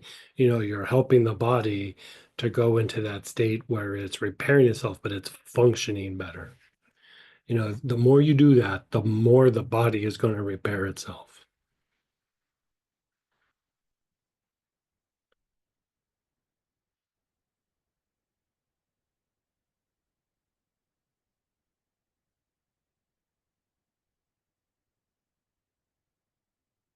Okay, and then just take a break. So here you did like a Nula or terebinth or pine, which very good for the respiratory system, have an antispasmodic effect, but they're also drying mucus. You also could have been using mugwort, and what was the other one we said? Mugwort, and doesn't matter, but okay, let's go back to the original. So it was Neoli, Eucalyptus globulus, or Eucalyptus radiata, if you have them. If not, whatever you use for the first time around, let's do that again. And you're taking nice, long, slow, deep breaths.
Okay, and then give it a pause. Which one are you using there? Globulus? Solid choice.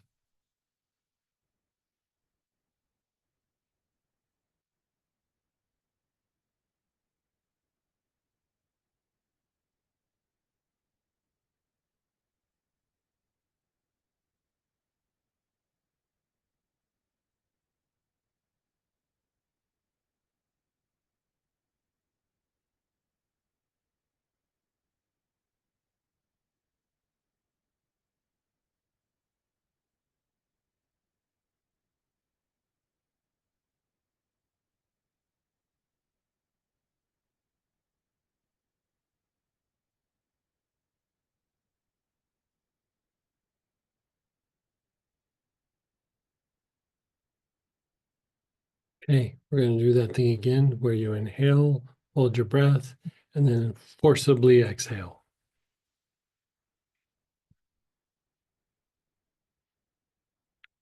Hold your breath, and then exhale as hard as you can. And then again.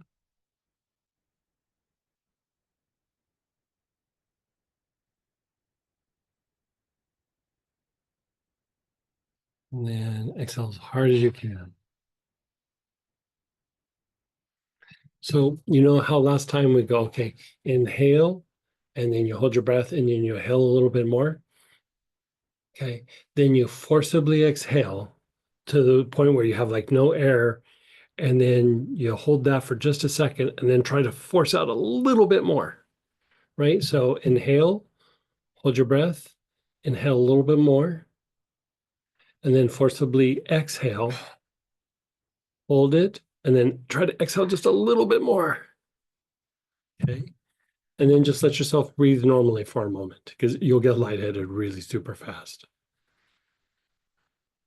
How was that?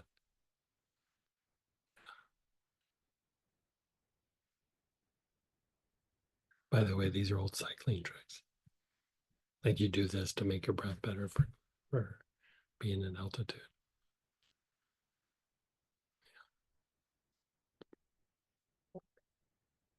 Okay, again, inhale. Hold your breath. Inhale a little bit more. And then forcibly exhale. Hold it. Exhale a little bit more. Okay, and then just let it be. Breathe normal for a moment.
Let's do that one more time.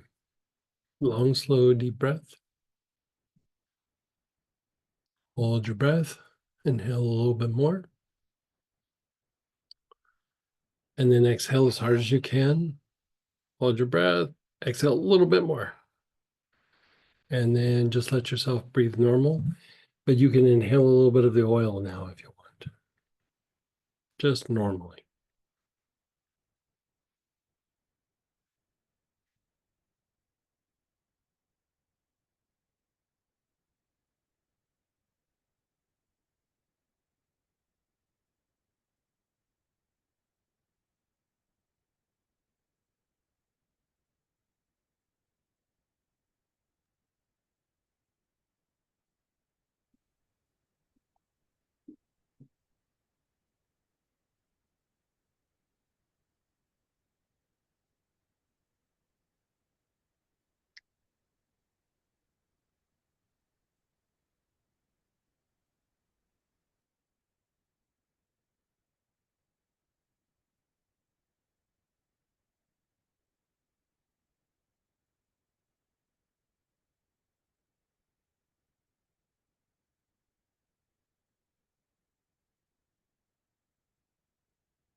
Okay, let's pause. Let's have you just evaluate how you're breathing, how you're feeling.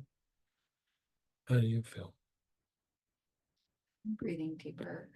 Breathing deeper, easier? Yeah, yeah. Like, but I mean, when I say deeper, it's just almost feels lower. Like Yeah, it's not going, such chest breathing. yeah, it's going down into your lungs, like lower lungs.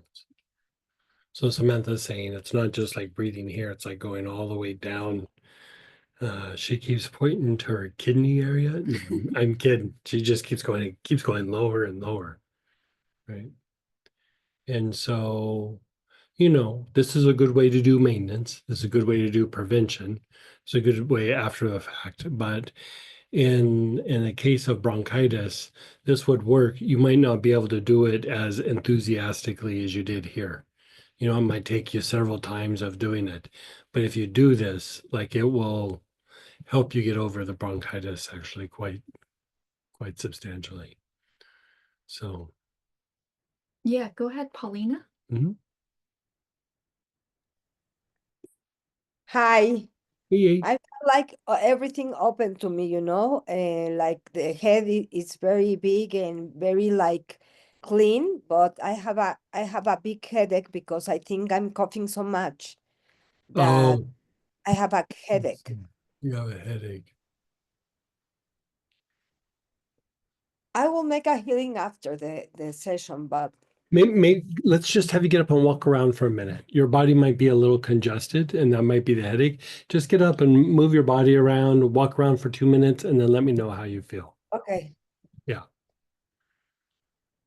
Someone shared, I feel energized and full of oxygen. Yeah. It's a way to oxygenate the body pretty quickly. Like I was telling Samantha, I was kind of saying like quietly, like this is a trick. I used a version of this to treat bronchitis over the years. I would mix in herbs and tinctures, but this oil approach is by far the best. Where in the old days, I'd do a little bit more of a combo. But this is a trick that you would use like when you're doing like endurance sports, like cycling, triathlons, even like things like tennis or running to like open up the lungs and increase like lung capacity because the more oxygen you can get to the blood, the more endurance and stamina that you have, and you don't fatigue quite as fast. And so sometimes fatigue is not just, oh, I'm worn down or I'm stressed out. Some of it is you're not breathing great, you're not getting enough oxygen, and so you're fatiguing much faster. And so this is a way to open things up. And again, it's a way to detoxify the lung tissue over a period of time. And you don't have to do this daily, but I'd say even if you did it once a month or once every couple of weeks, over a period of time, you'll notice like I'm breathing better, but even my stress responses are changing a little bit. And so here we're talking about bronchitis, but it could be used for a lot of other things. Yeah. So I'm still having the headache, but I think it's of the coughing. yeah. You've got some big cords actually to your throat. Like, hold on.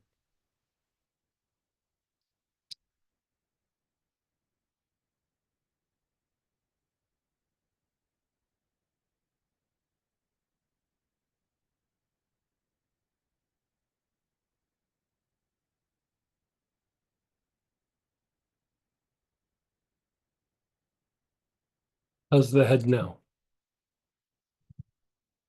Better. Yeah, it was cords. Okay.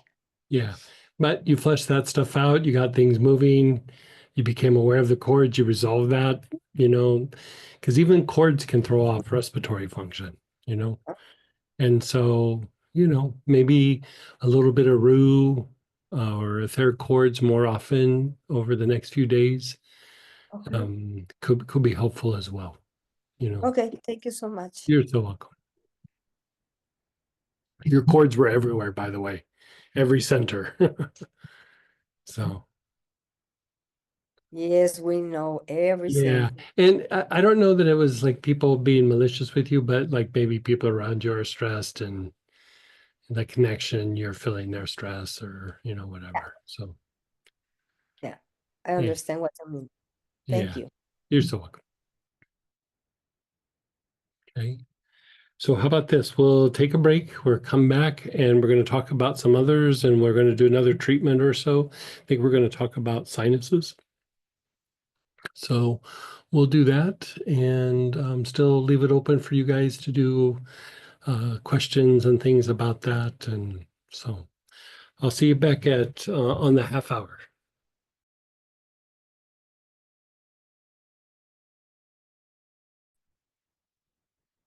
Hey, everybody. I going back to the ORIC programming, I was going to include that. I actually had it written out, but not everybody's had the ORIC programming, and I felt that it was going to take too much time to go down that rabbit hole and explain that. I wanted this to be a very simple way for you to go through and problem solve, but the ORIC programming would play a role in that. But here we're just looking at symptoms and treatment, and so there's always times for like bigger and deeper dives. But here, this was just an attempt at going through and addressing symptoms in a very straightforward way. When you have a cold and flu, we don't need to know the mystical reasons or the psychological reasons for something. We need to end the cold and the flu. You know what I mean? You need to just get over it. And so there's a time and a place for everything. And we spend a lot of time doing mystical approaches and energetic approaches and looking at like long-term strategies and on how to make ourselves feel better and think better and function better. But here, this was about damage control. When you're sick, you're sick. And so I tried to make this as straightforward as possible.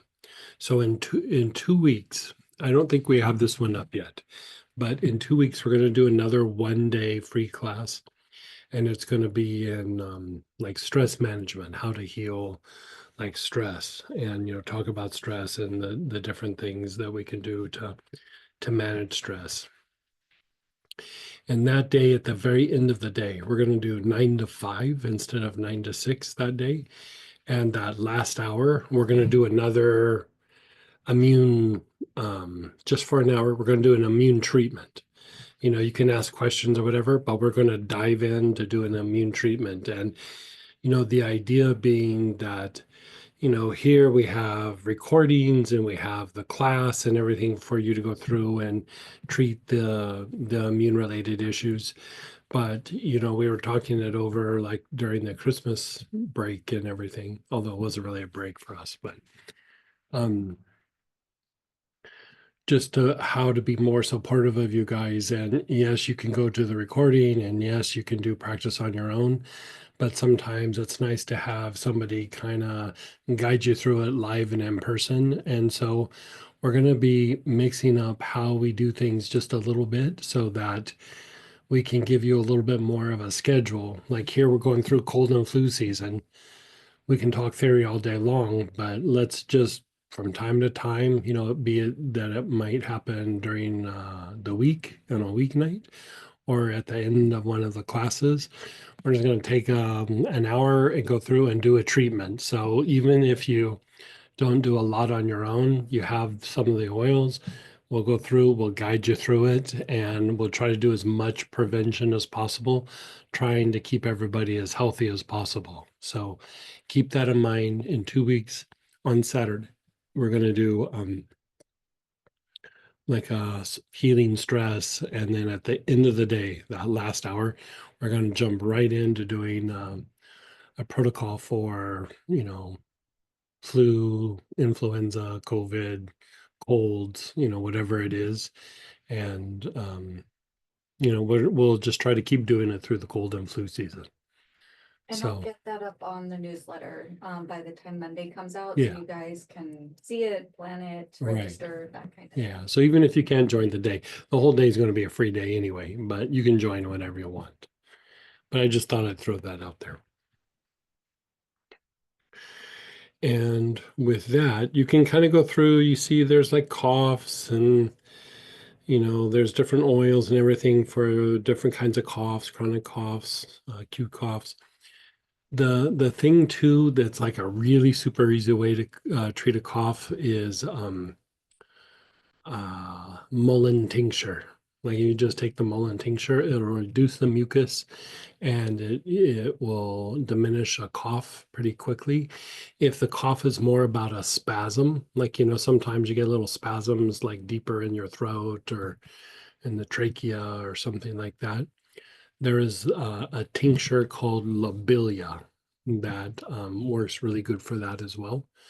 And no procedures or protocols, just a dropper full or two, and you call it good. You do it 2 or 3 times a day, and usually in a short amount of time, it knocks it out. There are these protocols, but like sometimes if you want to do maintenance in between or just call it simple and be good with it, like there's that as well. And so I want to drop down to, we're going to go past earaches and laryngitis. And I really tried to write this out a while back. Mucus and phlegm. Let's just talk about mucus and phlegm again for a little bit. Again, Amivisnaga, basil, cinnamon, anula. Most forms of eucalyptus will have an impact, marjoram even. The thing that I didn't put in here is, again, sometimes I go back and forth, is the mugwort. And mugwort in general isn't necessarily like if you have like an active situation, mugwort's not necessarily the thing that's going to knock out the mucus. But if you have like a lot of old impacted mucus in the mucous membranes of the nose, of the lungs, but also of the gut, mugwort's really good for that. The other thing that can be good for that is helichrysum and schizandra.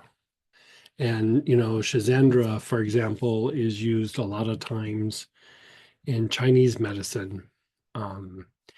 They call it like spring tonic or spring cleaning or something like that, where, for like 30 days. Actually, I think the first time I ever saw it was 100 days, but that's crazy amount of time. But for like 30 days, you would take Schizandra, and the idea is, Schizandra moistens the mucous membranes, but it basically flushes it from the inside out. And so it's a way to flush things out of the mucous membranes and kind of shake off the winter, especially if you live in colder places. Like if you live in Florida, probably not that big of an issue. If you live in Washington or Oregon or Montana or, New York, where, you're fighting off cold and snow and probably a little bit more of an issue. And so, the idea is to flush things out of the mucous membrane so that you start the spring season off without a bunch of impacted mucus in that area. And so again, Schizandra and helichrysum work really well, but mugwort can actually be used. You would want to direct it either into the lungs or into the sinuses or into the digestive tract just through inhalation, but it will help break up the old hardened mucus so your body can flush it out. And it's quite helpful. It will make you feel better in ways that you didn't even know you felt bad until you flush it out. And then you're like, well, man, part of me was not feeling very good. Right. So it's a good way to do maintenance. And so Yeah. Anyway, so let's keep dropping down to sinus issues.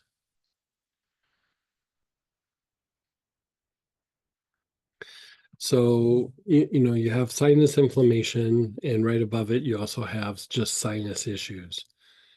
And treatment's pretty similar. Sinus mucus. This really knows. Let me look over what we got here. Okay, so let's look at sinus inflammations. So this could be a byproduct of stress, but a lot of times it's, allergies, some sort of infection, be it bacterial or viral. I've actually even seen it be like fungal, like things going on in the gut produces things up in the sinuses. And so, a lot of times when we're talking about treating viruses and bacterias and the lungs and the sinuses, we're using a lot of the same oils. Like it's not like there's things just for the sinuses. There are things that do better for the sinuses than others. Couple things like the tinctures for the purchase kit, mullein and golden seal are really good for all kinds of respiratory issues, but especially good for the sinuses. You know, um, like if you have a sinus infection, I would go to the golden seal. I mean, that with some essential oils will usually knock it out pretty quickly. Even if they put you on antibiotics, part of the issue is that the antibiotics don't always effectively treat the infection in the sinuses. You don't have the greatest blood flow in the mucous membranes of the sinuses. And so a lot of times it takes 2-3 cycles of the antibiotics to knock it out. And it can linger for quite a while. Like it can be there for quite a while. And so, the combination of the golden seal and the essential oils, the golden seal will stimulate lymphatic movement, will stimulate the immune system, and it will break down the mucus. And so it's kind of a tried and true thing as far as treating sinus related issues. If you're just having like a bunch of mucus, like even during allergy time, mullein can also knock down, like which one do you feel works better for you? Like when you get, kind of depends, huh? Yeah, because I love both of them, and it does kind of depend. If I'm just wake up with like kind of a runny, drippy nose, the mullein will just Knocks it like out. knock it out, take care of it. But if it's getting like very congested, a little more impacted, the golden seal will just knock it out. Right. So Yeah. So I mean that in the purchase kit, and I think a lot of you have, even from other classes, golden seal, and then we've talked about mullein for quite a while. And we had somebody who she does a little bit of the oils, but not tons. And this was a little while ago, and she got really sick, like really, really sick, and she was not responding to medicine from the doctor and whatever things that she was doing. And I don't know. I don't think she had many oils, but the oils she was using wasn't really working. I don't know that she had a lot of respiratory oriented oils or infection, antivirals and things. And so uh I think we overnighted her some mullein, and she was in a downward spiral hard. And she said within 12 hours of using the mullein every 3-4 hours, she goes, I'm 50% better. Like she goes, I was feeling like this might be it. This is the way I go out. And she goes, the mullein pulled her out of it. She had a lot of mucus in her chest and a lot in her sinuses, and she pulled out of it pretty good. And the thing with mullein that it's really kind of mind-boggling because it's really a very gentle herb. It's not like, even golden seal like is kind of like the Marines, like kick in the door and take, take everybody down. It's like cinnamon or tea tree or savory or something. And mullein is just like really kind of soft and gentle, but man, it knocks out the mucus and it knocks out coughs.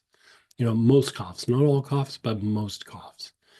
And so, we're trying to expand how we present things to you so that you can really problem solve when you got something, and just file it however you want to file it. Like if there's mucus or coughing, runny nose, anything, mullein is a very easy way to treat it.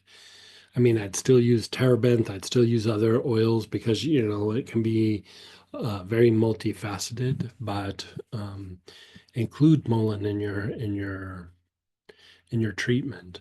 And then, like Samantha was saying, like when things get really impacted or you feel like, oh, I'm really getting sick, golden seal is tried and true, especially up in the nose. In the nose or in the gut. Golden seal will work for anything, but those two places, I mean, it's just, it shines in those areas, how well it works. And, it's got a bit of a bitter taste and everything, but I mean, it's all about business. It will really move things in those areas. And using that and oils, you should be able to treat most things, like that are respiratory, especially nasal and digestive. So, but anyway, so here with sinus inflammation, you have your eucalyptus, you have your lavender, lemon, neoli. Peppermint can be good. I would say peppermint is a very good short-term strategy, not a long-term strategy. Like peppermint's really good when it's impacted and you need to open it up. But after that, I'd still probably change to something else. The one thing that is always super good for anything sinus related is rosemary, verbena, and neoli. Like those two things, I mean, they'll produce a result. It might not always be the fastest, but long term, if you use, like if you're really prone to the sinus issues, I would take rosemary, verbena, 2 or 3 drops daily for a while. And I mean, it could be months even, but it will help diminish because like when you feel stress, your sinuses are feeling stressed. Your sinuses aren't stressed out, but the stress response is hitting the nasal passages quite hard. And so the rosemary verbena will knock that down substantially, and it will start balancing the body. And part of the reason why it does that is it tones the part of the nervous system that is tied to the stress response. And sometimes when that loses tone, the body just goes for a free-for-all for stress, and it just starts manifesting in different places. And one of the main places is the sinuses. So if you're prone to sinus-related issues, one of the things to look at is that there's poor tone in that part of your nervous system. And by treating it with the rosemary, verbena, or neoli over a period of time, it will tone that, balance out the body, and you'll start to notice like I'm not having the sinus issues or the stress levels that I've had before. That's why in 2 weeks we're doing like a stress class where we're just looking at physical and psychological stress, but we're also wanting to look at it as it impacts like your immune system and different functions. And so, it's a little bit more of a long-term strategy rather than like how do I get rid of this cold or flu, but it's a bit more prevention, and it's tied to other things too, not just getting sick, but still they overlap quite substantially. And we're going to do just like we're doing here. Very straightforward, symptom oriented, not a lot of talking about long-term strategies or the work program. You can put all those things together at some point, but right now we're just putting it under the microscope. How do I deal with these symptoms? Like, how do I treat these things the best that we can, right? And so one of the things that I would like to do, and this is going to be weird, it's not in the booklet, but I'd like you to like inhale, but inhale there and then inhale the other side and just see how open things are. And I'd like to do a little experiment. And back when I used to do healings in person all the time, this was my go-to trick for treating really super impacted sinuses. So check them first.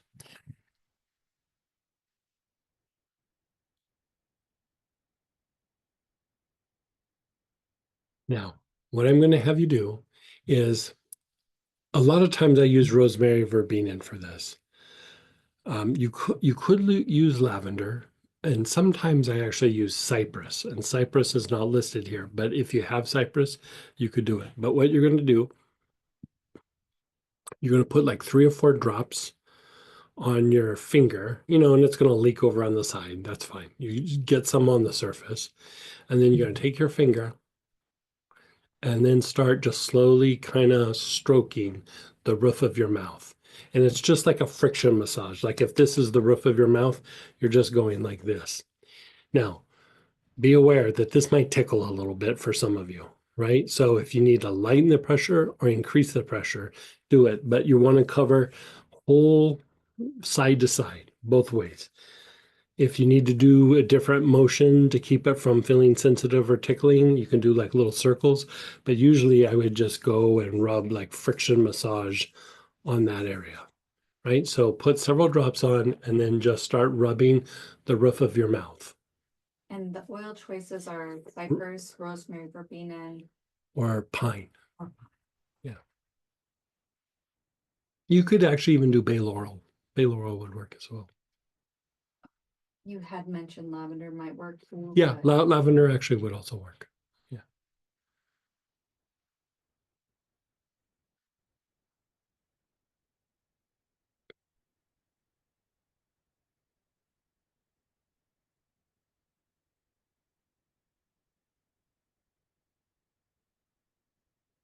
You're going to do this for several minutes. So just keep rubbing the roof of your mouth.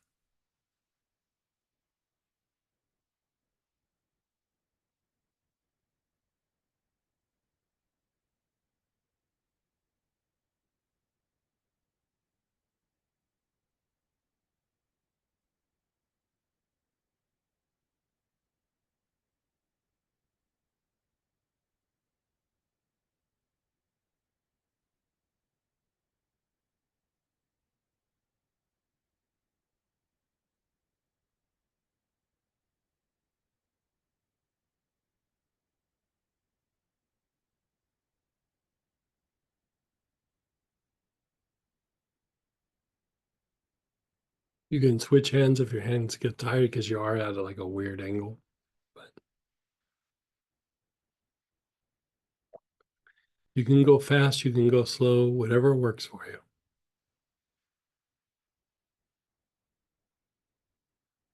If you need to, you can switch to your thumb and with your thumb. Maybe easier. Like watching you, I like think thumb is easier.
Do it for about another minute or so.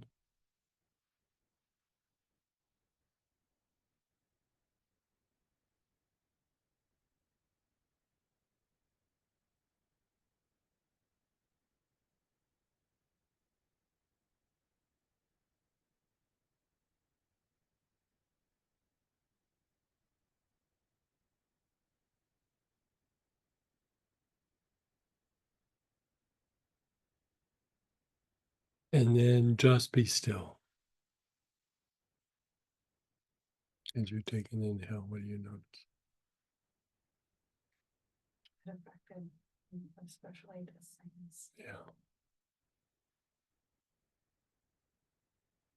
You notice you're breathing easier in your sinuses.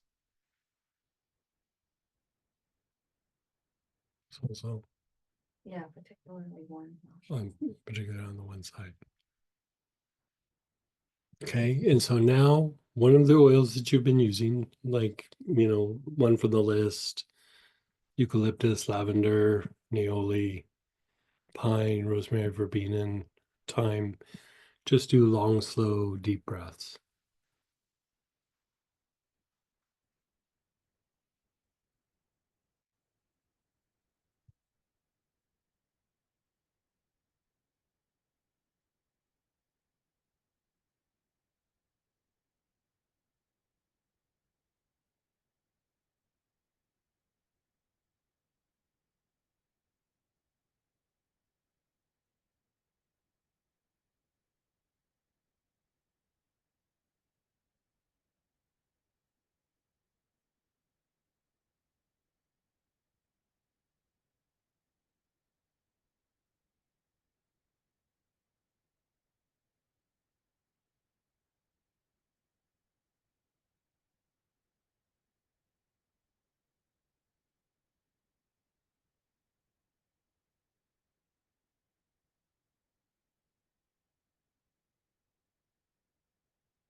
Okay, and then just be still.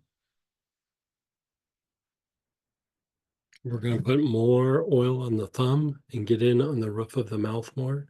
So again, do that and then get up and rub. Try to get both sides, front, middle, and back. Go as far back as you can.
Okay, you can go ahead and pause.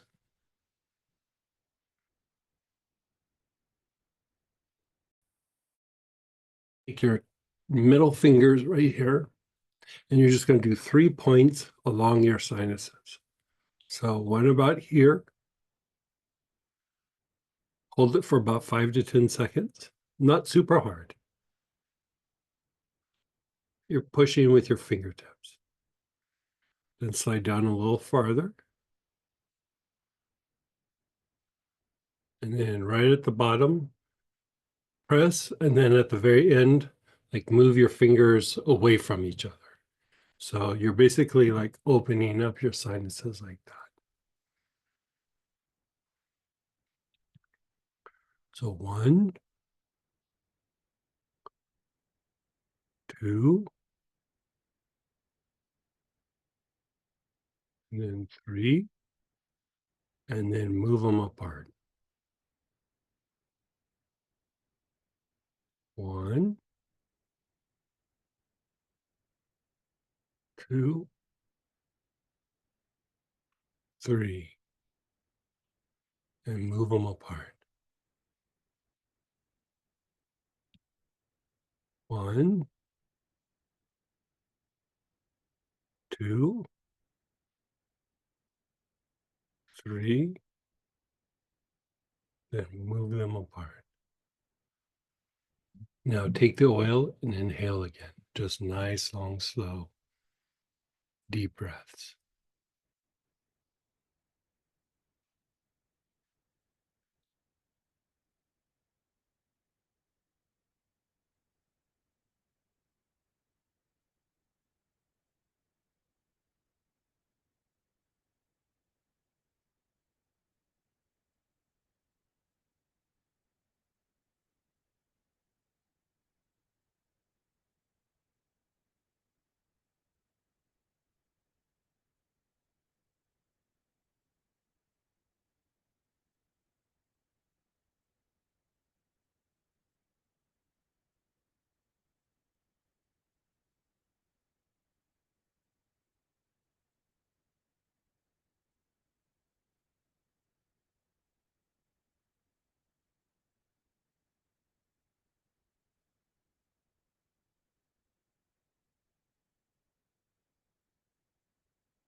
Okay, just let that go for a moment.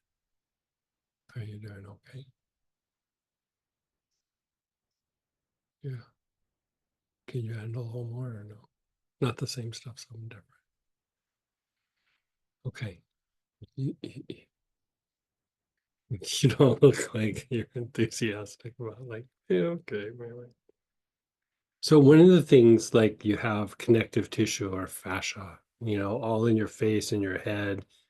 It's kind of it's not muscle, but it's connective tissue, and it can have tension, it can have spasms, and it can press and reduce blood flow to an area, reduce lymphatic function in an area, and it can be a contributing factor to sinus congestion.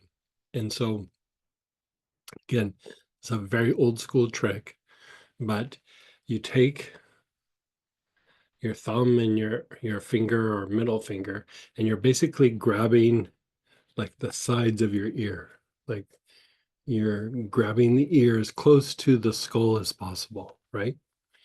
And so if this is my ears, one side is going up while you pull the other side down. So you're going, like I'm exaggerating it, but one's up, one's down. You do this for about 10, 15 seconds, then you reverse it.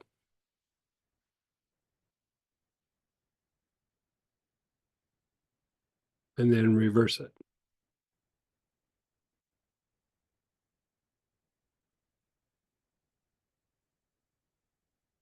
And then reverse it. And so that was up and down, but now one's going to go forward and one's going to go back. And then you're going to reverse it forward and back.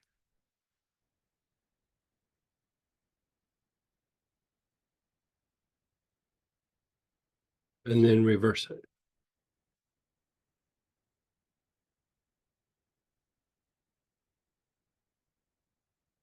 And then reverse it.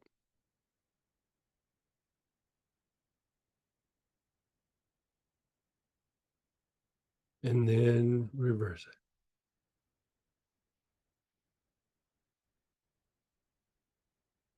it. And then just let it go and inhale the oil again.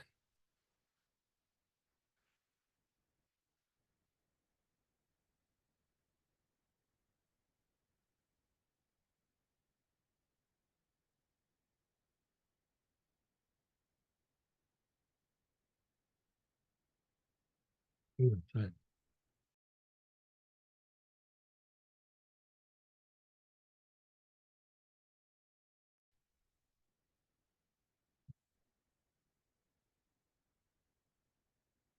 How's your breathing though? How's your breathing through your nose?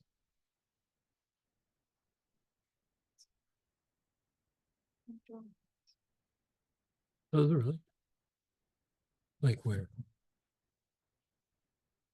Hmm.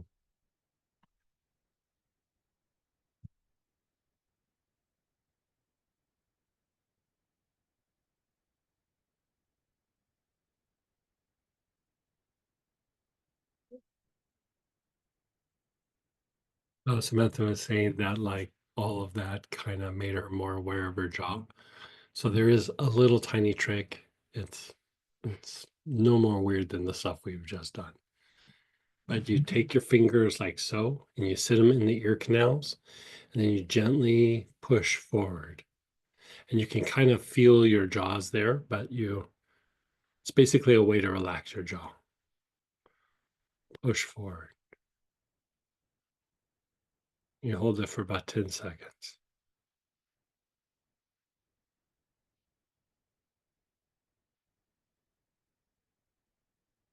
And then let go for a second. And then insert your fingers again and push forward.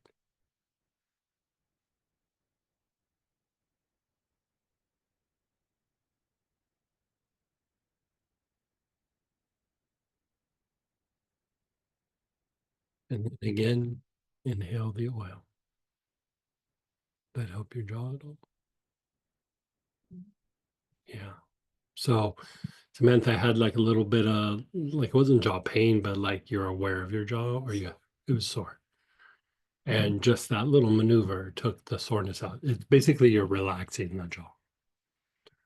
With sinuses, a lot of times there's a jaw issue as well. Oh, you even felt it up in here. That's deeper sinus stuff.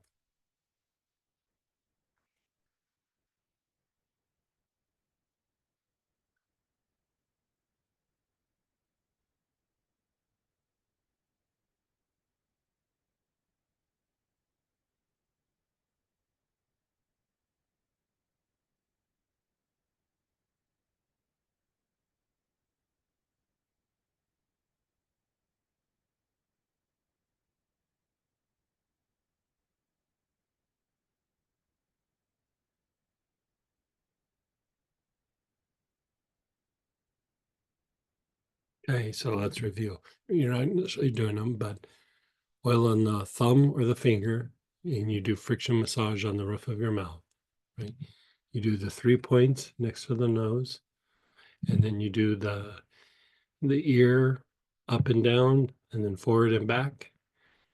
And then if you have a little bit of jaw stuff, finger in your ear, and then you gently push forward.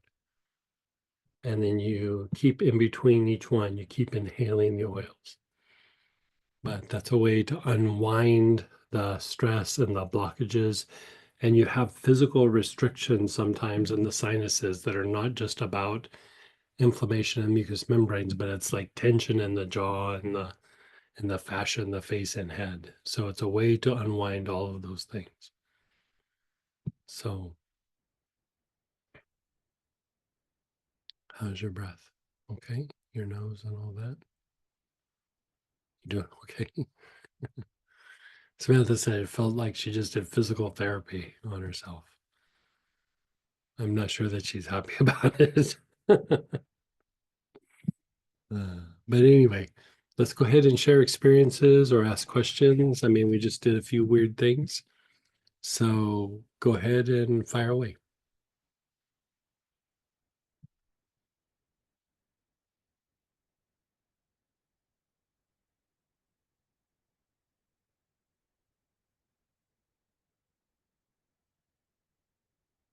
Miguel, go ahead and go ahead, Ralph, then Denise. Is Miguel first? No, I just needed him to unmute so he could translate. Oh, okay. Greg, Hey, you have Angelica listed in here. Is Mhm. that the same as Angelica seed? Either seed or root, either one would Okay. work. Yeah. All right. Yeah. Seed's a little less expensive. Mhm. So if anything, I'd probably lean towards the seed. Like the root's no more effective than the seed in this particular area. So, Okay. All right. Let's see. So in the flyer, you had mentioned something that caught my eye, which was utilizing vibrational healing in. yeah, did I say that? Okay. So Part of 20, what 25 words or less. basically anything in regeneration, like Mhm. cultivating a regeneration or healing regeneration. I Yeah. mean, all of this would fall under the regenerative state. And so that would be also like frequency. Frequency Mhm. would be associated with that. And Okay. yeah, All right. So I'll go back and look at those two. I started putting more in, but it was starting to make it more complicated. And so regenerative state would be also like blue healer, things that are anti-inflammatory, um, things like marjoram and tarragon that puts the body into deeper levels of rest and repair.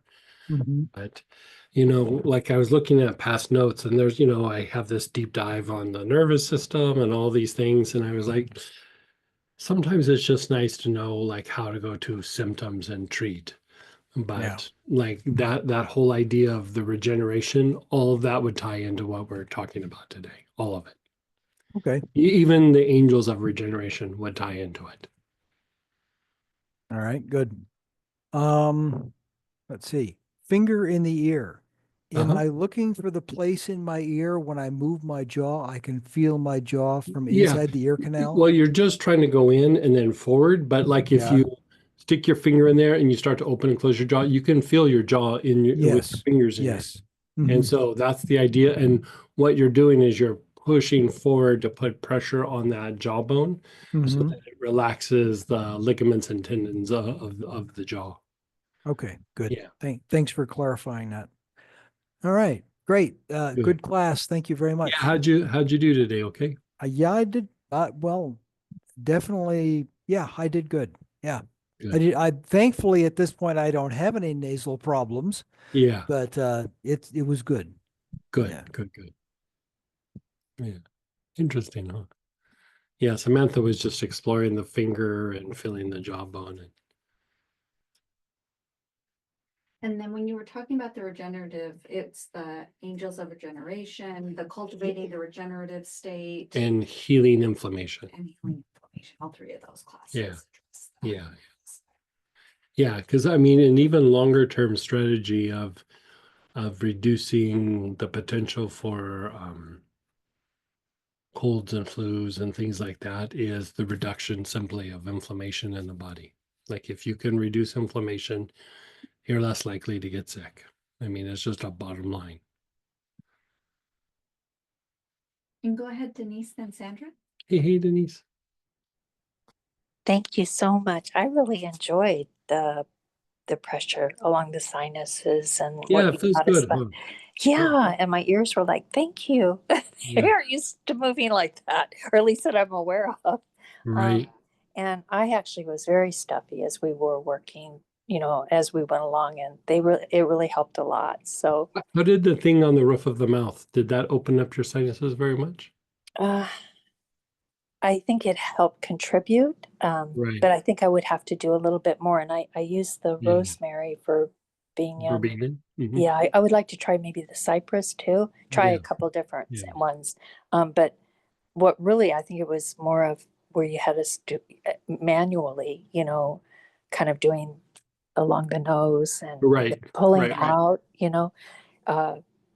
just all of it just seemed to come together, and I Good. could breathe much, much better. In fact, and I thank you so much for the lungs too. I hadn't realized in that lower part of my lungs there was stuff Yeah. that needed to.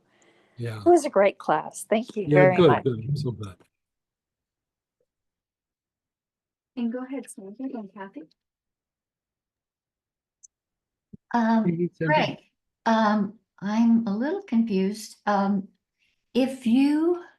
If I were to ask you for what, 2 oils to use for mucus, like kind of old mucus in the sinuses, what Like would you how say? old? Like Well, it's I mean, been it's been a problem for months and months, and it comes out, but I can't help but think that there's, you know, it's constant. So there's constant dripping. And it's so really thick. I would do the tincture of mullein So and how then I do would you use that? That's what's the it? question. How do you use the tincture? Dropper full or 2 dropper fulls, 2 to 3 So, times a day. okay, so take it orally. Okay. Yeah. So is there any way you could just like rub that on or something? The Like tincture under your wouldn't really be nose? that effective. Yeah, you would Okay. have to take it internal. Yeah. Okay. So for oils that you could inhale, what would you recommend? Rosemary verbena. Yeah. Okay. Rosemary verbena or neoli. Or naoli. Okay. And golden seal, Again, what? internal. Yeah. Oh, that's internal too. Mhm. Okay. All right. So for inhalation, it'd be rosemary verbena. Rosemary verbena or neoli. If it's really like anytime there's mucus in the body, anula is always good for that. But I would probably start with rosemary verbena or the neoli with just a lot of inhalations.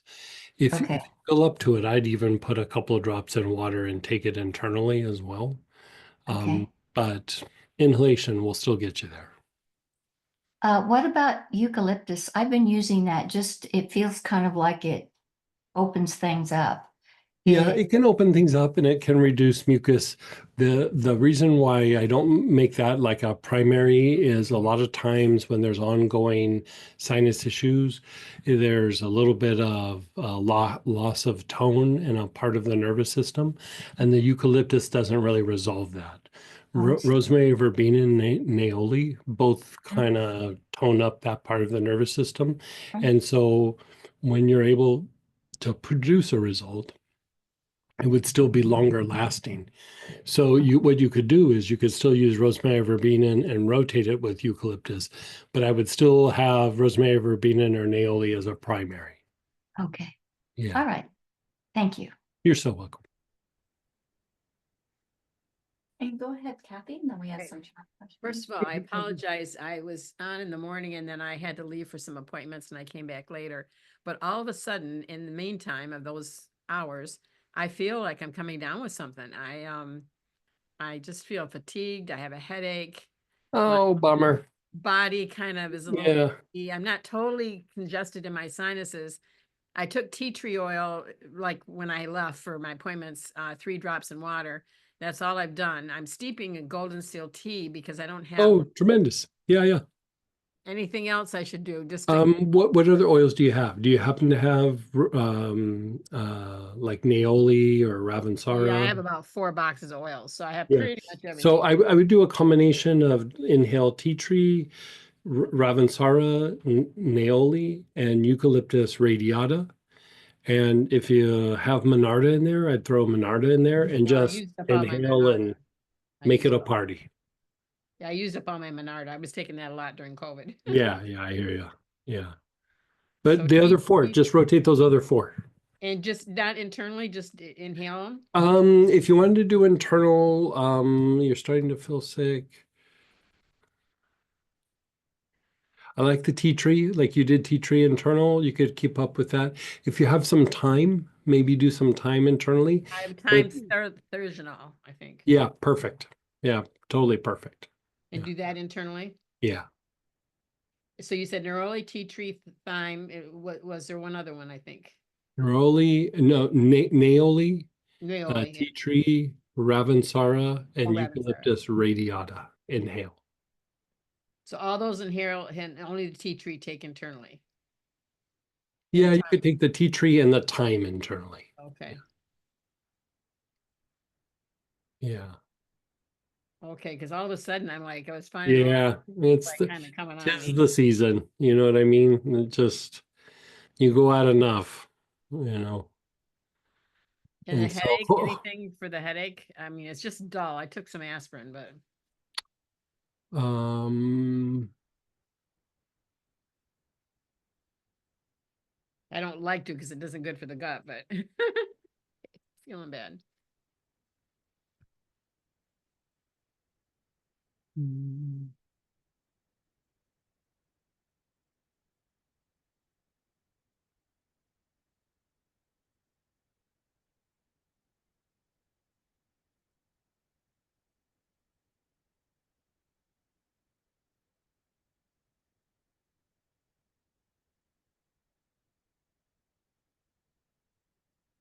I would take some marjoram and rub Okay. it into the jaws and into the sides of the head, the temples. Okay, I was also going to take an Epsom salt bath. Which oil, is there an oil that I should particularly Marjoram, do marjoram. Yeah, margin? Okay. yeah, In yeah. there. It looks like some of the headache is, you know, like when you start to come down with something, there's an increase of tension in the jaws. Okay. And it looks like you got some jaw tension going on. And so the marjoram should help reduce that. So just rub it on the jaw and You then could just rub it on the jaw, take in several drops and rub it on the temple. A lot of times I lay down and then put drops in and then rub it on the side.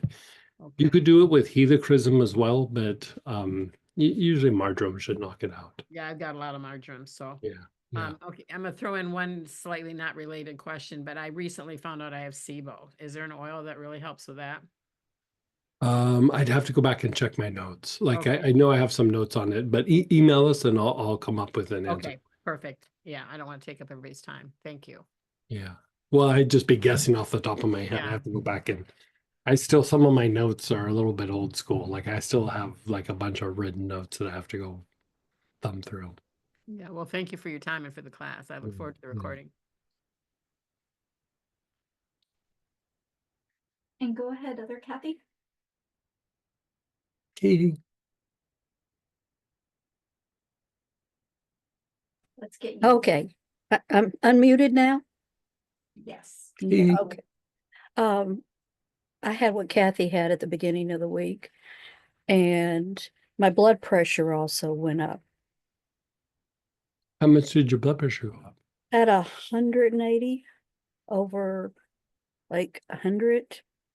But I brought it down, meditated, did the diaphragmatic breathing, and had to go and resort to taking Tamiflu and antibiotics, but I don't like to. What's your blood pressure like now? It's about the last I took, it was about 100. over 80. Okay. So the first number is 100 and the second number is 80? The bottom one, yeah, that was on Monday. And I managed to get right to the doctor. Heart was okay. Okay. He thought it was fighting a bacterial. Okay. Okay. Um, so you're using those things. Do you have any of the oils that we've been talking about to help fight the body fight off these things? I think so. Yes, I do. Good, good. I've got like, what, 6 years worth of oils. Right. Right. Mhm. So just go through and inhale some of the things for infectious conditions. Yeah, yeah. But I did want to tell Kathy that just to watch her blood pressure. Yeah. Okay. Yeah. So that's it. Yeah, I think so. Mhm. Okay. And then we have some questions and Mhm. shares in chat as well. What oil for a swollen ear canal? There's actually a section in here in earache. Earache. So here we have like chamomile, hyssop, lavender, galbanum, cajuput. Sometimes I just do like an inhalation with that. If it needs something stronger, you can take like spike lavender, or like I guess if you didn't have spike lavender, you could use regular lavender. Spike lavender is a little bit different, but or Tylenol, or sometimes I've even used helichrysum, and I put a few drops on and then rub it around the ear and in front of the ear. You know, you don't want to be pouring a bunch of oil in that, but sometimes the swollen ear is you can treat by putting a little bit of oil and just kind of swab it on the inside of the ear canal. But the reason for the hyssop is sometimes the inflamed ear canal is still tied to things in the neck. And by inhaling the hyssop, it diminishes the tension in the neck and will take some of the pressure off the ear. I'm gonna go to the next ear one since we're kind of already hanging out there. Um, let me see if I Yeah. can find it. Lemon internally can work. Instead of hyssop, you could use Neoli. Neoli could work. You could even do the Neoli internally as well. Those would also be good for ear inflammation. Yeah. Would the earache protocol be useful for my chronic cracking right ear? Hard to say. I mean, I try treating and see, but you know, sometimes it's like how we were talking about. You just got to get in there and start working stuff, and um, that could be a little bit of fascial, that could be tension, that could be earwax. You know, that could be a lot of different things. So I would get in and just start treating it. You know, yeah. An experience. There was a weird hot spot on the roof of my mouth Yeah. on the right side where the hard palate meets the soft Yeah, palate. yeah. Like the more you work that, you're going to notice there's like weird little spots on the roof of your mouth. Just like you might have a spot in your back or your shoulder, there's spots up there. And if you work them, it will open things up in different ways.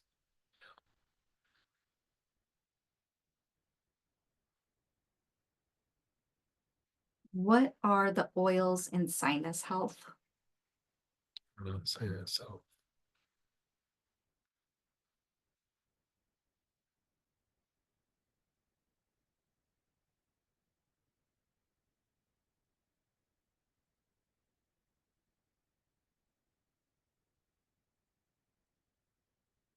sinus health is rosemary, verbena, hyssop, galbanum, eucalyptus globulus, frankincense, basil, and marjoram.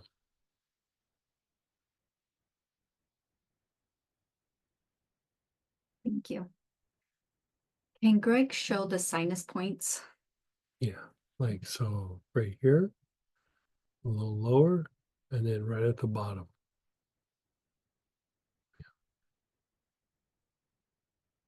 Thank you for sharing your knowledge. This will help me and others I will share with tremendously that have allergies. Oh, good.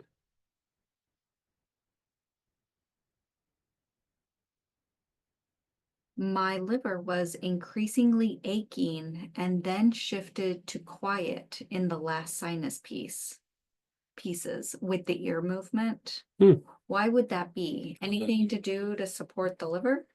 I'm not sure why that would happen, but if you're looking at liver stuff, I mean, it could be also still diaphragm or whatever, but if we're looking at the liver, things like helichrysum, carrot seed, Greenland moss, lemon, usually helichrysum, Greenland moss, or carrot seed, or the goldenrod, rosemary verbena. All of these are very good for the liver. Lemon will work. It's just it's very, very slow. It's very, very, very slow, but it does work. But that's very supportive to liver function and helps the liver to detoxify. Okay, I'm just gonna share. My shoulder's lower. Yeah, it relaxed. Yeah. Yeah. I mean, you know, it's like how we were talking about before in other classes, like the tension in the jaw is a reflection of other things, but if the jaw is tight, it energy centers, it overactivates the Mingmen, it overactivates your adrenals, it throws off kidney function, overactivates the solar plexus, overactivates the forehead, and makes the sensory nerves fire at a much more rapid rate. Just having jaw tension can throw the body off. And so reducing some of the jaw tension actually makes the body kind of settle down. And so, you know, there's very intense, like involved ways to treat the jaw, but just that finger in the jaw or in the ears and then moving forward to the jaw will relax the jaw a little bit. It's a quick little trick that relaxes everything. Well, and you know, I wasn't loving the process. I was fully in though, with the, you know, the roof of the palate part. You look like you're feeling better though. Yeah, so yeah, I mean, I feel like I'm You look like you're having a moment there, and then now you look like you're feeling a lot better. yeah, because it's like, you know, when you do physical therapy and it's not fun during, Right. but like you do it because you feel better after. And I have so much sinus stuff that kind of always happens.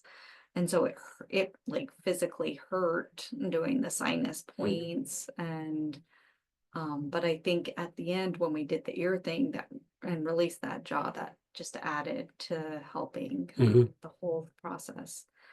But yeah, I didn't love it, but I mean, You feel feel like better it, now. yeah. Yeah.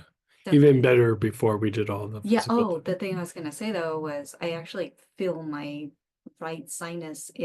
Has this movement to it that like feels like it's waking up. Yeah. Like it was probably, I don't know, numb or something. And Well, it's now probably impacted. Like it's probably this, it's impacted and now there's movement. Yeah, because I'm not draining and I can breathe through it, but like it's like, yeah, and it's up high. Yeah. Anyway, just wanted to share that. Someone's asking what would help reduce fever? There's actually a section for fevers. I thought maybe it's up top.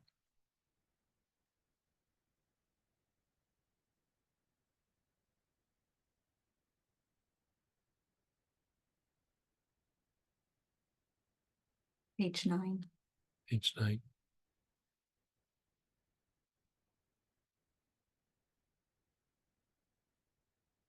Yeah. So page 9 on middle of the page, number 7 is fevers. And so German chamomile, ginger, peppermint, yarrow is what I have down, and different ways of doing it. A couple of them internal, salt bath with yarrow or ginger, and applying German chamomile as a body tonic. You know, all of that should be helpful in reduction of fevers.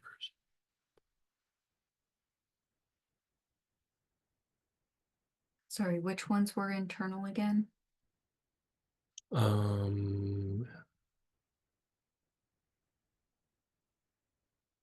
Or I don't, you might not have sat at some. Yeah, like any of them could be taken internal, but if I had a choice, I'd probably do German chamomile or yarrow, but any of them could be done internal.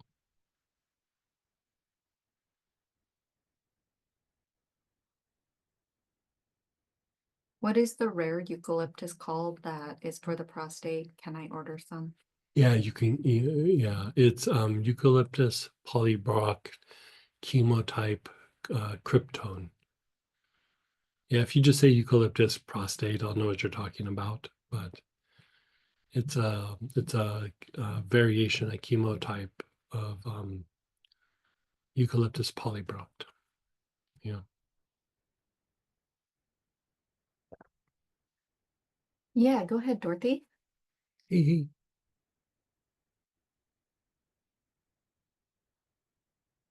Let's get you unmuted.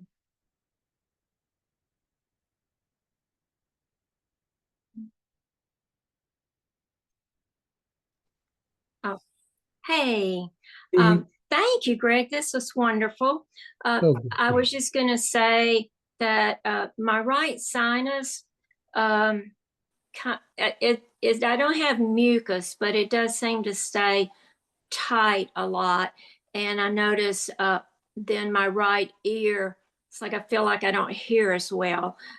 Anyway, all that work we did, those unusual processes we did, it's just opened up. It feels wonderful. good. Thank you. Because I was going to say, like, a lot of times that sounds like because sometimes when you have mucus issues, it will impact the ear and the ear canal. And so sometimes what starts to happen is you start to just have this weird, like, fascial compression all the way through. And so, that's why, we use oils, but sometimes it's good to just get in and just move stuff around and just try to loosen it up. Sometimes it works, sometimes it doesn't. But, if that happened, you had like some fascial tension that was going over there. I have it on my left ear sometimes. Like for me, I have an anatomically smaller ear canal on this side than the other side. And so it's just more prone to getting clogged or plugged up or whatever. And so like I do that ear thing just to like open it up sometimes. And most times it works, sometimes it doesn't. But if I get even a little bit of sinus thing, that ear goes like that. And to the point where, like, when I lived in Southern California, which is, super bad air quality, when I was in Southern California, like my ear would like plug up. Actually, both of them would. Soon as I would drive over the mountain and drop down into the valley, like out of the Southern California area, my ears would pop open. And then as soon as I would drive back and drive up over the mountain and drop back down into that Los Angeles Valley area, my ears would clog right back up again. And so, sometimes like air quality or allergies or something like that will still like have like an inflammatory response, but also that muscle tension, that fascial tension will close and like reduce the sinuses and reduce the ear. And so, you know, um, it can happen for all kinds of reasons. And so, um, yeah, it's Yeah. a trick to do from time to time. And, between the ears back and forth and up and down and hitting the points and then pushing forward, most times I can open it back up again. But, that combined with some oils and eh, going into like the seasons where I know it's going to happen, I just start doing it before it even starts to happen. And sometimes I can prevent it from happening. But, I find that flying is the hardest on all of it. And so like when I fly a lot, I have to really open up that ear a bunch. Well, thank you for this trick. That makes sense that it might be the fascia. Yeah. I was saying I really don't have a lot of congestion, at least Yeah. not right now, but Right. if I do start having congestion, the right side will stop up. Anyway, that's great. One more thing. The immune support, I want to ask a little bit about that. I know that's something you've had for a long time, and then maybe I think you upgraded it during COVID. So I have the immune support spray, and it's my understanding that we spray it like on our face and head, I Like suppose. neck and chest, Neck and especially. chest, Yeah. okay. And then I was the one asking sometime earlier, is that good to spray on the mask? Or you mentioned one of the I would still device. spray it onto the skin and do it that way. Right, but I mean, also the mask, would it help or not really? It might be a little too overwhelming for the mask. I mean, if you can handle it, I would say it would be okay. But Okay.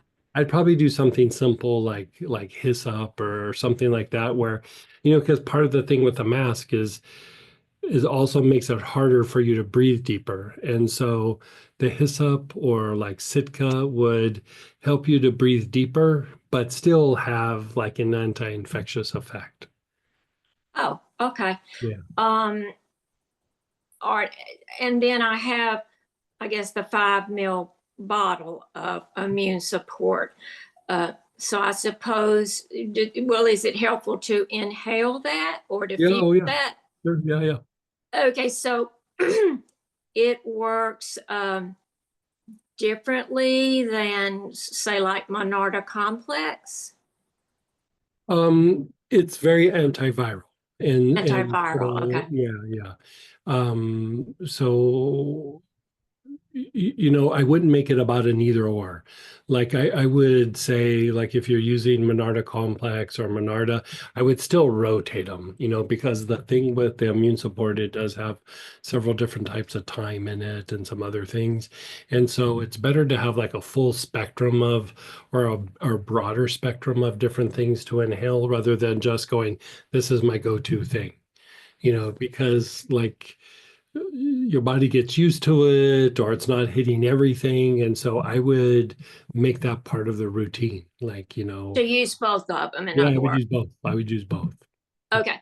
So, and then also you make the immune support in a roller ball. And I had asked earlier where to put it. And your answer was, I think you said neck and chest on the, okay. So what I'm wondering, are we trying to inhale it to get it in the lungs? Are we trying to get it on the skin to get it into the bloodstream? Or what is the mechanism of Both how? of those. And then you're also hitting the energetic spots that are helpful as well. Oh, great. Okay, thank you so much. And then go ahead, Danelle. Hey, Danelle. Hey, Greg. So I know I've mentioned this before, but I have chronic sinus infections, often from allergies. Sure. So I'm in New Mexico, so a lot of allergens. Yeah. And the information in this handout under the sinus section, like any of that would be helpful for me. Yeah, I think it's helpful, especially like the rosemary verbena and the Naoli. But if it's allergies, I would also do quercetin. Get some quercetin from the health food store. And there is this herb, Coleus forscoli. And it's also a very strong herb for allergies. And like I just try one of them at first. Like I do either quercetin or the Coleus forscoli. Sometimes they call it Coleus, sometimes they call it forscoli, sometimes they call it by both names. But I have some that we're extracting, and so we'll have some out sometime. But I would say if you go to the health food store, they usually have it. It's considered like an Ayurvedic herb. So like sometimes, like you'll look at the section and there'll be herbs, but up top they'll have some Ayurvedic herbs. Like it's probably up there, And any dosage that you would recommend I would for take either? 3 capsules a couple of times a day. And Of either of them. Oh. yeah, and for the quercetin, 3 tablets 3 times or 2 to 3 times a day. And the thing with that is over a period of time, it's diminishing the tendency for you to have the allergic response. So it makes the allergy stuff much easier to treat when it does flare up. Okay. Yeah. Okay. And I did get the immune support from you guys recently, and I've been inhaling that often. And then You had also told me at one point to do 4 different oils with the sinus pattern, the rosemary, bay laurel, I think was the other one, and basil. Yeah. How often, I mean, do I need to do that when I'm having symptoms or just sort of regular? I would definitely do it when you have symptoms daily, even Okay. multiple times a day. But like Okay. if you're not having an issue, but you're still kind of prone, like maybe twice a week, just to keep Okay. everything at bay. You know what I mean? I had been doing that, and I haven't had Yeah. a sinus issue Oh, now good. for 2.5 months, so I'm Oh, happy. good. That's very good. Yeah. Yes. Especially this time of year. Yeah, Have yeah, you no, guys gotten much snow at this point yet? we've gotten snow a couple of times. Yeah. Hopefully some more this week. We'll see. Yeah. Yeah. But it's very dry and very cold right now. I can't remember. Are you in Albuquerque or you're up in Yeah, Santa Fe? Albuquerque. Yeah. Albuquerque. Yeah. So you're not as prone to as much snow, but No. still it's pretty chilly. Yeah, yeah, it has been. Yeah. All right. Yeah. Well, thank you very So much. I'll like look into these. when do your allergies flare up? Is it the chamiso or the Yeah, usually they're the worst in the springtime. I have been doing allergy shots where they inject me with what I'm allergic to. right? So it's been better because I've been doing that about 2 years, and then these other things that you've recommended. So So those like, have been helpful. right is like spring feels like it's starting to go before Yep. the chamiso Yeah, really gets spring. going. Juniper Start especially. doing and juniper. Yeah, that's true. Start hitting the coleus and the quercetin as well as some of these other things. Okay. Try to nip it so that it doesn't get, yeah, yeah. Out of control. I forget about the juniper too. Like the Yes, yes. between those Yeah. two, it's like ugh. There's a lot. Yeah, Thank you. yeah. Thanks for the No problem. class too. You're so Yeah, someone said, thank you for a great informative class and good oil for a salt bath tonight. Naoli, rosemary verbena, bay laurel, tea tree, ravensara, eucalyptus radiata. Did I say ravensara? Naoli. One of those. Even camphor. Camphor could be good. And if you want to keep the skin nice and strong, like the depleted skin, parsley or spikenard could be like extra nice. Pine or terebinth could be a very great salt bath. I'm a big fan of pine baths. Yeah, to the point where in the old days I used to get pine tar soap and like I'd really lather down and everything. Now I just make it with oils, but pine is a nice way to fortify the respiratory system. Yeah. Great. And then just to remind everyone, Wednesday study group. Yeah. And it will start at 7 p.m. Central and go to 7:45. Right. And then tomorrow we're doing the mashup. So if you've taken all 3 classes, if you've taken the Healing Spirit, the Plant Teachers, and the Creating Your Life Altar, if you haven't registered yet and you want to join us, please do. Yeah. And yeah, but you do have to have taken all 3 of those. Yeah, we're going to be using all 3 kits and doing this it's a different way of doing classes. So it'll be interesting. So. And thank you, Miguel, again, always. Yeah, thanks, Miguel. So. And Robert and Letty, thank you. Yeah, guys. Robert, Letty. And everybody here, just thanks for Yeah. being here. Yeah.